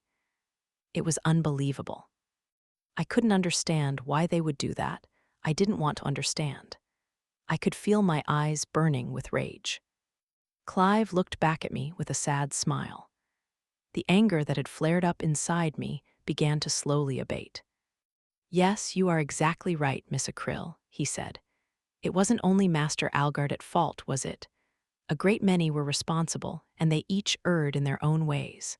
But even so, Al's still a criminal. Yes, because he is royalty, and that is a position of high responsibility. Of course, those whose blind ambition led them astray have been punished accordingly. But for allowing himself to be misled, Master Algard is likewise guilty. And he is royalty, so he cannot be easily forgiven. So he was always compared with his sister, treated as a disappointment, then used by others. And he is the one at fault, because his sister had talent and he did. Surely not. What of the adults around him? Who was it who made him that way? I can't argue with you. We should all have been more supportive to keep him on the right path. Which is why, Miss Akrill. Which is why what? Please remain by Master Algard's side. By his side. You are not a citizen of this country. You are not one of those he is sworn to protect, nor does he need to live up to any high position or title when he is with you. You are a guest to him, and you could be a friend. That is what he needs most now. There was a tremor in the old butler's voice, a weight of emotion lying beneath the surface. I caught my breath at the seriousness in his voice. I owed it to him and Al to respond in kind. Your burden is heavy too, Clive, but I know not if I can fulfill that request. I ought to discuss it with Al. I know the truth, but not how he feels. To be honest, I am not certain I can do anything. I won't insist. I know it's a selfish request. Selfish, does Al not wish to be saved? Well, if not, I doubt my words have any power. Indeed, Clive murmured forlornly. From my point of view, everyone was being selfish. Those who treated Al as a criminal, and those turning to me to help him. Clive, I can see your regret is heartfelt, as is your desire to save Al, but his pain will persist. You cannot erase it, nor should you. If Al wishes to be saved, he needs to say it himself. Only then shall I help him. I shan't meddle otherwise. No matter what those around him said, he had to make the final decision himself.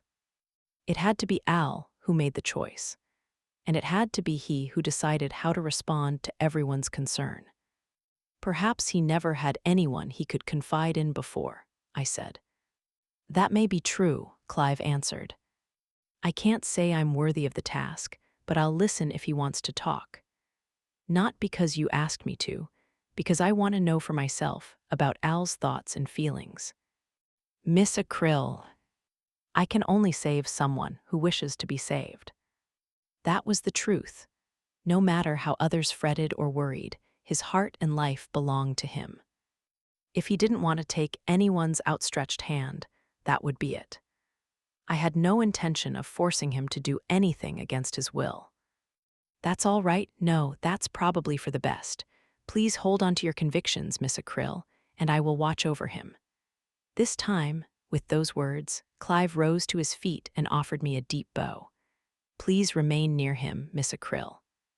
I shall, but not because of your request. Having said that, I picked up my teacup. The beverage had turned cold, leaving a bitter taste in my mouth.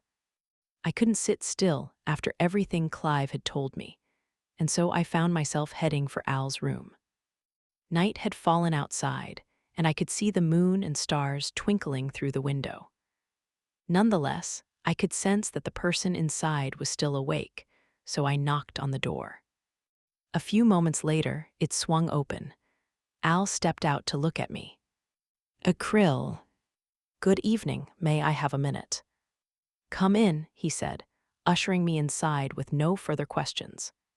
His room was remarkably plain. There was a bed, a rocking chair, and a table. Those were the only items that stood out. It was so lifeless that I felt a cold chill fall over me. Is that chair too big for you? He asked. I'm not small. I didn't say you were. All right. Sit on the bed then, he said. We both sat on the edge of the bed, with enough space between us to fit 2 people. If you're here, I suppose that means you spoke to Clive, Al began. Yes. I see. Did it all come as a surprise? I've been keeping a great deal from you. I probably ought to have told you myself, but I didn't have the confidence to explain it all with a level head. You didn't ask me directly, either, so I left it to Clive to explain. I believed you did not wish to be asked. And yet that didn't stop you from trying to find out. Have I angered you? A little at first, but it was rather like you not to try asking me directly. Al closed his eyes, staring up at the ceiling as though something was on his mind. He was so calm and quiet that I wondered if he might turn invisible and disappear. I couldn't afford to let him out of my sight. I thought it would be good if you knew. I didn't even think it through properly. Why did I want you to know? I suppose I just wanted you to see the real me. Oh, I couldn't just be Al before. I was Algard von Paletia, the kingdom's prince and future ruler. And I'm a criminal who threw it all away, he said flatly, his voice dry and devoid of emotion. His eyes were mostly closed, but I could still see the emotion in them. The slight lift to the corner of his mouth likewise hinted at his complexity of feeling. He didn't speak those thoughts out loud, but his expression made them clear enough. It was like he was unstable inside, broken. I was sure he wanted to hide his true feelings, but it was equally true that he couldn't. Like he said, not even he knew what he really wanted. I was frantic and desperate when we were putting the plan together. To take control of the country, you mean? Yes, I thought it was a wonderful plot, because I'd been suffering for so long, so long. At last, word by word, he began to pour out his thoughts. Everyone always had these expectations of me, and I was never able to meet them. I only received charity in some form or another, like I was just an empty vessel. People only ever saw me from behind as they threw things at me. I guess it was love of a kind. Status, riches, betrothal. Betrothal. Clive didn't tell you. Every prince is supposed to have a betrothed. I had learned that word during my studies. That was someone whom he was supposed to marry one day in the future. What was this feeling that came over me just now? Frustration, queasiness. Our relationship wasn't one that allowed us to feel comfortable around one another, though. Oh, but you were meant to be future partners. I was far from distinguished. No, I wasn't any good, so my father and her father were anxious to partner us together before I took on the task of managing the country. She was always extremely capable. Was she a great person, the woman? She was perfect. There was no comparison between the two of us. Her only flaw was that she wasn't very affectionate, which was why I hated her so much. You hated her. She was far too good for me. Who was our engagement even for? With her, I would just be an accessory, so I treated her poorly. No matter how much I might have hated her, I regret doing that. So you did hold some affection for her. That was impossible. At best, we might have been friends. I wouldn't want her as my partner in life. As he spoke, Al's dark smile turned to something gentler. He closed his eyes, apparently recalling warmer memories. He didn't like her, not in that way, but he did believe that they might have been friends, just not companions. However, if they were forced into such a relationship against their will. It failed, did it not? Oh yes, a lot happened, Al said, his voice betraying his mixed feelings. They had been completely at odds.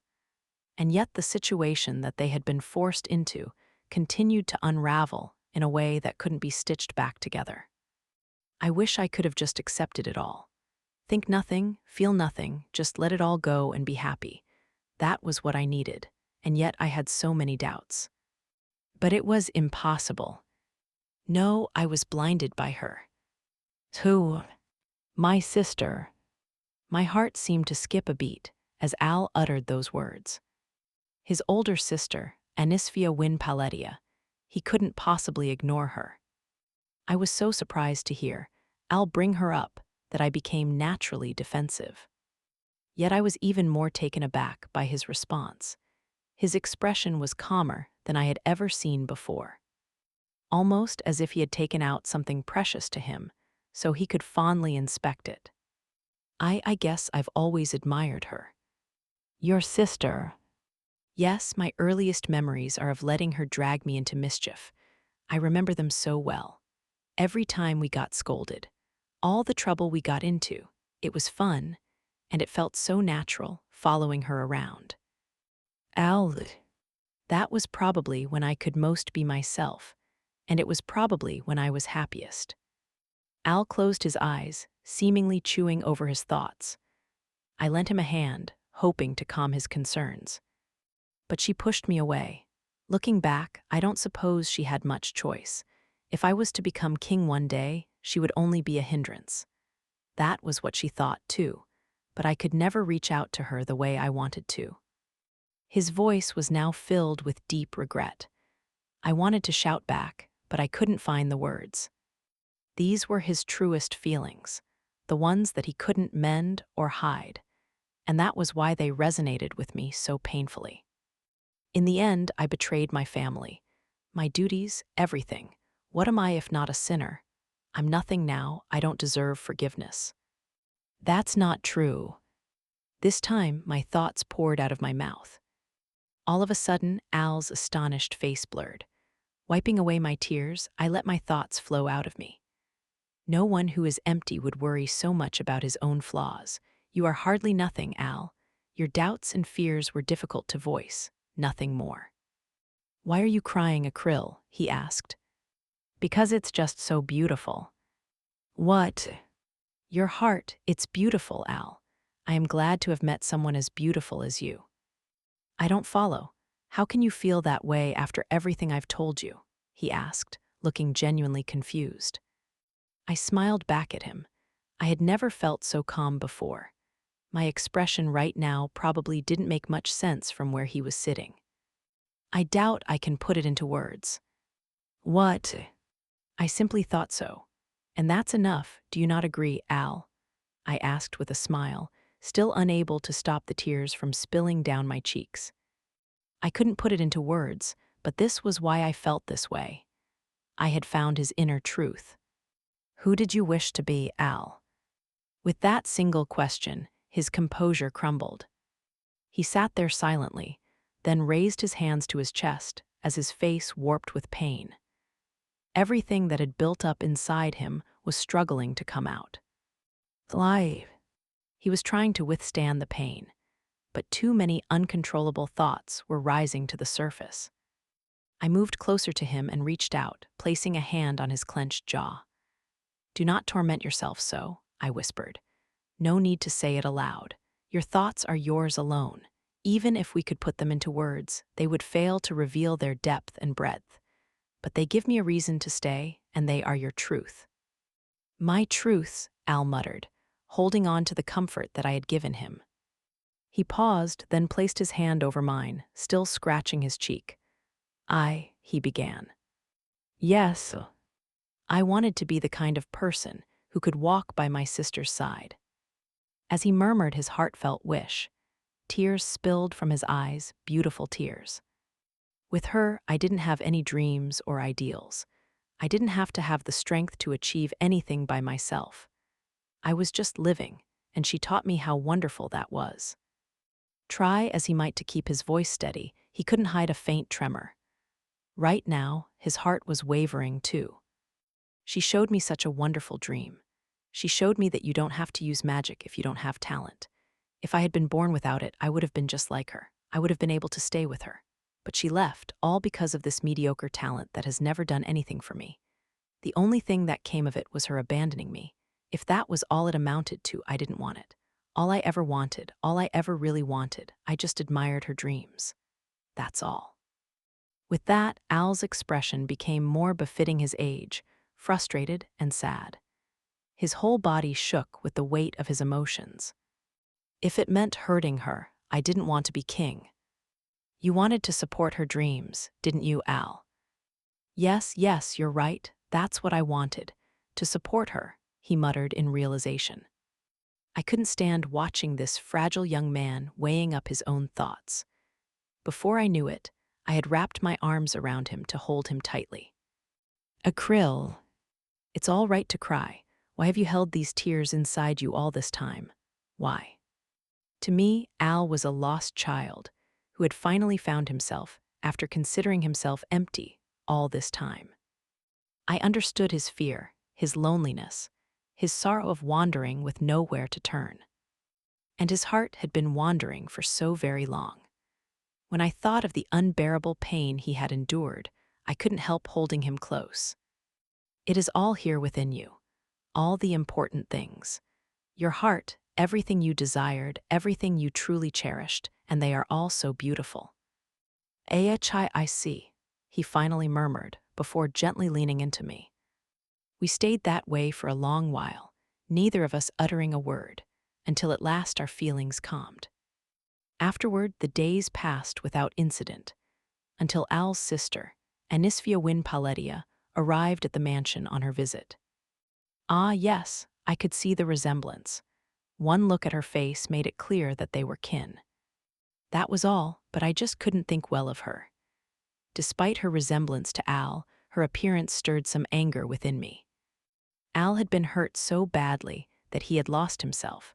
So why did she have to look somehow wounded, too? I didn't want to ignore her feelings, but she seemed so afraid of speaking up or reaching out. It was infuriating. Even when she spoke with Al, she never tried to bridge the distance between them. So that's how Akryl came to be staying here at the mansion. I was so wrapped up in my own emotions that I had missed Al's detailed explanation. But he was only going over the circumstances of my arrival, so I doubted I had missed anything. I see, so that's how it is. Akryl. After hearing her brother out, Anisphia turned to me. Even that action was vexing. Why was she looking at me? Did she not have more important matters to attend to? Why was she not meeting Al's eyes? If she had something to say, she should say it. She ought to be more concerned about her brother sitting right in front of her, shouldn't she? The thoughts were whirling around and around in my head. Speak not to me, I answered. I dislike you. Anisphia stared back with surprise and bewilderment at my evaluation. Her gestures and expressions were in some way similar to Al's, which was why I couldn't keep my indignation in check. I am not the object of your concern. Should you not face someone else? I couldn't comprehend her, and I was sure that I would not for a long, long time to come. She was Al's only sister. She ought to be the one who knew him best, who accepted him most, his thoughts, his wishes, his cherished dreams. Chapter 8, Two Hearts Reconnecting. Dazed, I stared up at the unfamiliar ceiling in the guest room at Ali's mansion, where I was staying with Yuffie. During the course of our reunion, he had told me how Akryl had come to stay at the mansion. I had tried speaking to her myself, but she wouldn't have anything to do with me.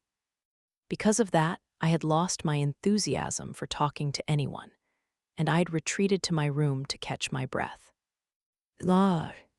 Are you all right, Anis? Yuffie asked. You don't need to worry about me. I'll be fine. Are you sure? She stared back, one eyebrow raised as though she had more to say. No doubt she had some thoughts of her own about Akrill's attitude. Her utter rejection had been quite impressive. Thanks to Ali's intervention, nothing had happened. But if left to our own devices, we very well might have ended up in a fight. Her attitude had been so disrespectful, in fact, she could have been arrested then and there. However, she was absolved, seeing as she wasn't a citizen of the kingdom of Paletia, but a lycant with a different sense of social norms. Yet that didn't excuse her rudeness to me. Ilya, Garki, and Halfys all seemed extremely wary of her, too. Lainey, Navar, and Yuffie, on the other hand, seemed rather puzzled by her. Her demeanor aside, she isn't exactly wrong. She wasn't the person I ought to be facing right now. She had simply bared her emotions and thrown them at me. I couldn't possibly refute her. After all, I was well aware that I still had no idea how to deal with Ali. I brought you here because of what happened with Kando, Yuffie said all of a sudden. I had suspected as much. So you were worried about me, I remarked. Yes. Ostensibly, Yuffie's reason for visiting the frontier was as part of her official inspection tour. But what she really wanted was to create a pretext for me to reunite with Ali, just as she had been able to reconnect with her own brother.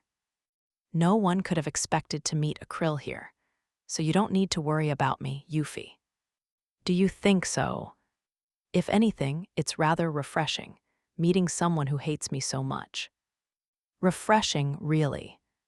There have been plenty of people who hate me, but most of them won't actually say it to my face. Back when people had called me Princess Peculiar, many individuals had looked on me with contempt, but they wouldn't have dared put those thoughts into words. At best, they would be extremely circuitous about it. I knew that getting into an argument with them would only hurt my reputation, and it wasn't like snapping at them would have changed anything. There's a huge difference between interacting with someone who will tell you they don't like you to your face and someone who won't. But it's hard to really put into words how it makes you feel. Maybe that was why I didn't really mind Akrill's attitude.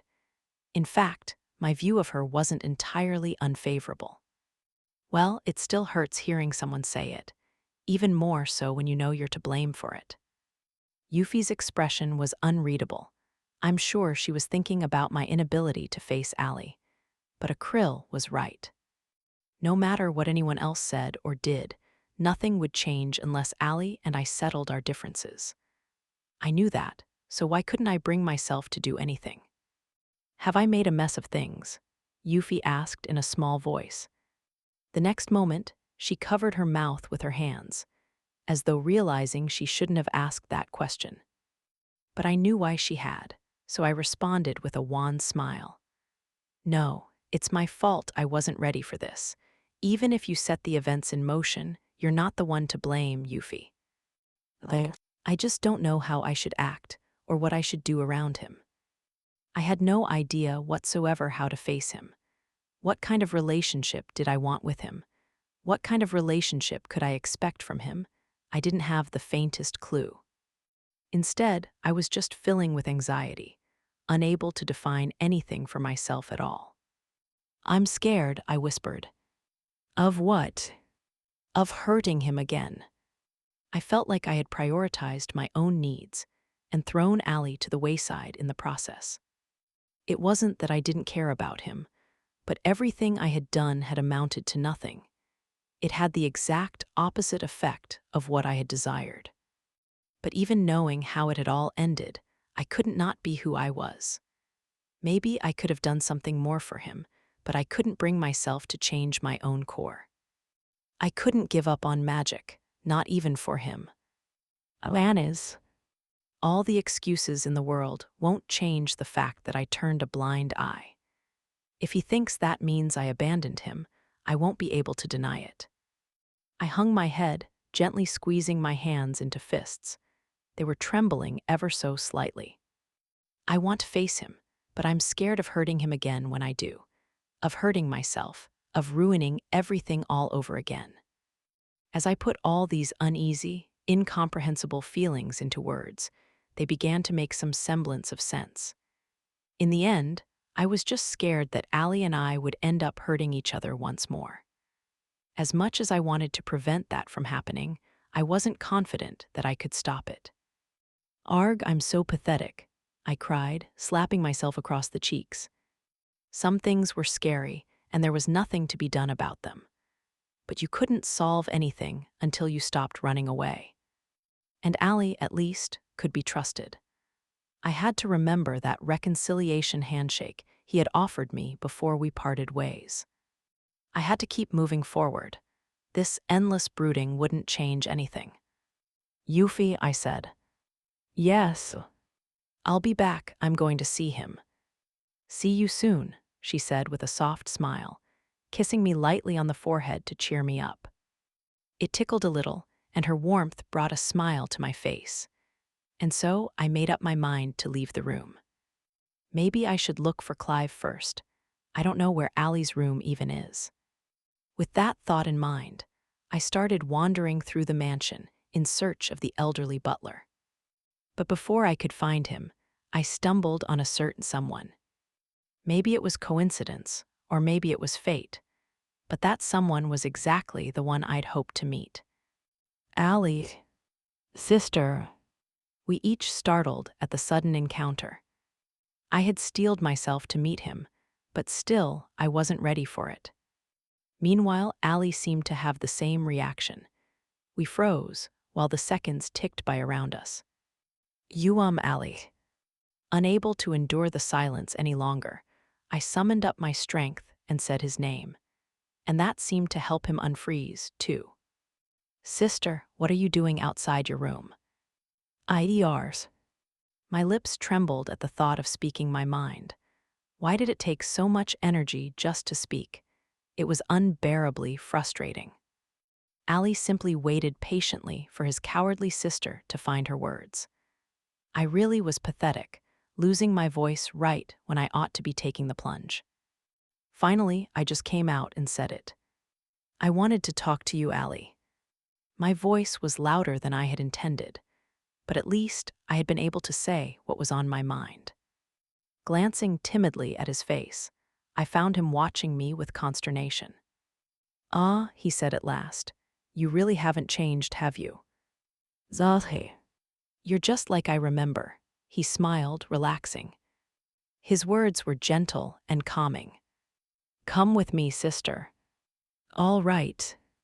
I followed by his side as he led me to the mansion's courtyard. The moon was more than bright enough for me to make out the surrounding scenery.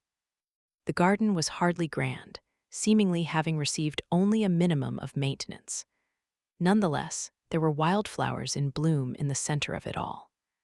As chaotic as the site was, I could feel the power of nature lying behind it. "How is life here?" I asked as we made our way slowly through the courtyard. It was probably too simple a question, but Allie answered me normally. "Slow. I don't have any particular role to play, and there's nothing I have to be involved in here. It's what I need right now." "I see." "In a way, it isn't much different from the life you used to have, wouldn't you say?"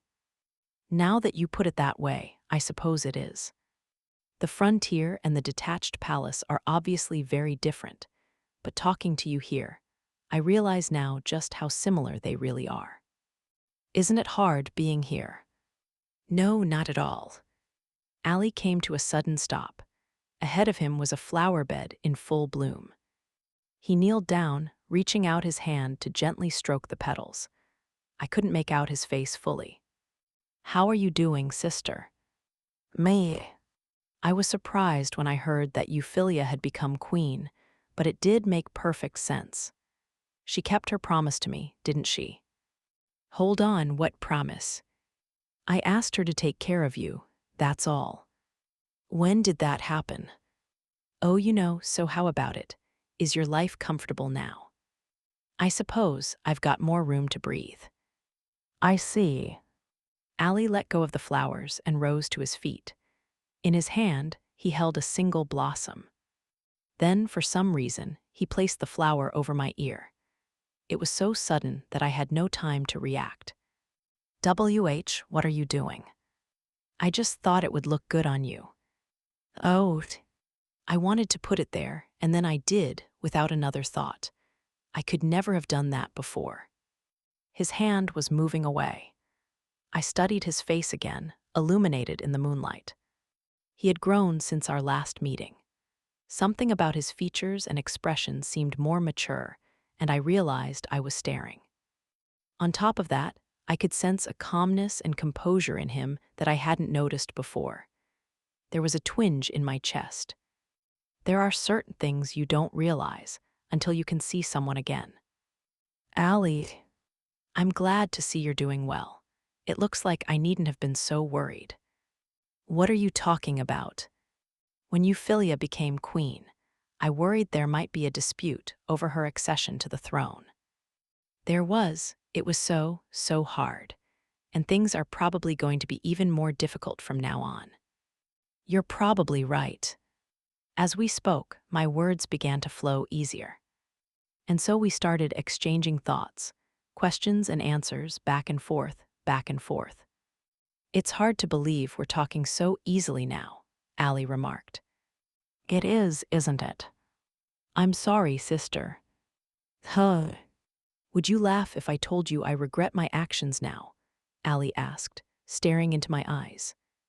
I looked back, unable to respond. Amid that silence, the wind picked up in intensity, rustling over the flowers that Allie had reached down to earlier. I won't laugh, I answered. I couldn't possibly. I see it's far too late now, but when I saw you, I realized it clearly. Allie stared up at the moon overhead. Maybe, at the time, I just didn't want to understand. Why not? Because I felt like I was going to be crushed under the weight of all the terrible things I'd done. I couldn't muster the resolve to bear that weight. But seeing you now, I'm ready, he said forlornly, still watching the distant sky. I always knew that you distanced yourself from me and intentionally damaged your own reputation so I could succeed as heir to the throne. But I abandoned you, Allie. I kept on chasing after magic until I had produced tremendous results. That affected your reputation. It's all my fault.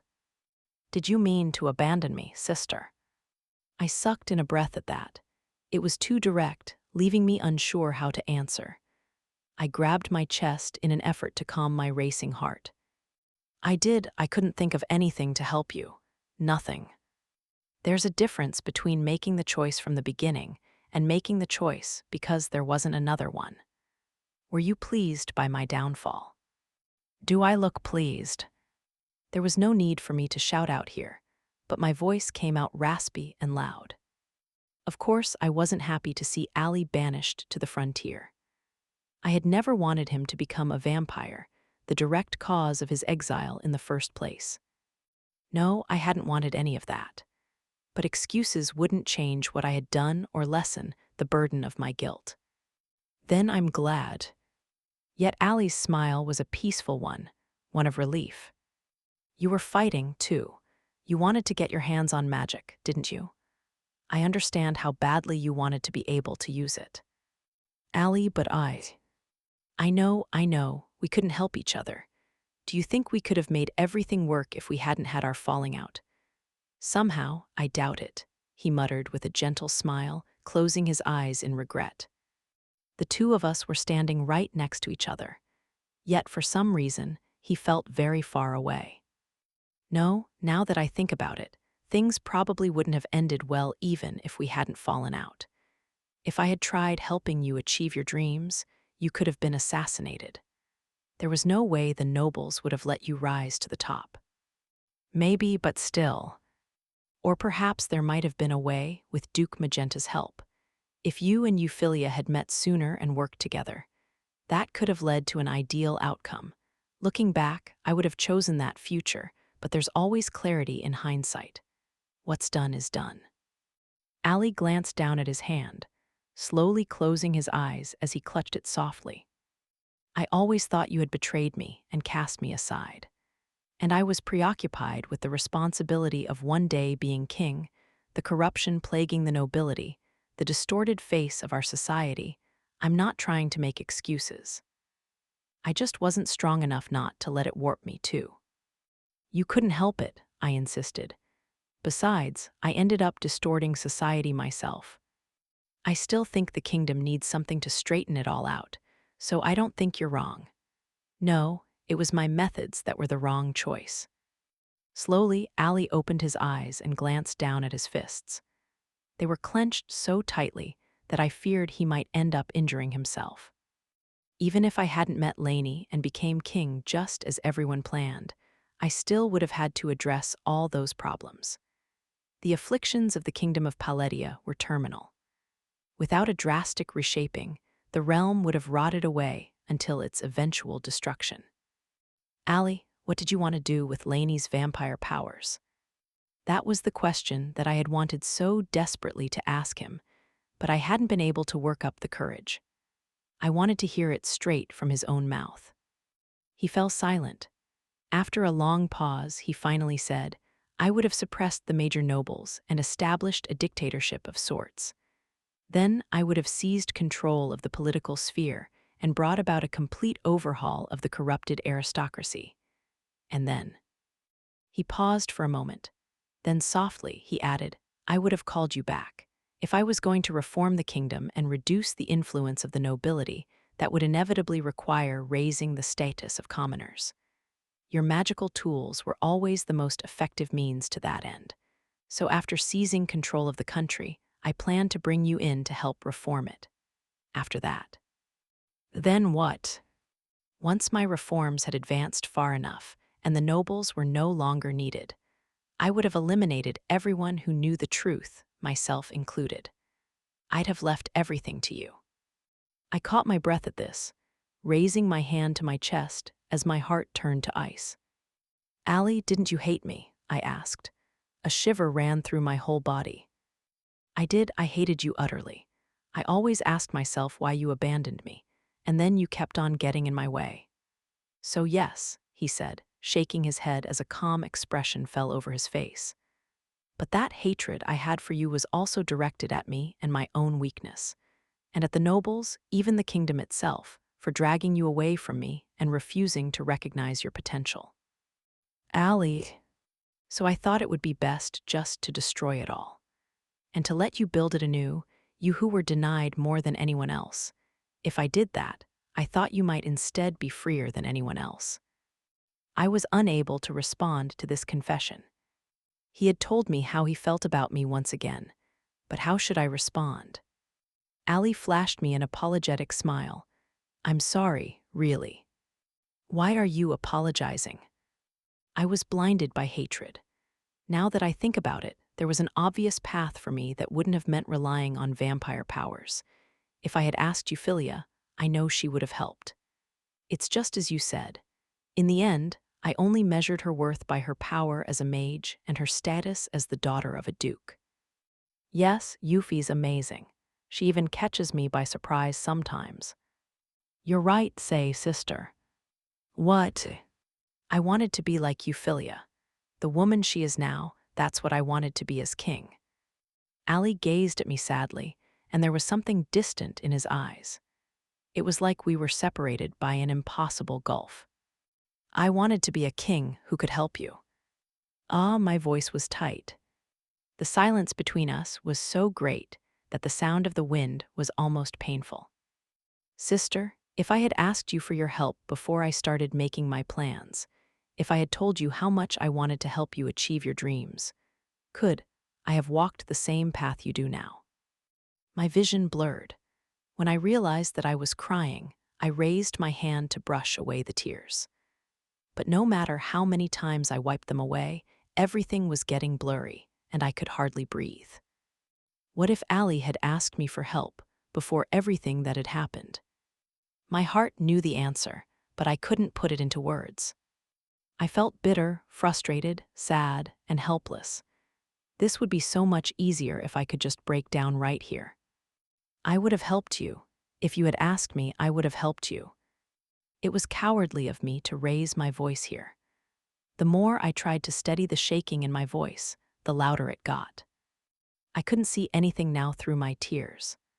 I found it hard to breathe without holding my shoulders, and squeezing my eyes shut was doing nothing.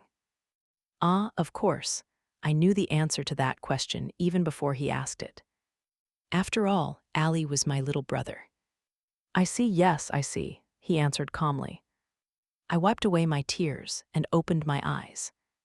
He was smiling gently. I think he was happy, truly happy, to have heard my response. Just hearing you say that is enough. I'm fine, sister. Ali, I'm sorry I was such a stupid brother. I'm a fool for taking the long way around, the wrong path around, before I could realize it. But you came all this way for someone like me. What more could I ask for?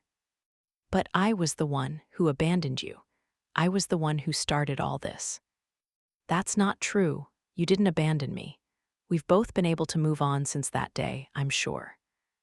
You used to think your only option was to keep your distance from me, and I was convinced that I had been rejected, losing sight of what I cared about most.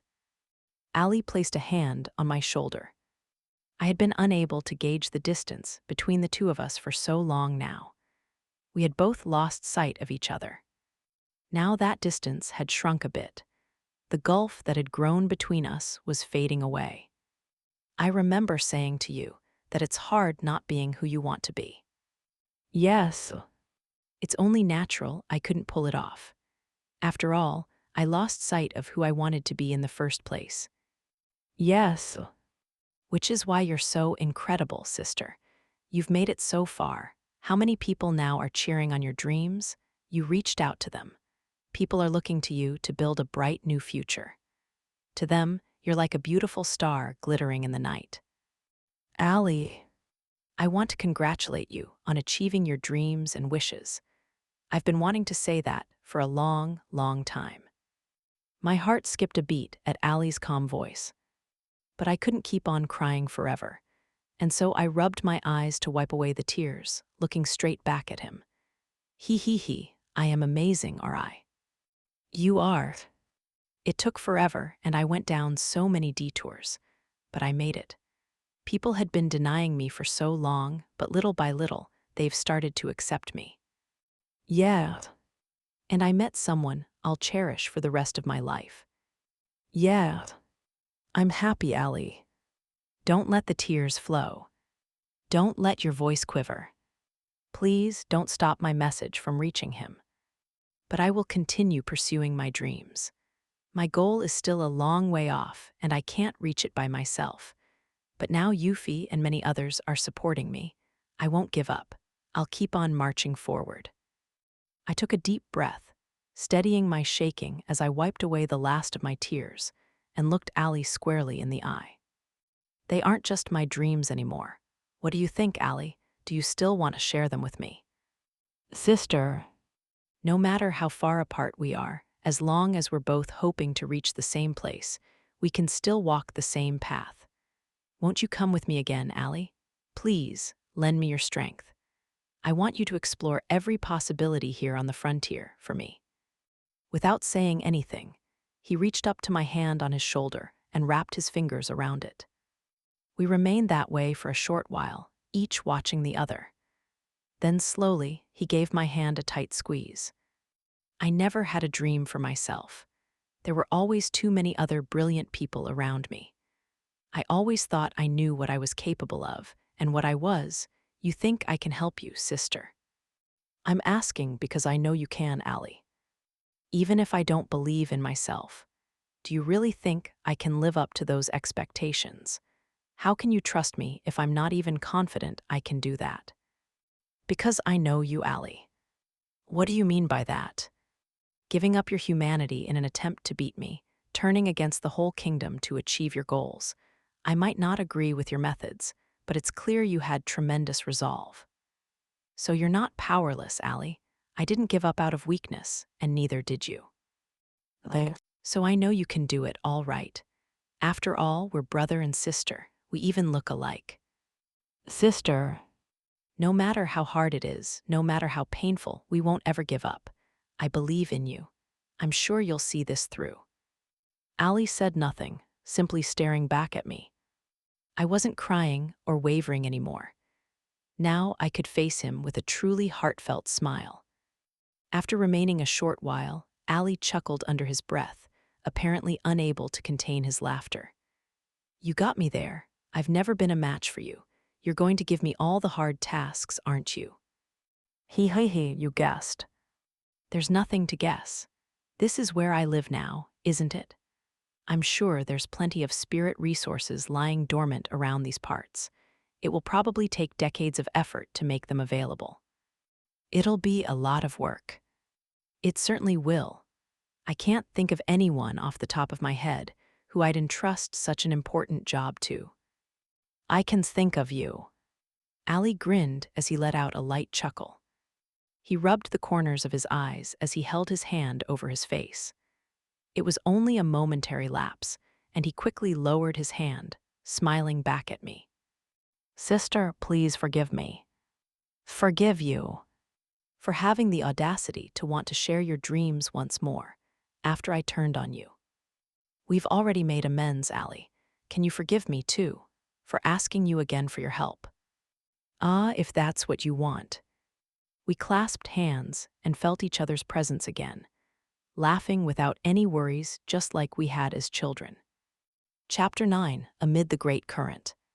The following day, after my nighttime discussion with Ali, those of us who had come here for official purposes met with him again. The difference this time being that Clive was accompanying him.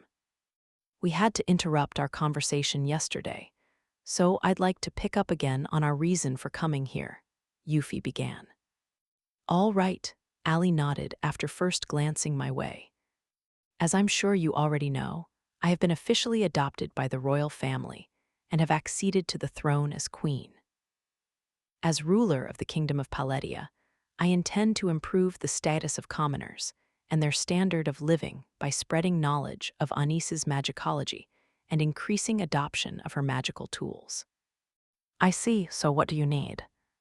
Magicology research and the construction of magical tools both rely on access to spirit stones. We will need a great deal more resources than we presently have access to. There is a fear that our supplies may run dry. So you've set your sights on the underdeveloped frontier regions.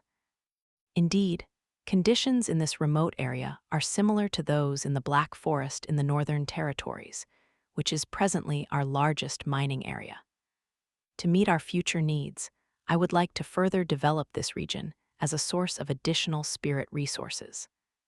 I understand what you're saying, but there isn't enough manpower here to develop the region that way.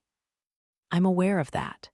The present count administering this region has only taken over his position as per custom. I doubt he has the expertise necessary to properly develop the land. That is where you come in, Algard von Paletia. What do you ask of me, Your Majesty? I am willing to pardon you for your crimes, and in exchange, I want you to dedicate yourself to developing this region. Depending on the level of your achievements, you could find yourself the next lord of the frontier. Ali's brow furrowed slightly at this proposal. Instead of answering, he just stared. The rest of us watched on anxiously. After a short moment, it was Ali himself who broke the awkward silence. Is that permissible? He asked. I rebelled against my father. If you were to pardon me so easily, there are nobles, I believe, who won't accept it without protest. Am I wrong? Then do you think those nobles would be willing to develop the frontier in your place? I wonder, there are always those with curious interests. I suggest you take a look in the mirror. This time, Ali frowned and glared back at Euphy. She, on the other hand, watched him coolly. Finally, defeated by her gaze, he let out a deep sigh and rested a hand against his forehead. You've developed a very sharp tongue, he murmured. Have I any reason to be lenient with you? Euphy returned lightly. Ali snorted. So what do you think? Will you accept my pardon or not? I would like you to give me a clear answer. You've changed for the better, you know. You're very good at hearing people out. Yes, I should hope so. I would like to accept your proposal with my deepest gratitude. I pledge my unwavering loyalty to you, your majesty. Ali rose from his seat and kneeled before Yuffie. He had declared his willingness to serve as her vassal. Yuffie nodded in turn, urging him to lift his face. Algard, I hereby relax the terms of your exile on the aforementioned conditions. Please do your utmost to develop this land and to advance Anis's theories of magicology. I vow to serve with all my heart to the end of my days. I'm afraid I might lose my temper if you keep treating me with such reverence. I don't mind if you act normally in private. I see, but wouldn't losing your temper with me better prompt me to seek to mend ties? If you want to see someone lose their temper, Duke Magenta will be more than enough. I'm going to demand quick results of you. You won't have time for any more idle jokes. That goes without saying. But once again, I'd like to express my gratitude. Was it your idea to offer me a pardon and have me develop the frontier? Or did someone advise you to do it? You don't need me to answer that, do you? No, again, thank you. Not at all. With this, I've repaid my debt. Perhaps you owe me now. Very well, I'll be sure to repay you someday. I look forward to it. With that discussion out of the way, Yuffie and Ali exchanged dauntless grins. For some reason, their interaction reminded me of when Yuffie got into one of her debates with Duke Grants. Was it possible that these two were actually on good terms with one another? No sooner had I realized this than I started to think it wasn't funny at all. I broke into a slight frown. Yuffie's eyes widened, and she flashed me a faint smile. Drawing close, she gave me a soft peck on the cheek. It was so natural and sudden that I didn't have time to stop her, and by the time I realized that she had just kissed me, my face turned bright scarlet. Hey, Yuffie, not in front of everyone. I just thought you looked so adorable, Anis. And no, I did. Sister, there's a time and place for romantic indulgences, no. Ali, no, hold on, Yuffie kissed me. Huh, you think she would let me offer her a word of caution? Ali crossed his arms and legs as he stared back at me with an inscrutable look. The others were acting as though they hadn't seen a thing. Hey, Yuffie, I cried. The indignation was just too much. If you want to call me an idiot, remember that you've done so dozens of times already.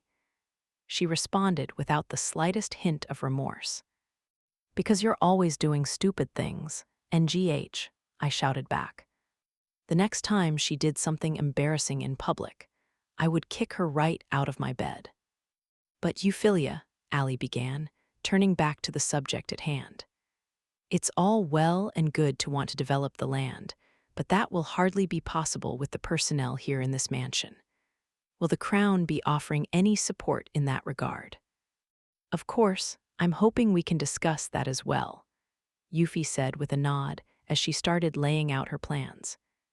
Navar Halfies and, surprisingly, Garki all joined in on the discussion as the talks got underway. Ilya and Lainey were helping Clive serve tea and snacks to everyone gathered. Since I wasn't familiar with the technicalities of actually governing a territory, I was basically left out of the conversation, and so I sat there feeling vaguely out of place. Garki was sharing his opinions as a native of the eastern territories close to the frontier, Navar from the standpoint of a knight, while Halfies was drawing on her wide-ranging knowledge and scholarship. Meanwhile, Yuffie and Ali were putting all those thoughts and ideas together, the two of them moving smoothly and promptly from one problem to the next. Yes, maybe I should have put more time into studying politics. The next moment, Ali called out to me, "Ah, that's right, sister." Ahem. Some of the people here in the mansion were assigned to keep an eye on me and serve as guards, but there are others who joined us through contracts with the Adventurers Guild. Nothing has been decided yet, of course, but we might have more opportunities for guild members to make money around these parts. I'd like to get a range of views from adventurers themselves, so I wonder if you could talk to them for me. I suppose so, but why me? Apparently there are many adventurers out there who owe you a debt. It would be better if you approached them rather than me, don't you think? You would probably be able to talk to them more naturally than I could. It will just be idle chat, but I'd appreciate it if you could gauge their reactions. Ah, right. They'll be looking for a lucrative offer from the nobility, and even with Yuffie's pardon, they might still be on their guard around you.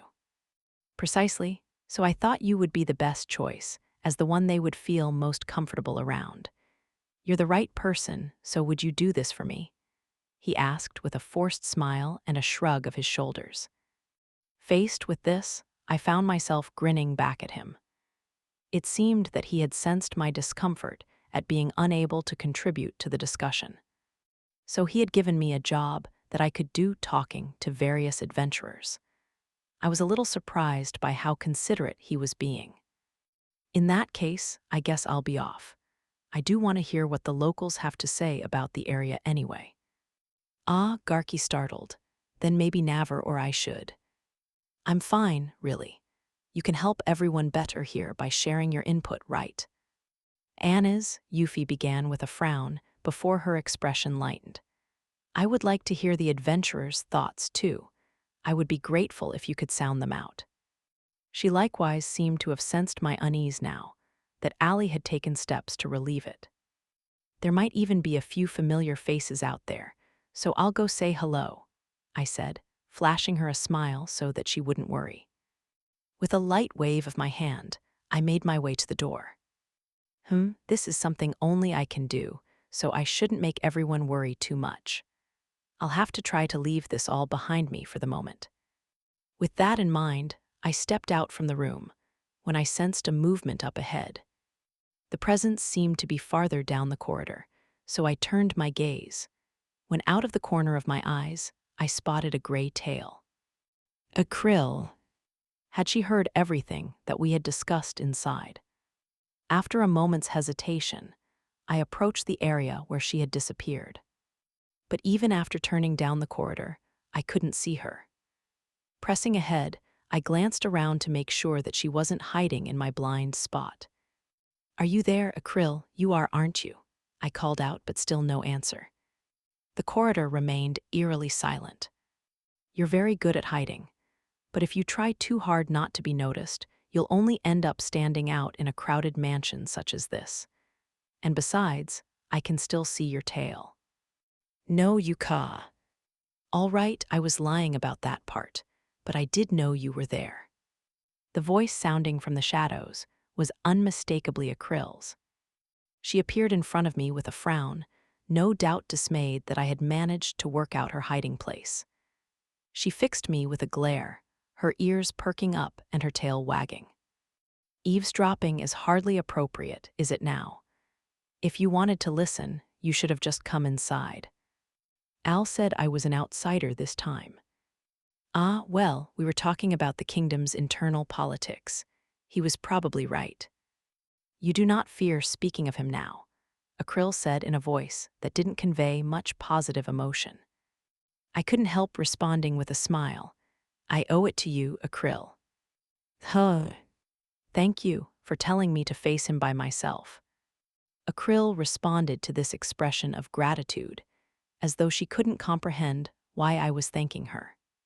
She simply continued to glare at me, a low growl rumbling in her throat. Reminding myself to smile, I called out to her, "If you don't mind, can we have a little talk?" "I do mind." "Oh, I despise you." "Yes, I know." "Are you a fool?" I said. "I despise you." "You might hate me, but I don't hate you, Akrill." "Do you jest?" "Not at all." She continued to glare, clearly fuming. If she really didn't want to talk to me, she could have easily left. But she didn't. Either she had a particularly disciplined nature, or else. "Akrill, do you like Allie?" "What reason have you for such a question?" "Because I'm curious. This is the first time we've met, isn't it? So there's only one reason you might hate me, right? Allie."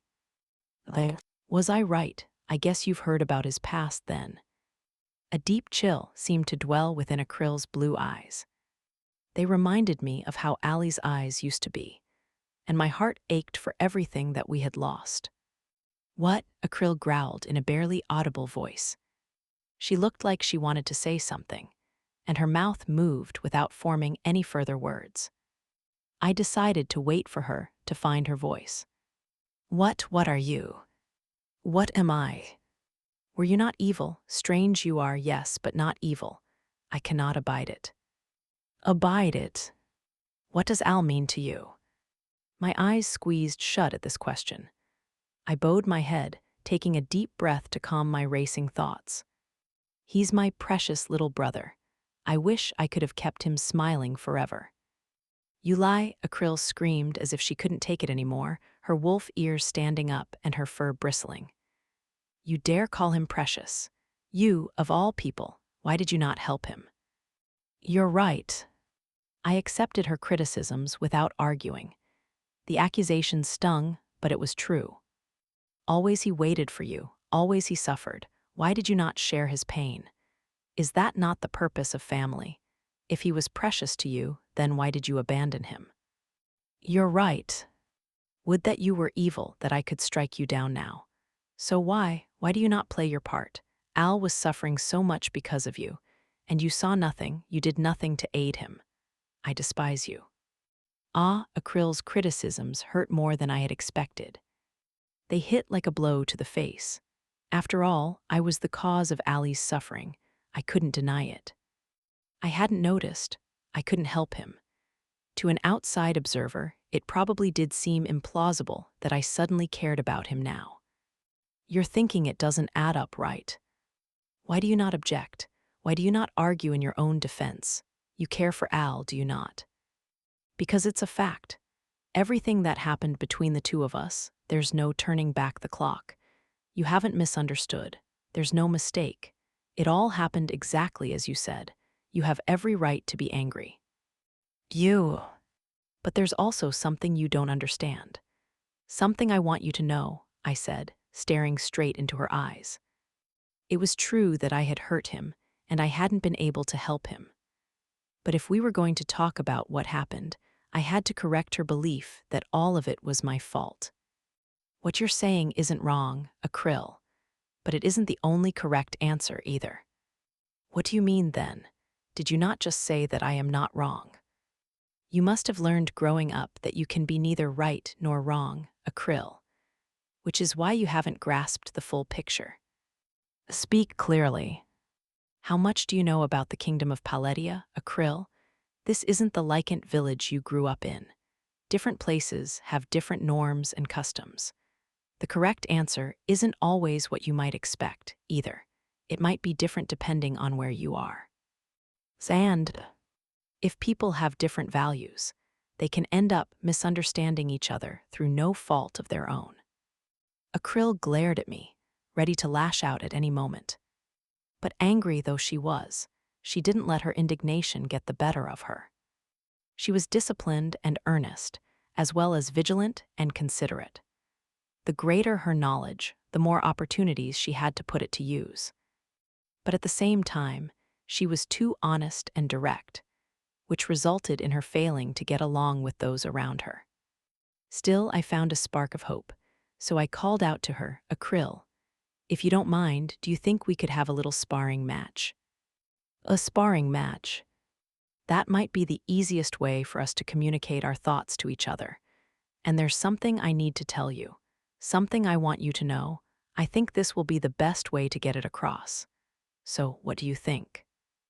Akryl stared at me in suspicion, but I was so earnest that she reluctantly offered up a nod. I knew where her attitude had come from, and so I couldn't help breaking out into a smile. Akryl and I stepped out into the courtyard. She was armed with her usual choice of weapon, her spear, ready to face me. Hey, isn't that the princess? She's really here. What's she doing going up against Akryl? A group of adventurers had gathered around the sidelines, watching half out of curiosity, half from worry. As far as I was concerned, there was no issue with them seeing this, so I let them be. How's this for the rules? We'll have a proper mock battle, fighting for real just without using any fatal attacks. And we can probably overlook a few minor injuries. What do you think? Tease a battle. There was no need to say these things. But it's important to lay down the ground rules first. I'm a princess of this country, sister to the queen. If we don't agree on terms first, there's a possibility you could be arrested for harming a member of the royal family. Akryl broke into a frown, as though to say that all these technicalities were a nuisance. To be honest, I knew exactly how she felt, so I gave her an awkward smile. Do you have any idea why we need rules like this, Akryl? I'll take that as a yes. It's the responsibility of the royal family, including me and Ali, to defend the kingdom of Paletia. Did you not wish to fight so that we could converse? And now the words never cease, say no more. Akryl cried in annoyance before hitting the ground running. She circled around to my blind spot, her spear lashing out with rapid movements, forcing me to deflect the weapon's tip with my celestial. Though I saw that. Once more, she readied her spear, lunging forward with another swing, this time slashing upward from below. A heavy jolt ran through my hands as the two weapons made impact, but it was Akryl whose face twisted in dismay. In terms of raw strength, it seemed that I emerged victorious. What do you think are the necessary conditions to lead a group of people, Akryl? Fight me seriously. Strength, naturally, wisdom. Of course, you can't lead without those. Akryl, probably alarmed by the fact that I had successfully parried her attacks twice now, fell back a short distance. The fact is, it's hard work being the leader of the kingdom of Paletia, I continued, readjusting my stance. And it isn't easy replacing the previous ruler, either. My brother and I were born into the royal family, so we need to be strong, we need to be wise, and we need everyone else to accept us as such. Otherwise, no one would follow us. Speak clearly. I thought you wanted to know more about Ali, no? This is the burden he's had to carry all this time, which I was supposed to carry. So I understand it well. I know what it means to carry a weight of responsibility that you can't throw aside. And I placed it all on his shoulders, because if I hadn't, he might have met an even worse fate. What? Strength is good if you're a leader. So is wisdom and being recognized by those around you. But if someone else can satisfy all those requirements, why not choose them? Don't you think, Akryl? That is true, I suppose. But still, royalty like us aren't easily replaced. Yes, strength, wisdom, recognition, they're all important. But they're not enough to rule over the kingdom of Paletia. What you need is history. History. Being a mage means using the power of magic to bring peace and prosperity to the realm. That's the first condition of being recognized as a leader of the kingdom of Paletia, and that talent is passed down through the royal bloodline. So long as that blood runs through Ali, S, and my veins, we can never leave the royal family. It's the history told by this blood that everyone chooses to follow. Despite this explanation, Akryl seemed doubtful. Maintaining my smile, I continued, "You don't understand. In that case, how about this? You're a Lycant, Akryl, aren't you? So I've said. Are you proud of your heritage? Of course. What if someone told you that your next chief doesn't have to be a Lycant? What if your next chief said you should change everything about your customs, mingle with other tribes, and abandon being Lycants? Would you still follow them? They would not be a Lycant then. I wouldn't follow them. I wouldn't need to. Exactly. We have to be mages, just as your leader has to be a Lycant. Otherwise, no one would recognize us as ruler. So if someone became leader without the recognition of those around them, what do you think would happen? Akryl flinched at this question. She stood motionless, her mouth pursed in worry. Then, after a pause, she said, "It would all fall apart." Correct, and it almost did for us. A lot happened.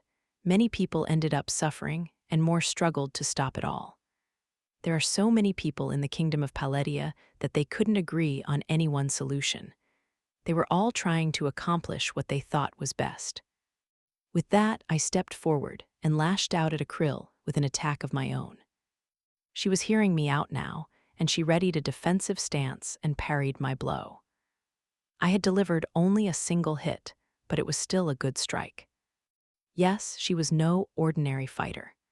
If she ever decided to set out as an adventurer, she would fly up the ranks to gold in no time at all. I found myself smiling at her high level of ability, then I called out again. I couldn't help Allie. If I had tried, one of us might have been killed. Why? Because I was in the way. I was a problem when it came to the kingdom of Paletia. I poured my energy into the celestial, expanding its magical blade. Akryl leaped back and away, responding with the fast-paced intuition of a wild beast. Perhaps taken aback by how narrowly she had dodged the attack, she remained at a greater distance, on high alert. This magical tool I built is amazing, don't you think? With this, anyone can use magic. I have heard of these inventions. Ah, word gets around, I see. Yes, anyone can use them.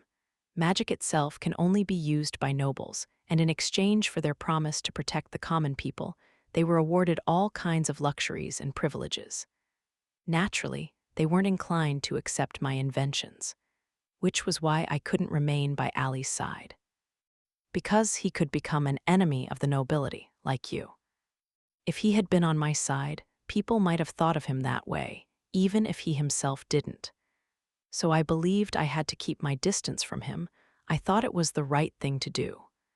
But in the end, everything turned out exactly the way you said. So it was for him, truly. That was why you left him. Akryl asked quietly, her lips pursed as she shook her head. I can't say it was just for him. Maybe the best course of action would have been to abandon my dreams of magic. I could have chosen not to pursue magicology or build my magical tools, but I didn't. If I had given up on my dreams, I would have had nothing else left. If I had given up there, I would have been a useless princess. That would have been the death of me. Without any meaning in life, I would have been nothing more than a walking corpse. I could even imagine myself ending my own life. Allie and I weren't fighting each other exactly. What we were fighting was the long, torturous history of the kingdom of Paletia itself. History.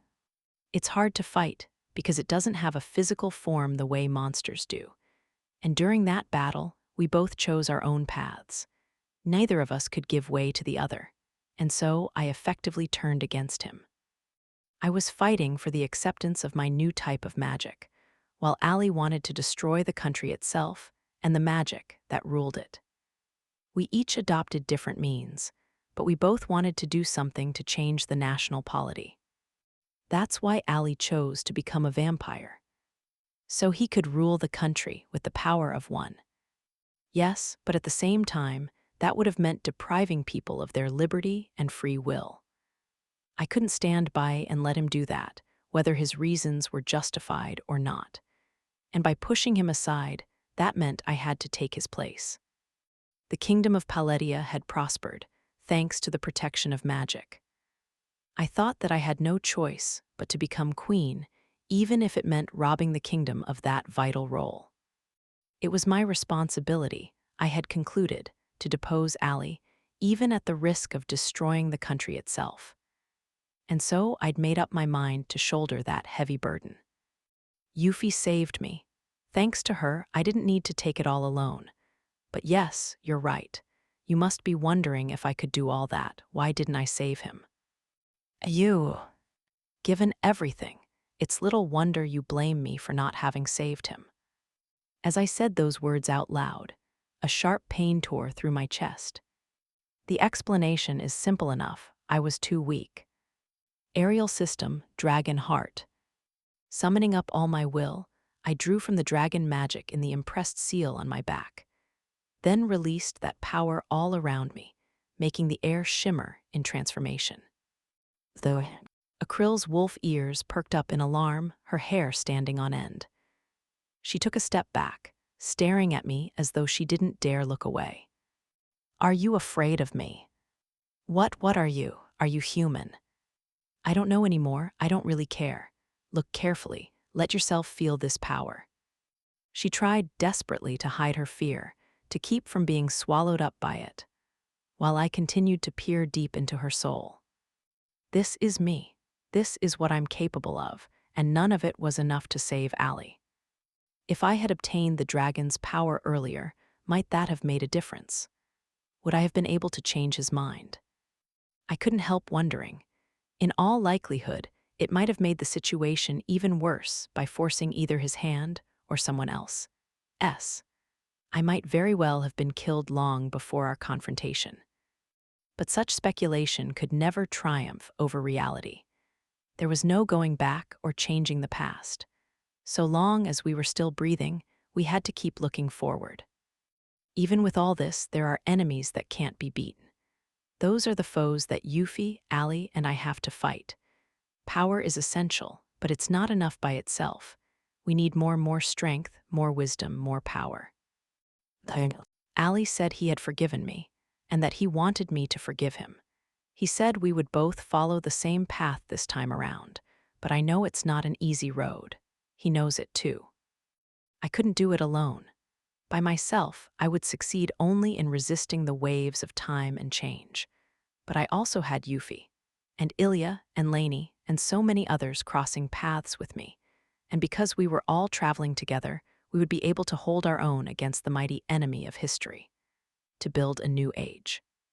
There's a path I want to follow, a road I have to take. That's why I can't protect only Allie. Besides, my protection isn't what he wants or needs anymore. What he sought now, he had said, was to help me achieve my dreams. If he was going to support me that way, then I had to do everything I could to help him be a better person.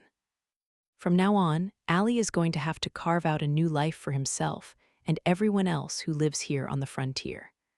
I'm sure there will be endless days ahead spent battling monsters. I can't stay by his side forever.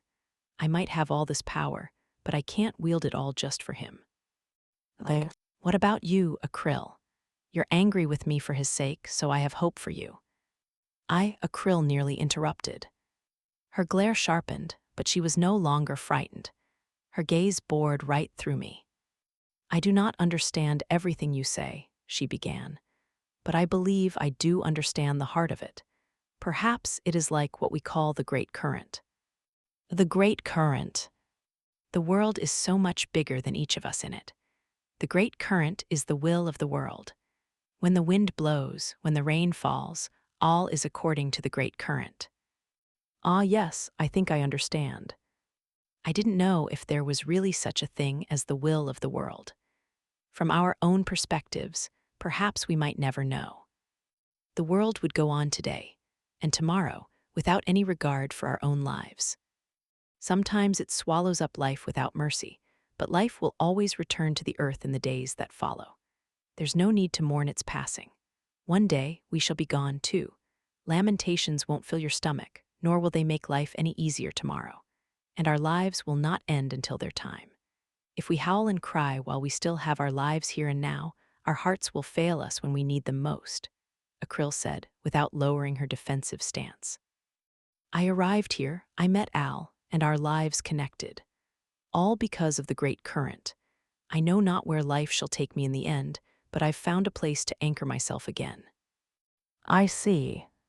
So I shall live here. Lycans must never forget an act of charity. We must protect our friends no matter the cost. So shall I protect Al. You have a strong sense of pride, don't you? Your stream is different from mine. Your way of life is fundamentally different. I can understand, but I cannot sympathize. And I still do not like you. But if Al wishes to live in that stream alongside you, then so shall I. That means I can live with ALSO. I shall try to understand a little more. I breathed a sigh of relief. As Akryl had said herself, her way of life was completely different from my own. And I knew well enough that she wasn't fond of me. From her point of view, I had hardly protected him. I'd led him down a perilous path. I had the power to protect him, and yet I used it for other purposes. It was only natural that Akryl wouldn't get along with me. She prioritized defending her family and friends. Which way of life, I wondered, was the right one? That question was impossible to answer. I wasn't about to give in, and so the two of us would probably always be at odds. But seeing that she was so much like me ignited a spark of joy in my heart. "Can I ask you something, Akryl?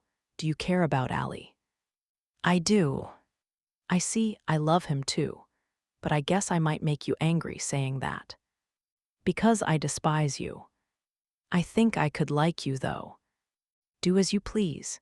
You are selfish and free, like a wild bird. You care little for what others may want of you. You live not in the same world as us."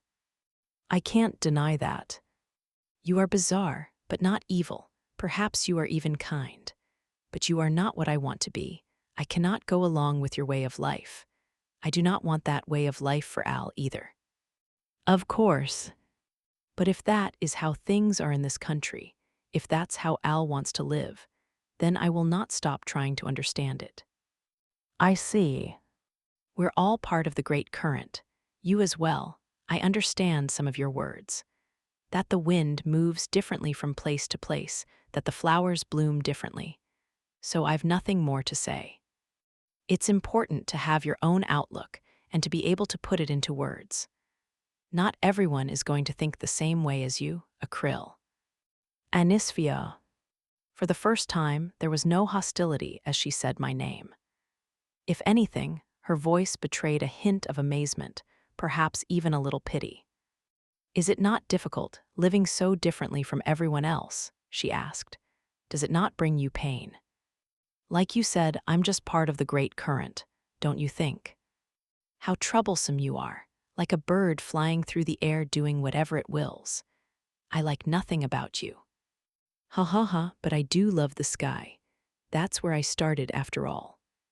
People cannot fly, but they can dream of flying, and you can share that dream with others and let them carry it forward. There are all kinds of possibilities that people haven't even realized yet," I declared. With this, Akryl gave me a look of sincere displeasure. This conversation makes my head spin. Al is pitiable indeed, losing his mind over such a sister. "Yes, I am worried about that, which is why there's something I want to ask you, Akryl." "Go on. Please look after him for me." Her eyes widened slightly at this request, before her lips pursed in an expression of distaste. I had thought she would react that way, which was why I couldn't help breaking into a faint smile. "Because I'm exactly the kind of person you think I am, Akryl. I truly, utterly despise you, Anisphia." "Ah, to be despised. I need no instruction from you. Mind your own business." "Well, he is my brother." "Insufferable. He. Let's continue our match, shall we? You'll protect Ali, right? Then show me you've got what it takes." "I do not need your permission." Akryl screamed, charging toward me, while I stepped forward to meet her. "Goodness, what are those two doing?" Algard muttered from his vantage point by the window.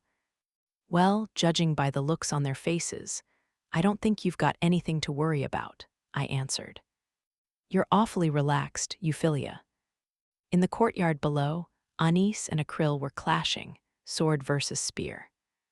Anis seemed strangely relaxed, while Akryl seemed to be fighting even more aggressively than before. I had been surprised to find the two of them facing off against each other in combat.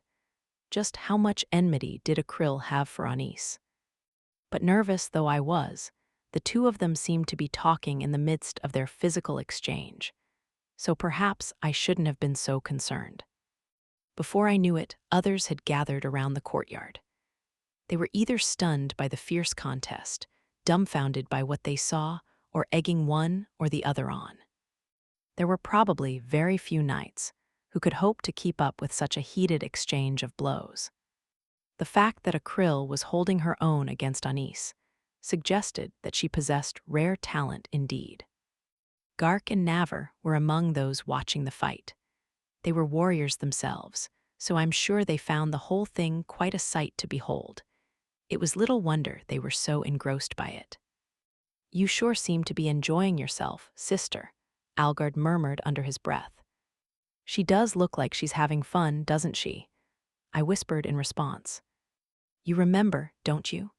She would always have a word or two of advice for anyone who would hear her out. She was always telling outlandish stories, so it was little wonder no one ever took her seriously. But that's why she was always so eager to take care of someone once they had given her their trust. Ah, yes. And now she's essentially coaching a krill. A krill always had great physical abilities and fast senses, but she still lacks experience. Besides, my sister knows someone even more adept at wielding a spear. Who could that be? I stopped to think for a moment, letting out a chuckle as a certain face popped to mind. You mean your mother? Ah, every now and then she would punish me or Anis, or rather, throw us into an impromptu training bout. Yes, my adoptive stepmother, Anis and Algard's mother, certainly was an expert with the spear. Her fighting style, incorporating her masterful use of wind magic, was said to be as strong as my father's. It was still the stuff of legend. And Anis had constantly found herself in pitched training bouts against her, ostensibly as a form of discipline. I thought she didn't get along with a krill, but they don't look too unfriendly. I wonder. Anis didn't seem to hold any particular grudge, but what about a krill? Though partway into their conversation, her hostility seemed to have lessened somewhat. That being said, they still didn't exactly appear to be on good terms. Even now, a krill was lashing out with her spear in frustration, while Anis seemed to be enjoying brushing those strikes aside. Watching this, it brings back so many memories, Algard said. Memories?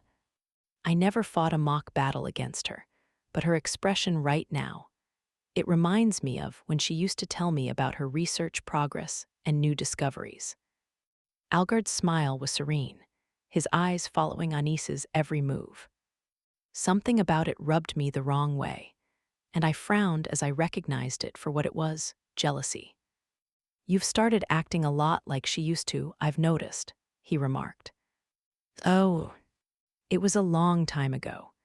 You can't look after yourself if you let yourself get jealous all the time. My brow wrinkled, even further at the sight of that mean-spirited smile. Ah, I really couldn't stand this man or anyone like him, especially my father. I can say it out loud now, I whispered. I'm glad, I really am, that I didn't marry you. I could say the exact same thing. We met each other's eyes, then let out annoyed sighs. We could tolerate each other so long as we were discussing work or official matters, but on a personal basis, we never quite meshed. Euphyllia. What? I'm grateful to you. Oh, it's hard reining my sister in, isn't it? She's free-spirited, and a heretic as far as the realm is concerned. I was always afraid that things might get out of hand with her. I can't say it's easy, but you don't need to worry. No. She has me to look out for her, all of me, so we'll be fine. I see, Algard muttered, looking taken aback. Euphyllia, he continued at last. Maybe I should be addressing you as my stepsister from now on. Are you trying to get on my bad side? I asked with a shudder, goosebumps popping up all over my body. As I rubbed my arms, Algard glanced my way. I suppose he didn't mean to upset me. You don't need to talk like that. I was trying to be considerate. In what way? It's like you're trying to pick a fight. What? I see. I just thought if you were to think of me as your stepbrother, you wouldn't need to worry about being so considerate all the time. I don't. You act like you don't know how to behave around me. Yes, I used to be a prince, but you're queen. You're not used to the fact that our roles are now reversed, are you? You might be doing well as sovereign, but you still act like a child at times. I'm acting like a child. You'll have to do something to hide your newfound sense of jealousy before you try defending yourself. NGH. I couldn't even explain myself here. All right, yes. I certainly don't have the decency to be courteous to someone as ill-natured as you. I don't make a good little brother. At best, I'd be the kind of brother who plays along with his sister's cunning tricks. Yes, I know, I said with an exasperated sigh. At least it was probably a good thing that he could actually admit as much. Leave Anis to me, Algard. You should just do as you please. You were never a good role model. You're far too disagreeable. Euphyllia, you realize you're sounding more and more like your father. I take that as an insult. I can't make heads or tails of you. Algard chuckled with that mean-spirited laugh of his. In what way did I resemble my father? That vicious workaholic whose only human interest was to make fun of others never failed to vex me. I sincerely hoped that Kendo would grow up to be a strong and forbearing individual like our mother, not a twisted young man like the one before me. Perhaps I would have to drive the point home the next time I saw him. You've changed, really, Algard muttered while I stood there deep in thought. Oh, that's because I'm constantly needing to accept so many changes myself. No doubt. There was no need to name the individual constantly inspiring me to adopt those new ways of thinking. And how do I look to you? Algard asked. I suppose I've changed too. I would say all but the things I most wanted to see changed in you have evolved. Are you always this sarcastic? You're a delightful conversationalist, that's for sure. I didn't become the person I am now for your amusement. Ah, that's fine. I just wanted to talk to help take my mind off things. Before, I couldn't stop thinking that everything I had ever been given was some kind of oppressive curse. Really, how about now? In the past, Algard had regarded his talent for magic, the gifts that he had received to one day be the realm's future king, and even the feelings of others toward him as a curse. He had hidden his emotions behind an unsmiling mask, but now, I think it's a miracle you still believe in me after all my mistakes, and I've rediscovered the joy of being loved. I'm free to be who I am now, so I've come to accept all those things as blessings now. I see. I guess there's only a fine line separating blessings and curses. It's up to each person to decide which one it is. Yes, I agree. So I offer you my blessings with all my heart. I'm sure Anis will be pleased to hear it too. Right, that's another relief, Algard said, turning his gaze up to the sky. I did the same and squinted against the dazzling light. We were simply holding on to the precious time we had. Ending. All things, good and bad, must come to an end, and so our inspection tour was likewise reaching its conclusion. Today was the day we left Ali's mansion. From here, it was almost a straight trip back to the royal capital. Both Ali and Akryl had come to see us off. We had a good talk. We'll work to get things moving as soon as we're back in the capital, Euphy said. Ah, I'll start making preparations, so we're ready as soon as we receive the go-ahead, Ali answered. The two seemed to be referring to Euphy's plans to put Ali in charge of developing the frontier regions. The two had always had a deep understanding of each other's political acumen.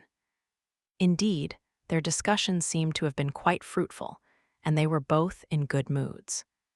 Euphyllia, Ali said, reaching out for a handshake. At this gesture, Euphy froze up for a moment, pausing to take a deep breath before offering her hand with a smile. I'm going to have you make up for all the terrible things you've done to me. What? Still grinning, Euphy seemed to be pouring all her strength into her grip. Ali's eyes widened in momentary consternation, but he must have put two and two together as he quickly stopped resisting. Both Lainey and Naver were watching them with soft, wry smiles. Apparently satisfied, Euphy finally let go. Waving his sore hand a few times, Ali shifted his gaze to the two onlookers. Lainey, Naver, all the best to both of you too. I'll be praying for your futures. Take care, Master Algard. I wish you good fortune too. During our stay, both Lainey and Naver had apparently found time to speak with him as well. Thanks to that, they seemed to have rekindled their past friendships to some degree, and they had exchanged friendly words on several occasions since. All this reconciliation was boding well. I was especially glad that we had brought Naver with us. Sister, Ali called out, turning his gaze to me. Our eyes met, and for some reason, we stared at each other with awkward smiles, neither of us breaking the silence. Yes, it would probably still take a bit of time before we could address each other normally. Ali, I said at last. I'll come visit you again. Perhaps it would have been better to just wish him good luck, but those were the words I wanted him to take to heart. I would see him again. It was a promise. This wouldn't be our final meeting, and I had to say it out loud to give it the weight of truth. Every time I felt it, I started thinking I would be able to see Ali again. I had discovered that freedom, and that discovery filled me with uncontrollable joy. As I broke into a smile, Ali grinned back at me. See you again, sister. Of course. Those were our only words for each other, but they were enough. This wouldn't be our last encounter. When we next met, I hoped we would be able to speak more easily, and that hope alone gave me newfound confidence. After saying my farewells to Ali, I turned next to Akryl, who was watching on disinterestedly by his side. We had had a few more practice bouts since our initial one, though I had come out on top in them all. All those times my mother had pitted herself against me had paid off, and compared to my mother, Akryl was still a little rough around the edges. But that was just another way of saying that she showed great potential. She knew how to handle a spear, and if Ali started developing the territory in earnest, she would find further opportunities to improve. She would get stronger and stronger, and that would make her a steadfast partner for Ali. See you again, Akryl. Or never if you do not come back. Don't say that, let's have another training bout sometime. If you lose, you'd better be ready to let me pet you, though. You shan't lay another finger on me, she cried. Her fur was bristling, and yet she was hiding behind Ali. Her ears and tail were so soft that I couldn't help myself. Of course, I wanted to pet them. She really didn't like it, though, so she let me do it only when I beat her in one of our contests. You're still growing, Akryl.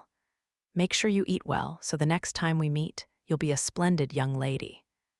I do not need you to tell me so. Just call me Anis already. I'm Ali's older sister, after all. No, you're cute when you're stubborn. NGH. Please don't tease Akryl too much, sister, Ali said in exasperation. I broke into a smile, seeing the young Lycant hiding behind my brother. Hee, then I'll be off before you get too mad at me, Ali. You're awfully sweet to girls who dote on you. What are you implying? Nothing, I'm not thinking anything strange. Just so you know, I have no such feelings for a child, he said tiredly. NGH, behind him, Akryl's eyes were watering with despair. It sure would be fun if I could let out a bellowing laugh, but I was afraid how the other two might react. I had to fight to keep it inside. Don't fight, you two. Just get going already. We do not need your concern. You two are so cute together, though. I pretended to be sad, but the two shot me offended looks. HMPH, not like I care. Akryl. What? Take care of Ali for me, would you? I had to say it. From here on out, Akryl would be his friend and supporter. She would stand by his side more than anyone else and fight to protect him both physically and mentally. To this girl who was setting off down the path that I had not, I offered my heartfelt prayers and blessings. I had high hopes for her. It was probably far too late for this, and I hardly had the right to do so, but I wanted to offer them a wish, that Akryl would be a blessing to Ali, and that his future path would bring joy, too. Anisphia, Akryl called out, saying my name at last. But that was all she said. She just looked me straight in the eye and gave me a nod. No further words were necessary. A deep sense of relief rose up inside me.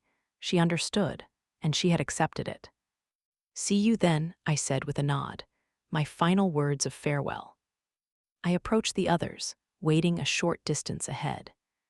Euphy was already astride the airdra, so I positioned myself behind her with my arms wrapped around her waist. After checking that I was securely seated, she nodded one last time to Ali and Akryl. Then a weightless sensation took hold as the airdra carrying us, and the others, airbikes, left the ground. After gaining altitude, we took off over the forest, leaving the frontier behind us. She was a strange one, that's for sure. I couldn't work her out until the very end. I mused to myself as I watched them disappear across the sky. She had flown in like a bird, and she had left just as suddenly. Free-spirited, elusive, and mysterious to the end. My sister must have given you quite a headache, Akryl. I am glad she is gone. I hope she does not return for some time. Haha, so she's earned your enmity. Al chuckled as he watched them shrink into tiny vanishing dots. He was squinting softly, as if focusing on lingering regrets and memories, though his expression was satisfied. I couldn't say I quite liked seeing it. Al, I'm not a child, I shall grow up soon, and I'm already very strong. So there's nothing to worry about. He was my savior at the end of a long, despairing journey. There could be no doubt about it. Our meeting was all thanks to the great current. This wasn't the Lycant forest, but it was still teeming with life and people determined to survive. My knowledge would surely prove useful to them, and I would be able to draw on my pride and strength as a Lycant. Maybe then I would be able to repay my debt to Al. Would he appreciate my help? Would he let me stay by his side if I proved myself useful? I found myself envying the way he looked at Anisphia. So, then grow up fast so that I don't end up treating you like one, he answered as he placed a hand on my head. This difference in height was more than a little vexing. You saved me, Al. You showed me a brand new world. I know being alone hurts, even if you wish to pretend otherwise. You wish to hide what was in your heart, even though you were suffering. You wanted her to stay, did you not? What you truly desired was to go with her, because she's your sister, she's family. Anisphia was like a bird, a completely different creature than a girl from a Lycant village. Al was fascinated by airborne creatures, but they left him uneasy, too. So I wanted to take his hand and show him that I was standing firmly on the earth. I wanted to live here with him. I wanted to understand the burden he was carrying. If I could do that, I would be able to become one with this land. Because I wanted to live here with him, I wanted him to see me as family. I want to grow up soon. If that was what it took for me to stand beside him, I would wish for it from the bottom of my heart. Our journey by air was progressing smoothly, and in seemingly no time at all, we had left the whole frontier region behind us. I turned to face forward as I hugged Yuffie, leaning against her back as she piloted the airdra. Anis, what's wrong? Nothing. I tightened my arms around her waist and rested my forehead against her back. I couldn't see, but I sensed that she had broken out into a soft smile. Then, glancing over her shoulder, she said, Anis, how did you find the tour? Well, I guess it got me thinking about a lot of things. Yes, I could say the same. I'm glad I got to see Ali again, though. Then you're admitting I was right to choose the frontier as our final stop. Our discussions with him had turned out to be especially fruitful.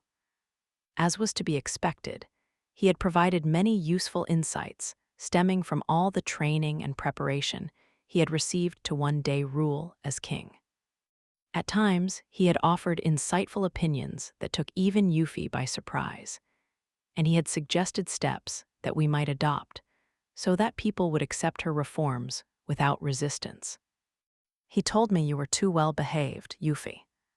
His heart is pitch black. He really can be mean-spirited at times, she snorted in response. I couldn't help letting out a laugh.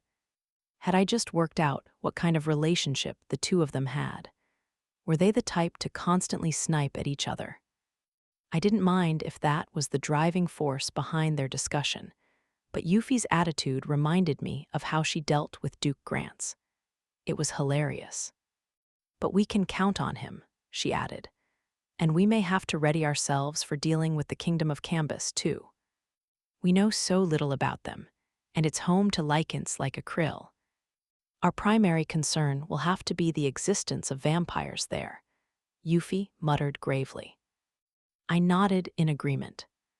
Akrill's escape from a coven of vampires was what had precipitated her arrival in the kingdom of Paletia, and she had testified that they had forced her to continuously fight against certain things. Whatever they were, she thought they were monsters of a kind. We lack specifics. What is their objective? Why have they been abducting people from outside clans and forcing them to fight monsters? And what in the world are those monsters? There are too many unknowns. No, we will have to remain vigilant. I guess in that sense, it's a good thing Allie and Akrill are so close to the border. Developing the area will be an urgent task, but we will have to prepare soon in case those vampires decide to turn on us. Upon our return, we should consult with our fathers how best to proceed. It was a disturbing thing that we had learned, but at least the advance warning would allow us to prepare for any future encounters.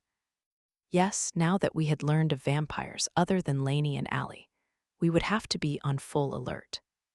There were security considerations as well, so we would need to discuss the situation with others familiar with the matter, too. Lainey, for her part, was eager to help ready countermeasures, so she would be an immense help in the days to come. I suppose I'll concentrate on vampire counter-strategies for the time being then, I mused. I would appreciate that. I'll ask Lainey to help if need be. Yes, maybe it would have been best if we had explained the situation with her to Halfies and the others sooner. We'll have to decide who we can tell and who we can't. I think we can trust everyone who joined us on this tour, at the very least. I was still worried, but we had options.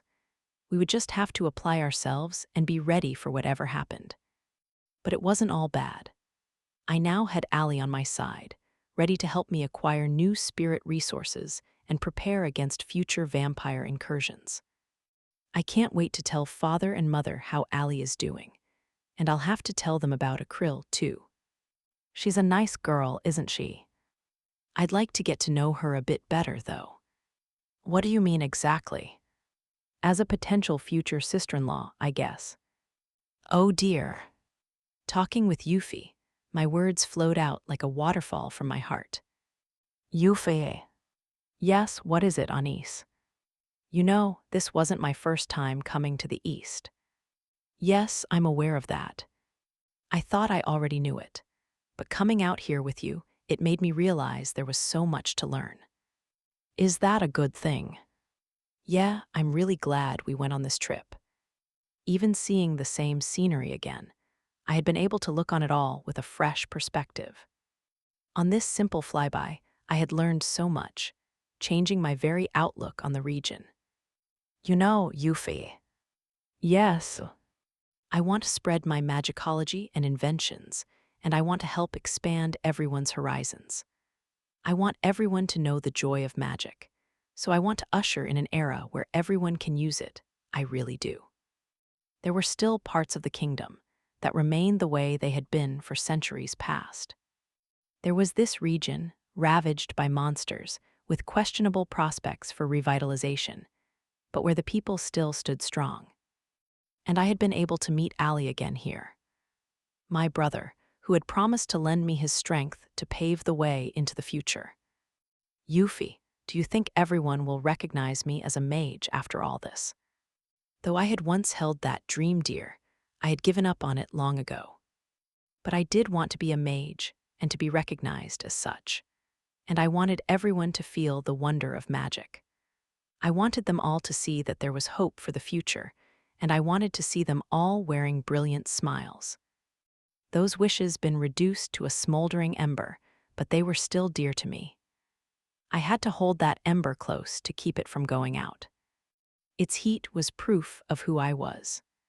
The comments of others had pushed me to give it up, and I had told myself it existed only for me, and that lie had become a mask that I couldn't pull off on my own. It was Euphy who had helped remove it.